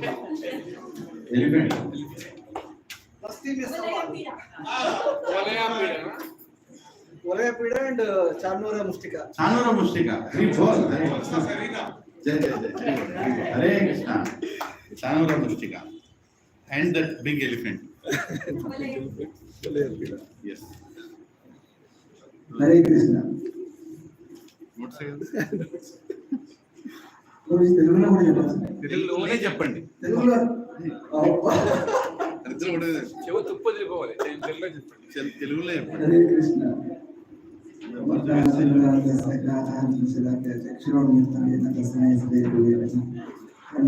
Seeking the blessings of Srila Prabhupada, Lila and Prabhu, and all the Vaishnavas. This is the first time I'm speaking here. So, తెలుగులో చెప్తాను. ఎంతమంది తెలుగులో వినాలండి? Good. So కృష్ణుడు కువలయ పీడ అనే ఏనుగుని చాణూర ముష్టికులు అనే మల్లులు కంసుడు last కి ఎలా చంపాడు అనేది స్టోరీ కృష్ణ లీల. సో ఇందులో ఈ లీల స్టార్ట్ చేసే ముందు మనం దానికి ముందు జరిగిన విషయాలు ఏంటి అనేది ఒక్కసారి చూస్తున్నాము. సో అందరికీ తెలుసు, కృష్ణుడిని చంపడం కోసము కంసుడు చాలా మంది రాక్షసులని పంపిస్తున్నాడు. అందరూ విన్నాం ఇప్పుడు. సో ఇంతమందిని పంపిస్తున్నా సరే ఏం అవ్వట్లేదు. అందరూ చచ్చిపోతున్నారు, అందరు రాక్షసులు అందరూ చచ్చిపోతున్నారు, కానీ కృష్ణుడికి మాత్రం ఏం అవ్వట్లేదు. సో కంసుడు ప్రతి సంవత్సరం ఏం చేస్తారంటే ధనుర్యాగం అనే ఒక యజ్ఞం చేస్తుంటాడు. కంసుడి దగ్గర శివధనుస్సు ఉంది. శివుడిని ప్రసిద్ధి చేసుకొని శివుడి దగ్గర నుంచి ఒక ధనుస్సు తీసుకున్నాడు. సేమ్ మన ఎట్లయితే రామావతారంలో అతని దగ్గర ఎట్లయితే శివధనుస్సు ఉంటుందో జనకుడి దగ్గర, అలాగే కంసుడి దగ్గర కూడా శివధనుస్సు ఉంటుంది. సో ఈ ధనుర్యాగం అనేది చేస్తాడు. ఎవ్రీ ఇయర్ ఏంటంటే ధనుర్యాగం చేసి ఆ ధనుస్సుని పూజించి చేస్తుంటాడు, అందరినీ పిలుస్తాడు. సో ఈసారి కూడా ధనుర్యాగం జరుగుతుంటుంది. సో సరిగ్గా టైంకి నారద ముని వస్తారనమాట. సో నారద మునికి కొంచెం ఫ్రెండ్, కంసుడు అంటే కొంచెం ఫ్రెండ్ లాంటివాడు. ఏదో ప్రతిసారి ఏదో ఒకటి చెప్తుంటాడు. ఇంతకుముందు ఒకసారి కృష్ణుడు 8 మంది అష్టమ పుత్రులు ఉన్నప్పుడు కూడా నువ్వు ఎందుకు వదిలేస్తున్నావు అన్న విషయంలో కూడా ఒకసారి సజెస్ట్ చేస్తాడు. సో అలా కృష్ణుడు అంటే కంసుడికి ఏమనిపిస్తుంది అంటే నారద ఇస్ ఎ ఫ్రెండ్, నారదుడు నాకు మంచి కోసమే చేస్తాడు అన్న ఒక భావన ఉంటుంది అన్నమాట. సో అందుకోసం అనేసి కృష్ణుడు కంసుడు ఏంటంటే నారదుడు రాగానే కూర్చోబెట్టి ఏంటి ఎలా ఉంది అంటే ఇట్లా చేస్తున్నాము అంటే, ఇంతమందిని పంపించినా సరే ఏం అవ్వట్లేదు, అందరినీ చంపేస్తున్నాడు కృష్ణుడు, ఏం చేద్దాము అంటే అక్కడ మళ్ళా నారదుడు ఏం చేస్తాడంటే కంసుడికి హెల్ప్ చేస్తున్నట్టుగా చేసి కంసుడి నాశనాని కోసమే సలహాలు ఇస్తుంటాడు. కానీ ఆ కంసుడికి ఏమనిపిస్తుంది అంటే అది నా మంచి కోసమే ఇస్తున్నాడు అనుకుంటారు. సో ఇక్కడ ఏంటి నారదుడు వచ్చేసి చెప్తాడు అనమాట, అవును ఎలాగో ధనుర్యాగం చేస్తున్నావు కదా, దానికోసమే పిలవచ్చు కదా బలరామకృష్ణుడిని డైరెక్ట్ గా ఇక్కడికి మధురకి పిలిపించేసి వాళ్ళని ఇక్కడే చంపించేసేయచ్చు కదా, నువ్వు ఏదో ఈ రాక్షసుల్ని పంపిస్తున్నావు, వాళ్ళు నిజంగా చంపుతున్నారా, వాళ్ళు ఎక్కడ ఆజ్ఞ చేసుకుంటున్నారా అది తెలియదు. సో నిజంగా అక్కడ ఫైటింగ్ అవుతుందో వాళ్ళు నిజంగా వస్తున్నారో తెలియట్లేదు కదా. సో నీ కళ్ళ ముందే ఉంటారు, వాళ్ళని పిలిపించి వాళ్ళని పిలిపించిన తర్వాత నీ ఎదురుగుండానే వాళ్ళని ఏదో విధంగా సంపాదించుకోవాలి అంటే ఏదో బాగుంది ఐడియా అనేసరి సరే అయితే కృష్ణుని బలరాముని ఇద్దరిని ఇక్కడికే పిలుస్తాను, ఒక ధనుని యాగం జరుగుతుంది కదా, ఆ యాగం కోసం అనేసరి ఒక నెపం మీద పిలిపించేసి వాళ్ళని ఇక్కడే చంపిస్తాను. ఏంటంటే ముష్టి యుద్ధం, చాణూరు ముష్టిక అనే చాలా మంది వాళ్ళ దగ్గర 105 మంది మల్లులు అంటే బాగా వస్తాదులు ఉంటారనమాట కంసుడి దగ్గర. సో వాళ్ళు ఎలాగో ఉన్నారు, వాళ్ళందరితోటి ఒక ప్లాన్ వేసుకుంటాడు కంసుడు ఎలా చంపాలి. ముందు ఒక ఏనుగు, పెద్ద ఏనుగు ఉంటుంది కంసుడి దగ్గర, ఆ ఏనుగు కూడా చంపిద్దాం. అక్కడ మిస్ అయిపోతే నా దగ్గర ఉన్నటువంటి కంసుడికి చాలా మంది తమ్ముళ్ళు ఉంటారు, వాళ్ళు కూడా చంపిద్దాం. అది కూడా అయిపోతే ముష్టికులు యువకులు ఉంటారు రెసిడెంట్స్, వాళ్ళతోటి చంపిద్దామని ప్లాన్ పెట్టుకుంటాడు. సో ఆ ప్లాన్ ప్రకారం పిలుద్దాం అనుకొని సరే ఎవరిని సెలెక్ట్ చేసుకోవాలి, కృష్ణుడు ఎవరు పిలిస్తే రాడు, ఓన్లీ భక్తులు పిలిస్తేనే వస్తాడు కృష్ణుడు. సో వాళ్ళందరిలో భక్తులు ఎవరు, అక్రూరుడిని సెలెక్ట్ చేస్తాడు. అక్రూరుడికి చాలా కృష్ణుడు అంటే చాలా ఇష్టం, కృష్ణుడు భక్తుడు అనమాట. మనకి 12 మంది మహాజనుల్లో అక్రూరుడు కూడా ఒక మహాజన్ అనమాట. వందనం ఎగ్జాంపుల్ ఏంటంటే అక్రూరుడు మహాజన్. సో అక్రూరుడు పిలిపిస్తాడు, అక్రూరుడు పిలిపించి సరే నువ్వు వెళ్ళి కృష్ణుడిని తీసుకురా, నేను ఇట్లా ధనుర్యాగంలో చేస్తున్నాము, ఆ ధనుర్యాగం కోసం పిలుస్తున్నాము అని చెప్పి తీసుకొచ్చిన తర్వాత వాడిని ఎట్లా కృష్ణుడిని బలరాముడిని మనం ఇక్కడ చంపేద్దాము అని చెప్తాడు. కానీ అక్రూరుడు ఏంటి, అక్రూరుడు భక్తుడు, కానీ భక్తుడుగా ఉన్నా సరే అతడు ఏంటంటే జరిగేది ఏదో జరుగుతుంది. కృష్ణుడు భగవంతుడు, ఆయనకు అన్నీ తెలుసు, నేను నిమిత్త మాత్రుడిని, సో నా ద్వారా కృష్ణుడిని ఇక్కడ తీసుకురాగలుగుతున్నాను అన్న సంతోషం ఉంటుంది ఎక్కువ. సో అయినా సరే కృష్ణుడు పిలిపించే కార్యము ఆయన చంపించేది అయినా సరే ఆయన ఏంటంటే ఆయనంతా తెలుసు, కృష్ణుడికి తెలుసు, ఓన్లీ ఇన్స్ట్రుమెంట్ అన్న ఉద్దేశంతో ఏం చేస్తాడంటే సరే నేను పిలుచుకొస్తానని ఒప్పుకొని మొత్తం మంచి రథం తీసుకొని వెళ్తాడు. మన బృందావనానికి వెళ్ళేసి కృష్ణుడు ఆ లీల కూడా అంటే ఈ అక్రూరుడు బలరామకృష్ణుడిని తీసుకురావడం కూడా చాలా అద్భుతంగా వర్ణిస్తారు అన్నమాట మనకి భాగవతంలో. అసలు ఎంత అంటే భగవంతుడి దగ్గరికి వెళ్తున్నాను అనడానికి అతను ఎంత పులకించిపోతాడంటే అడుగునా అసలు అనుకుంటూనే ఉన్నాడు, కృష్ణుడు కలుస్తాడు, బృందావనం వెళ్తాను, వెళ్ళంగానే ఆయన ఎట్లా కలుస్తాను, ఎలా తీసుకొస్తాను, అబ్బో నేను కృష్ణుడిని కలుస్తున్నాను, ఎన్నో జన్మల తర్వాత నేను ఇలా జరుగుతుంది అంటే కృష్ణుడు భగవంతుడు అన్న విషయం అక్రూరుడు కూడా తెలుసు అనమాట. సో తెలుస్తూ వెళ్ళి తీసుకొస్తాను అనేసి ఎంతో సంతోషంగా వెళ్తూ ఉంటాడు. ఎక్కడైతే ఒక చోటికి వెళ్ళగానే ఆ గుర్రాలు ఆగిపోతాయి అనమాట. అక్కడ నుంచి ఇసుక ఉంటుంది, ఆ ఇసుక మీద కృష్ణుడి పాద చిహ్నాలు కనిపిస్తాయి. ఆ గుర్రాలకు కూడా తెలుసు అనమాట కృష్ణుడి పాద చిహ్నాలు తగ్గకూడదు అనేసి గుర్రాలు కూడా ఆగిపోతాయి అక్కడ. అప్పుడు అక్రూరుడు కిందకి దిగేసి ఆ పాద చిహ్నాలు చూసి ఎంత సంతోషిస్తాడంటే ఇంకా ఆ ఇసుకలో అటు ఇటు దొరుకుతాడు, మొత్తం ఆ మట్టి ఇసుకనంతా ఒంటి మీద రాసేసుకుంటాడు, అంత సంతోషపడతాడు అనమాట. కృష్ణుడి పాదాలు ఉన్న చిహ్నాలు ఉన్నటువంటి ఇసుక ఇది అనేసి ఆ మొత్తం ఇసుకనంతా మొహానికి ఒంటికి అంతా పూసేసుకుని అక్కడ ఆ చివరి నుంచి ఈ చివరికి పొరుదల్లాన్ని పెట్టేస్తాడు. సో అలా చేసి చివరికి కృష్ణుడు వెళ్ళేసి వాళ్ళని బలరామకృష్ణుడికి చెప్పేసి వాళ్ళని తీసుకొని వస్తాడు. సో అది స్టార్టింగ్ అనమాట, ఎట్లా కృష్ణుడు మధురకి ఎలా వస్తాడు అనేసి లీల గురించి అనమాట. సో తర్వాత నారద మహాముని చెప్తాడు. అండ్ ఇంకోటి కంస చెప్పాను కదా, కంస దగ్గర 105 ఈ రెస్లర్స్ ఉంటారు, బాగా బలంగా ఉన్నాడు. ఎంత బలవంతుడు అంటే వాడు ఎన్నో యుద్ధాలు బాగా తిండి పెడతాడు వాడు. ఇంకా ఈ కుబలయ పీఠం, సో ఏనుగు గురించి చెప్పాలంటే అది 10,000 ఏనుగుల్ని చంపిందట.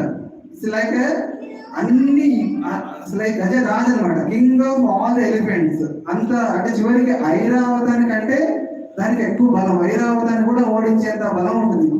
సో అది 10,000 ఏనుగుల్ని యుద్ధాల్లో 10,000 ఏనుగుల్ని చంపింది అనమాట. అంత పెద్ద బలం ఉన్న ఏనుగు అది కుబలయ పీఠం.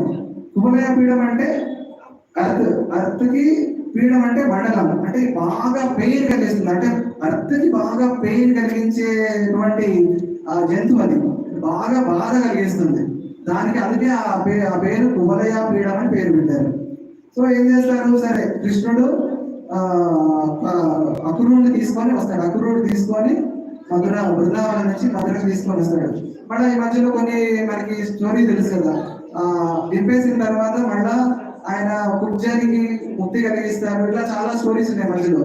ఇది ఏ చాప్టర్? ఈ కులయ పీడనము, ఈ తర్వాత చారువుల ముష్టిని చంపడం అనేది మనకి భాగవతంలో 10th canto 43rd chapter and 44th chapter, ఈ 2 chapters లో ఈ దీని గురించి రిఫరెన్స్ ఇచ్చారు మనం.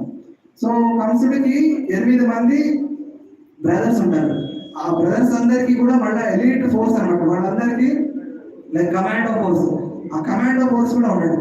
సో కంసుడు ఏం ప్లాన్ చేస్తాడంటే, ఒకవేళ ఆ ఏను కూడా చంపేస్తారు, తర్వాత ఈ చాణూర ముష్టిక వీళ్ళిద్దరిని కూడా చంపేసిన తర్వాత ఇంకా బతికుంటే నా బ్రదర్స్ ఉన్నారు, వాళ్ళందరికీ ఒక్కొక్కడికి 100 మంది కమాండో ఫోర్స్ ఉంటారు, వాళ్ళందరినీ పంపిస్తాను, వాడి చేతి కూడా చంపిస్తాను, చివరికి వాళ్ళు ఇంకా నేనే దిగుతాను. అట్లా ప్లాన్ చేసుకుంటాడు. కృష్ణుడిని చంపడం కోసం కంసుడు చేసుకున్న ప్లాన్ ఇదంతా. సో ఎప్పుడైతే అంతా వాళ్ళు పిలిపిస్తారో అప్పుడు కంసుడు వస్తాడు. అంతా పాస్ట్ టైమ్స్ అంతా అయిపోయిన తర్వాత ఆ మర్నాడు మార్నింగ్ స్టార్ట్ అవుతుంది. ఎరీనా అంటే పెద్ద స్టేడియం ఉంటుంది, స్టేడియం లాంటిది. కంసుడు ఎక్కడ కూర్చుంటాడంటే ఆల్మోస్ట్ ఒక 20 story హైట్, అంత పెద్ద. మనం చూస్తాం గ్రీస్ లో ఒక పెద్ద ఎరీనా ఉంటుంది, అందులో చూసి అదేంటి అది గ్రీస్ లో ఫైట్ చేస్తారు వాళ్ళు, కొలోజియం, ఆ టైప్ లో ఉంటుంది అనమాట ఆ స్టేడియం. సో వాళ్ళు ఇంకా ఫస్ట్ కృష్ణుడు ఎంటర్ అవుతూనే ఏం చేస్తాడంటే అక్కడ శివధనుస్సు ఉంటుంది, శివధనుస్సు సైడ్ వెళ్తాడు. అక్కడ వాళ్ళందరూ సెక్యూరిటీ వాళ్ళంతా ఉంటారు, భటులందరూ. వాళ్ళు ఏమంటారు, దూరం నుంచి చూడండి, దగ్గర ముట్టుకోకూడదు అంటే ఇట్లా అంటారు. వారేసరి వెళ్ళి ఒక చేతితో ఇట్లా ఎట్లయితే రాముడు విల్లు ఎట్లా లేపుతాడో అలా ఒక చేతితో అక్కడ ఉన్న శివధనుస్సుని లేపి, ఏది ఆ ధనుర్యాగం చేసే శివధనుస్సు అది దాదాపు 500 మంది బలమైన వాడు లేపితే కానీ లేవనటువంటి అంత బలమైన చాలా స్ట్రాంగ్ ధనుస్సు. సో దాన్ని ఒక ఎడం చేతితో లేపి వింటి నారి చేసి దాన్ని ఇరగొట్టేస్తాడు అనమాట కృష్ణుడు. కృష్ణుడికి అప్పుడు ఎన్ని ఏళ్ళు? జస్ట్ 8 or 9 years ఆ ఏజ్. సో అది లేపి అది పగిలిపోగానే, శివధనుస్సు పగిలిపోగానే ఎంత భయంకరమైన సౌండ్, వెలుపులు, ఉరుములు, అందరి చెవులు చిల్లులు పడేటటువంటి సౌండ్ వస్తుంది.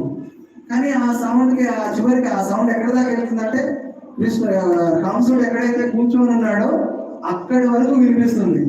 చివరికి ఇంకా గుండెలు ఆగిపోతాయి అనమాట. ఏంటి నా శివధనుస్సుని విరిచేస్తాడా కృష్ణుడు అన్న అంత ఒక్కసారి టెన్షన్ పడతాడు. ఇక వెంటనే అరేంజ్ చేస్తాడు. ఓకే వస్తున్నాడు, కృష్ణుడు వస్తున్నాడు, అరేంజ్ చేసుకోండి మొత్తం ఆ యోధుల్ని రెడీ చేయమంటాడు.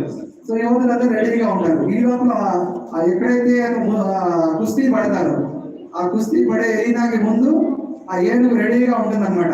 సో లోపలికి ఎంటర్ అవుతాడు. ఎంటర్ అవ్వగానే కృష్ణుడు చూడంగానే ఆ ఏనుగు ఒక్కసారి గట్టిగా గర్జిస్తుంది. గర్జించేసి ఇంకా కృష్ణుడిని చంపడం కోసం వస్తూ ఉంటుంది. కృష్ణుడు చిన్న పిల్లాడుగా కనిపిస్తాడు. ఎట్లా చిన్నడు 8 years అంటే ఎంత చిన్నపిల్లాడు. బలరాముడు ఇద్దరు వస్తుంటారు.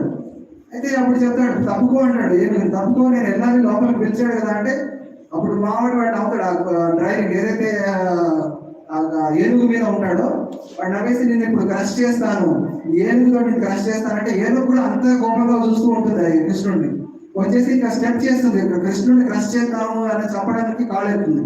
అప్పుడు ఏం చేస్తాడు కృష్ణుడు? ఆ కాళ్ళ మధ్య నుంచి దూరిపోయి పాల్గొడు.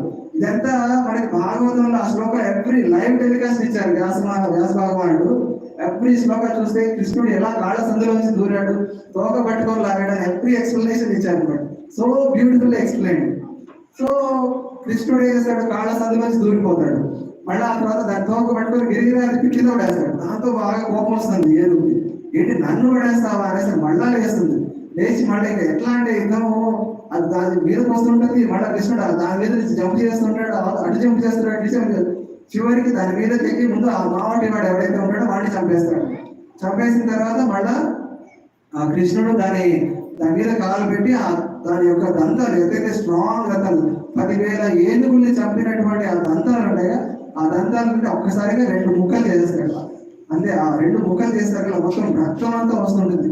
ఆ రక్తం దాని చింది కృష్ణుడి మీద పడితే చాలా అందంగా కనిపించాడట. ఏదో ఆ నక్షత్రాలు, ఎర్ర పర్ల్స్ ఉన్నట్టు కృష్ణుడి బాడీ అంతా చాలా అందంగా ఉంది. సో ఆ 2 దంతాన్ని విరిచేసి ఒక దంతం బలరాముడికి ఇచ్చి ఇంకో దంతం తను పట్టుకొని ఇట్లా భుజం మీద గదలాగా ఇట్లా పట్టుకొని వాళ్ళు లోపలికి ఎంటర్ అవుతుంటే అసలు ఒక్కసారిగా అక్కడ ఉన్నటువంటి కుస్తీ కోసం వెయిట్ చేస్తున్నటువంటి వాళ్ళంతా హడలిపోతారు. ఏంటి 10,000 ఏనుగులు చంపినటువంటి కువలయ పీఠాన్ని ఈయన ఒక దెబ్బతోటి చంపేస్తాడు అనేసి వాళ్ళు ఒకసారి కంగారు పడతారు. అయినా చాండూరు ముస్లింలు కూడా వాళ్ళు ఏమి తక్కువ తిన్నవాళ్ళు కాదు, వాడు చాలా బలవంతులు అనమాట. సో వాళ్ళు ఏం చేస్తారు, అప్పుడు పిలుస్తారు, రా చాలా బస్టింగ్ మీద సవాల్ అనేసి అంటారు. అప్పుడు కృష్ణుడు కూడా వస్తాడు, దగ్గరికి వస్తాడు. అప్పుడు కృష్ణుడితో అంటారు అనమాట, చూసాము చాలా బాగుంది, నీ బలం అంతా బాగుంది, కానీ మన కంస మహారాజు పిలిచారు, మన ఇద్దరం కుస్తీ చేయాలి, కుస్తీ చేసి ఆయనకి ఆనందం కల్పించాలి మీరు అనేసి అంటాడు. అంటే సరే నేను కూడా ఓకే, మనం కూడా కుస్తీ చేద్దాం, కృష్ణ రాజుని ఆనందపరచడం అందరికీ మన ప్రజలందరికీ మన ముఖ్య కర్తవ్యం కాబట్టి చలో మనం కూడా రెడీ, నేను కూడా వస్తాను అనేసి అంటే సరే ఇంకా రెడీ అవుతాడు. కృష్ణుడేమో చాణుడితో యుద్ధానికి, బలరాముడేమో ముష్టికుడితో యుద్ధానికి ఇద్దరు రెడీ అవుతారు. సో ఎప్పుడైతే యుద్ధం మొదలు పెడతారో వాడు ఎట్లా అంటే కింద పడడం మీద పడడం, కుస్తీ చూసాం కదా మనం, రెస్లింగ్ మ్యాచ్ ఎలా జరుగుతుంది సేమ్ అట్లాగే అనమాట. రెస్లింగ్ మ్యాచ్ ఎలా జరుగుతుందో వాళ్ళిద్దరు కూడా ఇలా పట్టుకుంటారు, తలకు తల మొహానితో మొహం అట్లా కాలుతో కాలు అట్లా యుద్ధం చేస్తూ ఉంటారు. వాళ్ళు ఏమనుకుంటారు, ఓ వీళ్ళిద్దరు నిజంగానే యుద్ధం చేస్తున్నారు, వాళ్ళు కింద పడేస్తుంటారు, వాళ్ళు పైన పడుతుంటారు, తర్వాత వీళ్ళు కింద పడుతుంటే నిజంగానే చేస్తున్నారేమో అనుకుంటారు. కానీ భగవంతుడు అదొక లీల లాగా ట్రీట్ చేస్తారు. ఆయనకి ఏంటి, ఆయన కుస్తీ చేయాలని ఉంది, ఇలాంటి వాళ్ళని ఒక దెబ్బతోటి చంపేశాడు ఆయన్ని. కానీ ఏంటంటే ఏదో ఆయన కూడా ఏంటంటే కుస్తీ పడదాము అన్న సరదా ఉంటుంది అనమాట కృష్ణుడికి. అందుకని జస్ట్ ఒక 2 minutes ఫాస్ట్ టైం లాగా చేస్తాడు.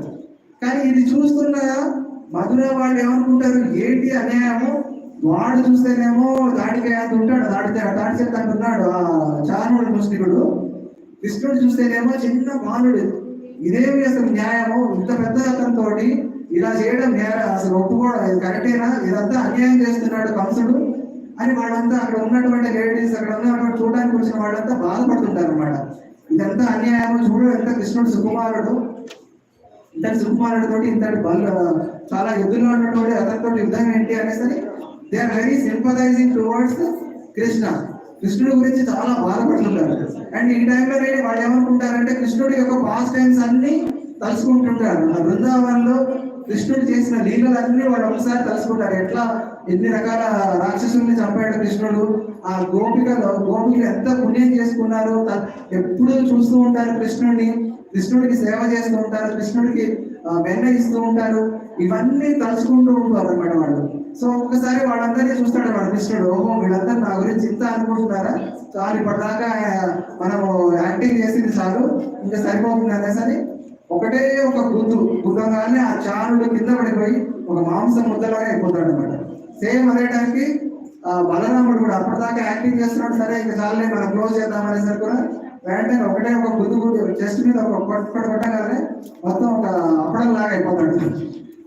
సో ఇట్లా ఇద్దరిని చంపేస్తాడు చానుడు, ముష్టికులు ఇద్దరిని ఇద్దరు చనిపోగానే వెంటనే ఎవరైతే కంసుడి యొక్క బ్రదర్స్ ఉన్నారో వాళ్ళ ఆర్మీ కూడా వస్తుంది. ఇంకా వాళ్ళని చంపడం ఎట్లా, లెఫ్ట్ లెగ్ తో ఒకసారి తంతాడట, లెఫ్ట్ లెగ్ తో తనగానే మొత్తం అక్కడ ఉన్న సోల్జర్స్ వాళ్ళ భటులందరూ చచ్చిపోతారు. ఆ తర్వాత బలరాముడు కూడా మిగతా వాళ్ళందరూ కూడా చంపేస్తాడు. ఇలా చేస్తున్నాగానే వెంటనే ఆ కంసుడు చూస్తాడు, ఆ కంసుడికి ఇంకేంటి అయిపోయింది, లాస్ట్ మినిట్ అనమాట, ఇక చచ్చిపోతాను. అప్పటిదాకా ఏంటి కంసుడికి ఎప్పుడు ప్రాణ భయం, కంసుడు ఎప్పుడు తలుచుకుంటూనే ఉంటాడు కృష్ణుడిని, ఎప్పుడు అసలు మర్చిపోడు అనమాట, నిద్రలో కూడా మర్చిపోకుండా భయపడుతుంటాడు. ఎక్కడి నుంచి వస్తాడు కృష్ణుడు, ఎప్పుడు చంపుతాడు అన్నాడు. ఎందుకంటే ఇదే డెమన్ డెత్, చావు అంటే కృష్ణుడు అంటే చావు అనేసి కంసుడికి ఎప్పుడో తెలుసు అనమాట. ఎప్పుడైతే కంసుడు ఇంకా వీళ్ళని చూస్తాడో ఇంకా వెంటనే బడులను ఆర్డర్ చేస్తాడు, వీళ్ళందరూ వెళ్ళేసి వీళ్ళందరూ జైల్లో వేసేయండి, వాళ్ళ నాన్న ఉంటాడు, వాళ్ళ నాన్న ఉగ్రసేన మహారాజు, ఆయన కూడా చంపేసేయండి, వీళ్ళందరినీ మొత్తం వీళ్ళ ఆస్తులని జప్తు చేయండి అనేసి చెప్తాడు. కానీ అప్పటికే కృష్ణుడు ఎక్కడో కింద ఉన్నవాడు 27 floors అంత హైట్, ఒకటే ఒక్క జంప్ తోటి కరెక్ట్ గా కంసుడు సింహాసనం దగ్గరికి జంప్ చేసి వాడు జుట్టు పట్టుకొని కిందకి లాగి డైరెక్ట్ కుస్తీ చేసి అరీనా మీదకి పడేస్తాడు అనమాట. ఈ ఒక్కసారి ఒక ఉదుటిలో కృష్ణుడు వచ్చి తన ముందు వచ్చేసరికి అప్పటికే గుండె అయిపోతుంది, గుండె ఆగి చచ్చిపోతాడు వాడు అక్కడికి. అసలు ఇంకా అసలు కొట్టాల్సిన అవసరం లేకుండానే కంసుడు చచ్చిపోతాడు అనమాట. సో అలా కంసుడిని కూడా కింద పడేసి చంపేస్తాడు. అలా చచ్చిపోగానే మొత్తానికి కృష్ణుడు కంసుడు కూడా ఈజ్ అగైన్ అందులో అంటే కంసుడు కూడా మనకు చెప్పారు కదా ఇందాక ఈజ్ ఆల్మోస్ట్ ఎప్పుడు తన గురించి తలుస్తూ ఉంటాడు కాబట్టి కంసుడి ఆత్మ కూడా అది మధ్య అయిపోతుంది. ఆ స్వరూపం సారూప్యం చేసి పంపించేస్తాడు అన్నమాట కృష్ణుడు. సో ఇక్కడ మన ఎసెన్స్ ఏంటి, యాక్చువల్లీ ఈ కోదయాపీఠం అనేది ఇట్స్ సెన్స్ గ్రాటిఫికేషన్. తన యొక్క బలాన్ని తన యొక్క గురించి తన యొక్క ఎంత మందిని కూడా చంపగలను అన్న ధైర్యంతో ఆ ఏనుగు ఉంటుంది. వీళ్ళు కూడా ఏంటంటే ఆ అనర్థాల వల్ల వీళ్ళిద్దరు చార్నూరు ముస్లింలు కూడా కృష్ణుడు ఒక మామూలు బాలులాగా చూడగలిగానే తప్ప అతను దేవాది దేవుడు అన్న విషయం మర్చిపోయారు.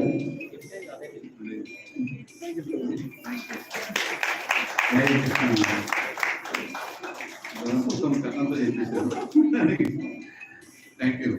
So, how many more are there? Four. Hare Krishna. So, which team are you? Telugu, English? English. Snake. Nanda Maharaj getting swallowed by a snake. Nanda Maharaj getting swallowed by a snake. So please go there. Snake ఏం చేయాలి Prabhuji? How is going to swallow Nanda Maharaj? విడాక్ Jayaraj ప్రభు చెప్పేస్తాను. Okay. So my humble request is, I know we all want to hear Krishna Lila also, but then the time is limited. So let's focus on the anarthas that the demons represent, so that we can tell the teaching also. Hare Krishna. Hare Krishna. So I'm going to speak about the pastime or the anartha of pride through this story, which is nothing but Nanda Maharaj getting swallowed by a snake.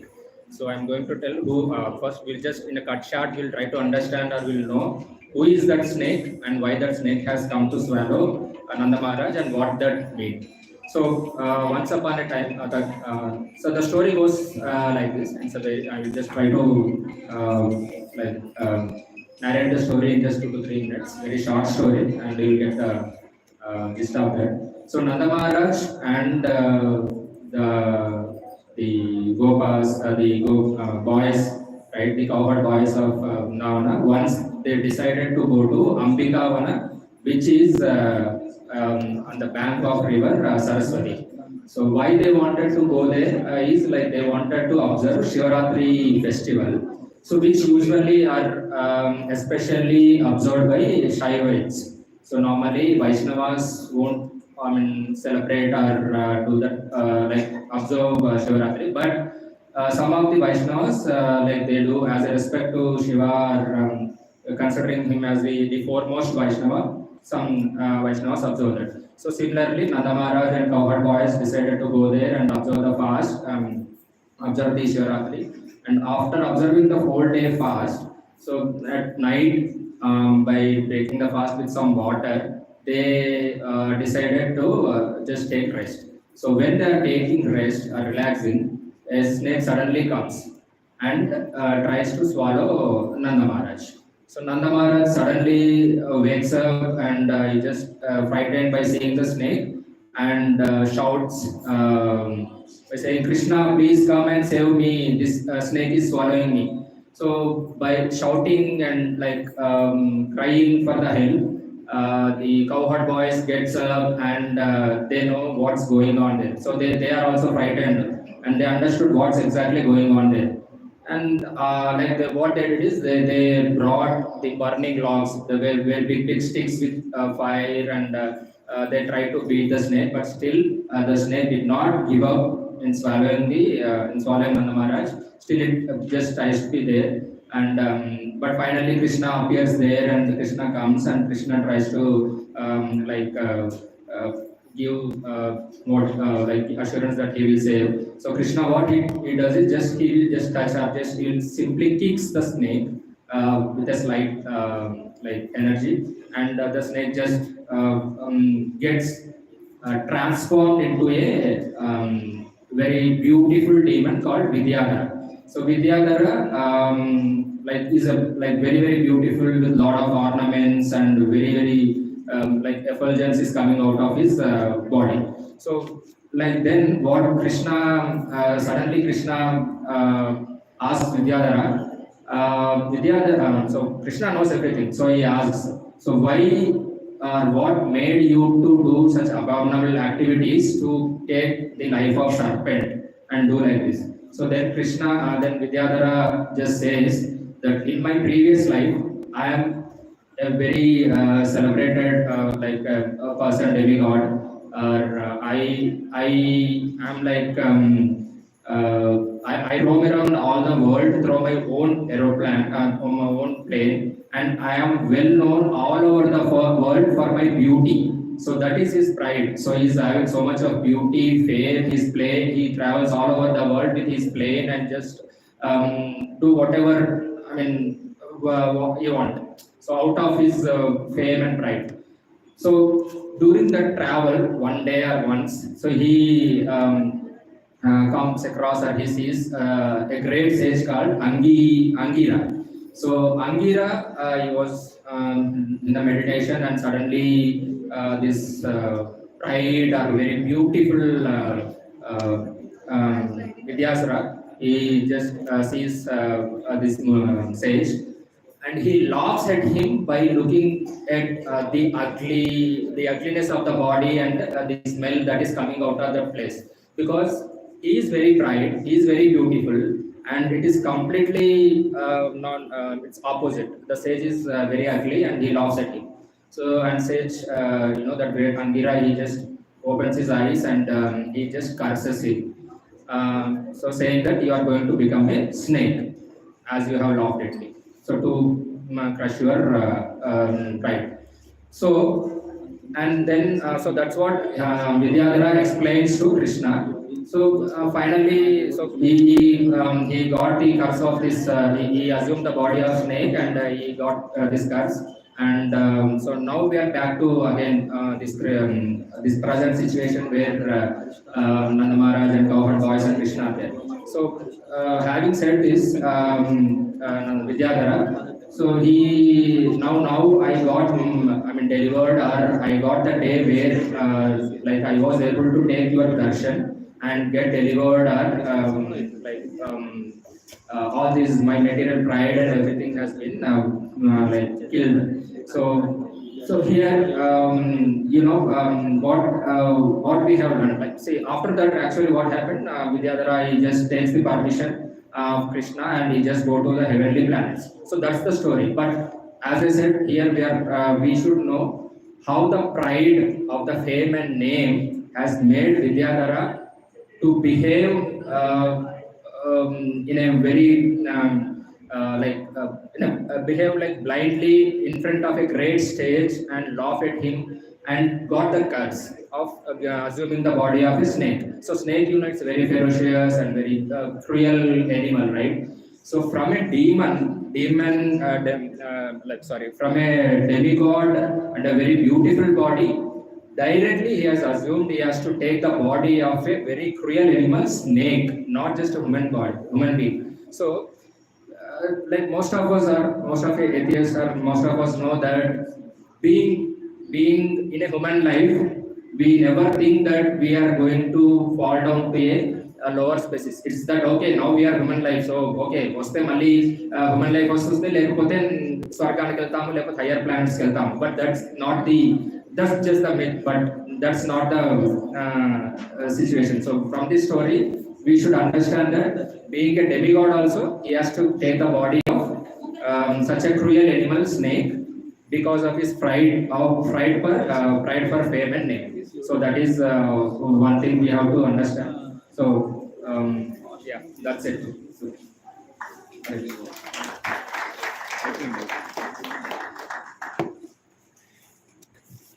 So Hare Krishna. So we have two more, but we are planning to stop it here. Actually, we are done with almost 5 hours or 4.5 hours of discussion on different Krishna Leelas today. So now we all will go on Sankirtan. Has the rain stopped out? Yes. Stop it. Okay. So maybe two of you can lift one of the speakers This is one of the speakers on battery. It will run. One speaker. There is a trolley outside. Do you know where the trolley is? Anyone? It's here only. You can just tie the speaker. Take assistance from the devotees in third floor. They know, they do it every week. So can you do that as I finish? Yeah. So what we'll do is, the Sankirtan is a very nice activity where we'll just walk through the street and we'll come back here in half an hour. Right? Half an hour to 40 minutes.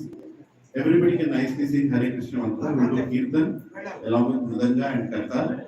We'll go. I request everyone to nicely sing so that how it benefits is, there are a lot of people on the day of Krishnastami, they will hear Krishna's names. And because you have become a reason for them to hear Krishna's names, you will get a lot of blessings. Right? This is part of our culture of going out and singing God's names out in open. So अभी हम सभी लोग बाहर जाएंगे, थोड़ी देर तक संकीर्तन करके वापस आएंगे. Then after the Sankirtan, we come back. We are going to have Abhishekam of Sri Radha Krishna. You all will witness. And there are some dramas, there are some skits. And after that, there will be a discourse on the appearance of Krishna. And then as we approach the midnight, just before the midnight, we are going to read little bit from Krishna book as translated by our divine grace A.C. Bhakti and Swami Srila Prabhupada, our Acharya. And then at 12 o'clock, we are going to have Aarti. So this is speciality of today. Today's day is going to go all the way till 12. So if some of you are fasting till the end, just hold on. I think we are almost there. Few more hours to go. So if we are busy in this activity, we can easily fast, right? But if we are feeling giddy or you want to have some prasad, we have some Ekadashi prasad on the fourth floor. You can go there and you can just take a plate from there and serve yourself, or somebody will be there to give you. Right? Today normally, devotees who are fasting, they can have the Ekadashi prasad. Others can have normal prasad also. We are making it, distributing on the street. Okay. So has anybody gone speaker? Need some help. You can make the speaker ready. So, Roji, can you call Anurag Prabhu from third floor to the Kirtan from here?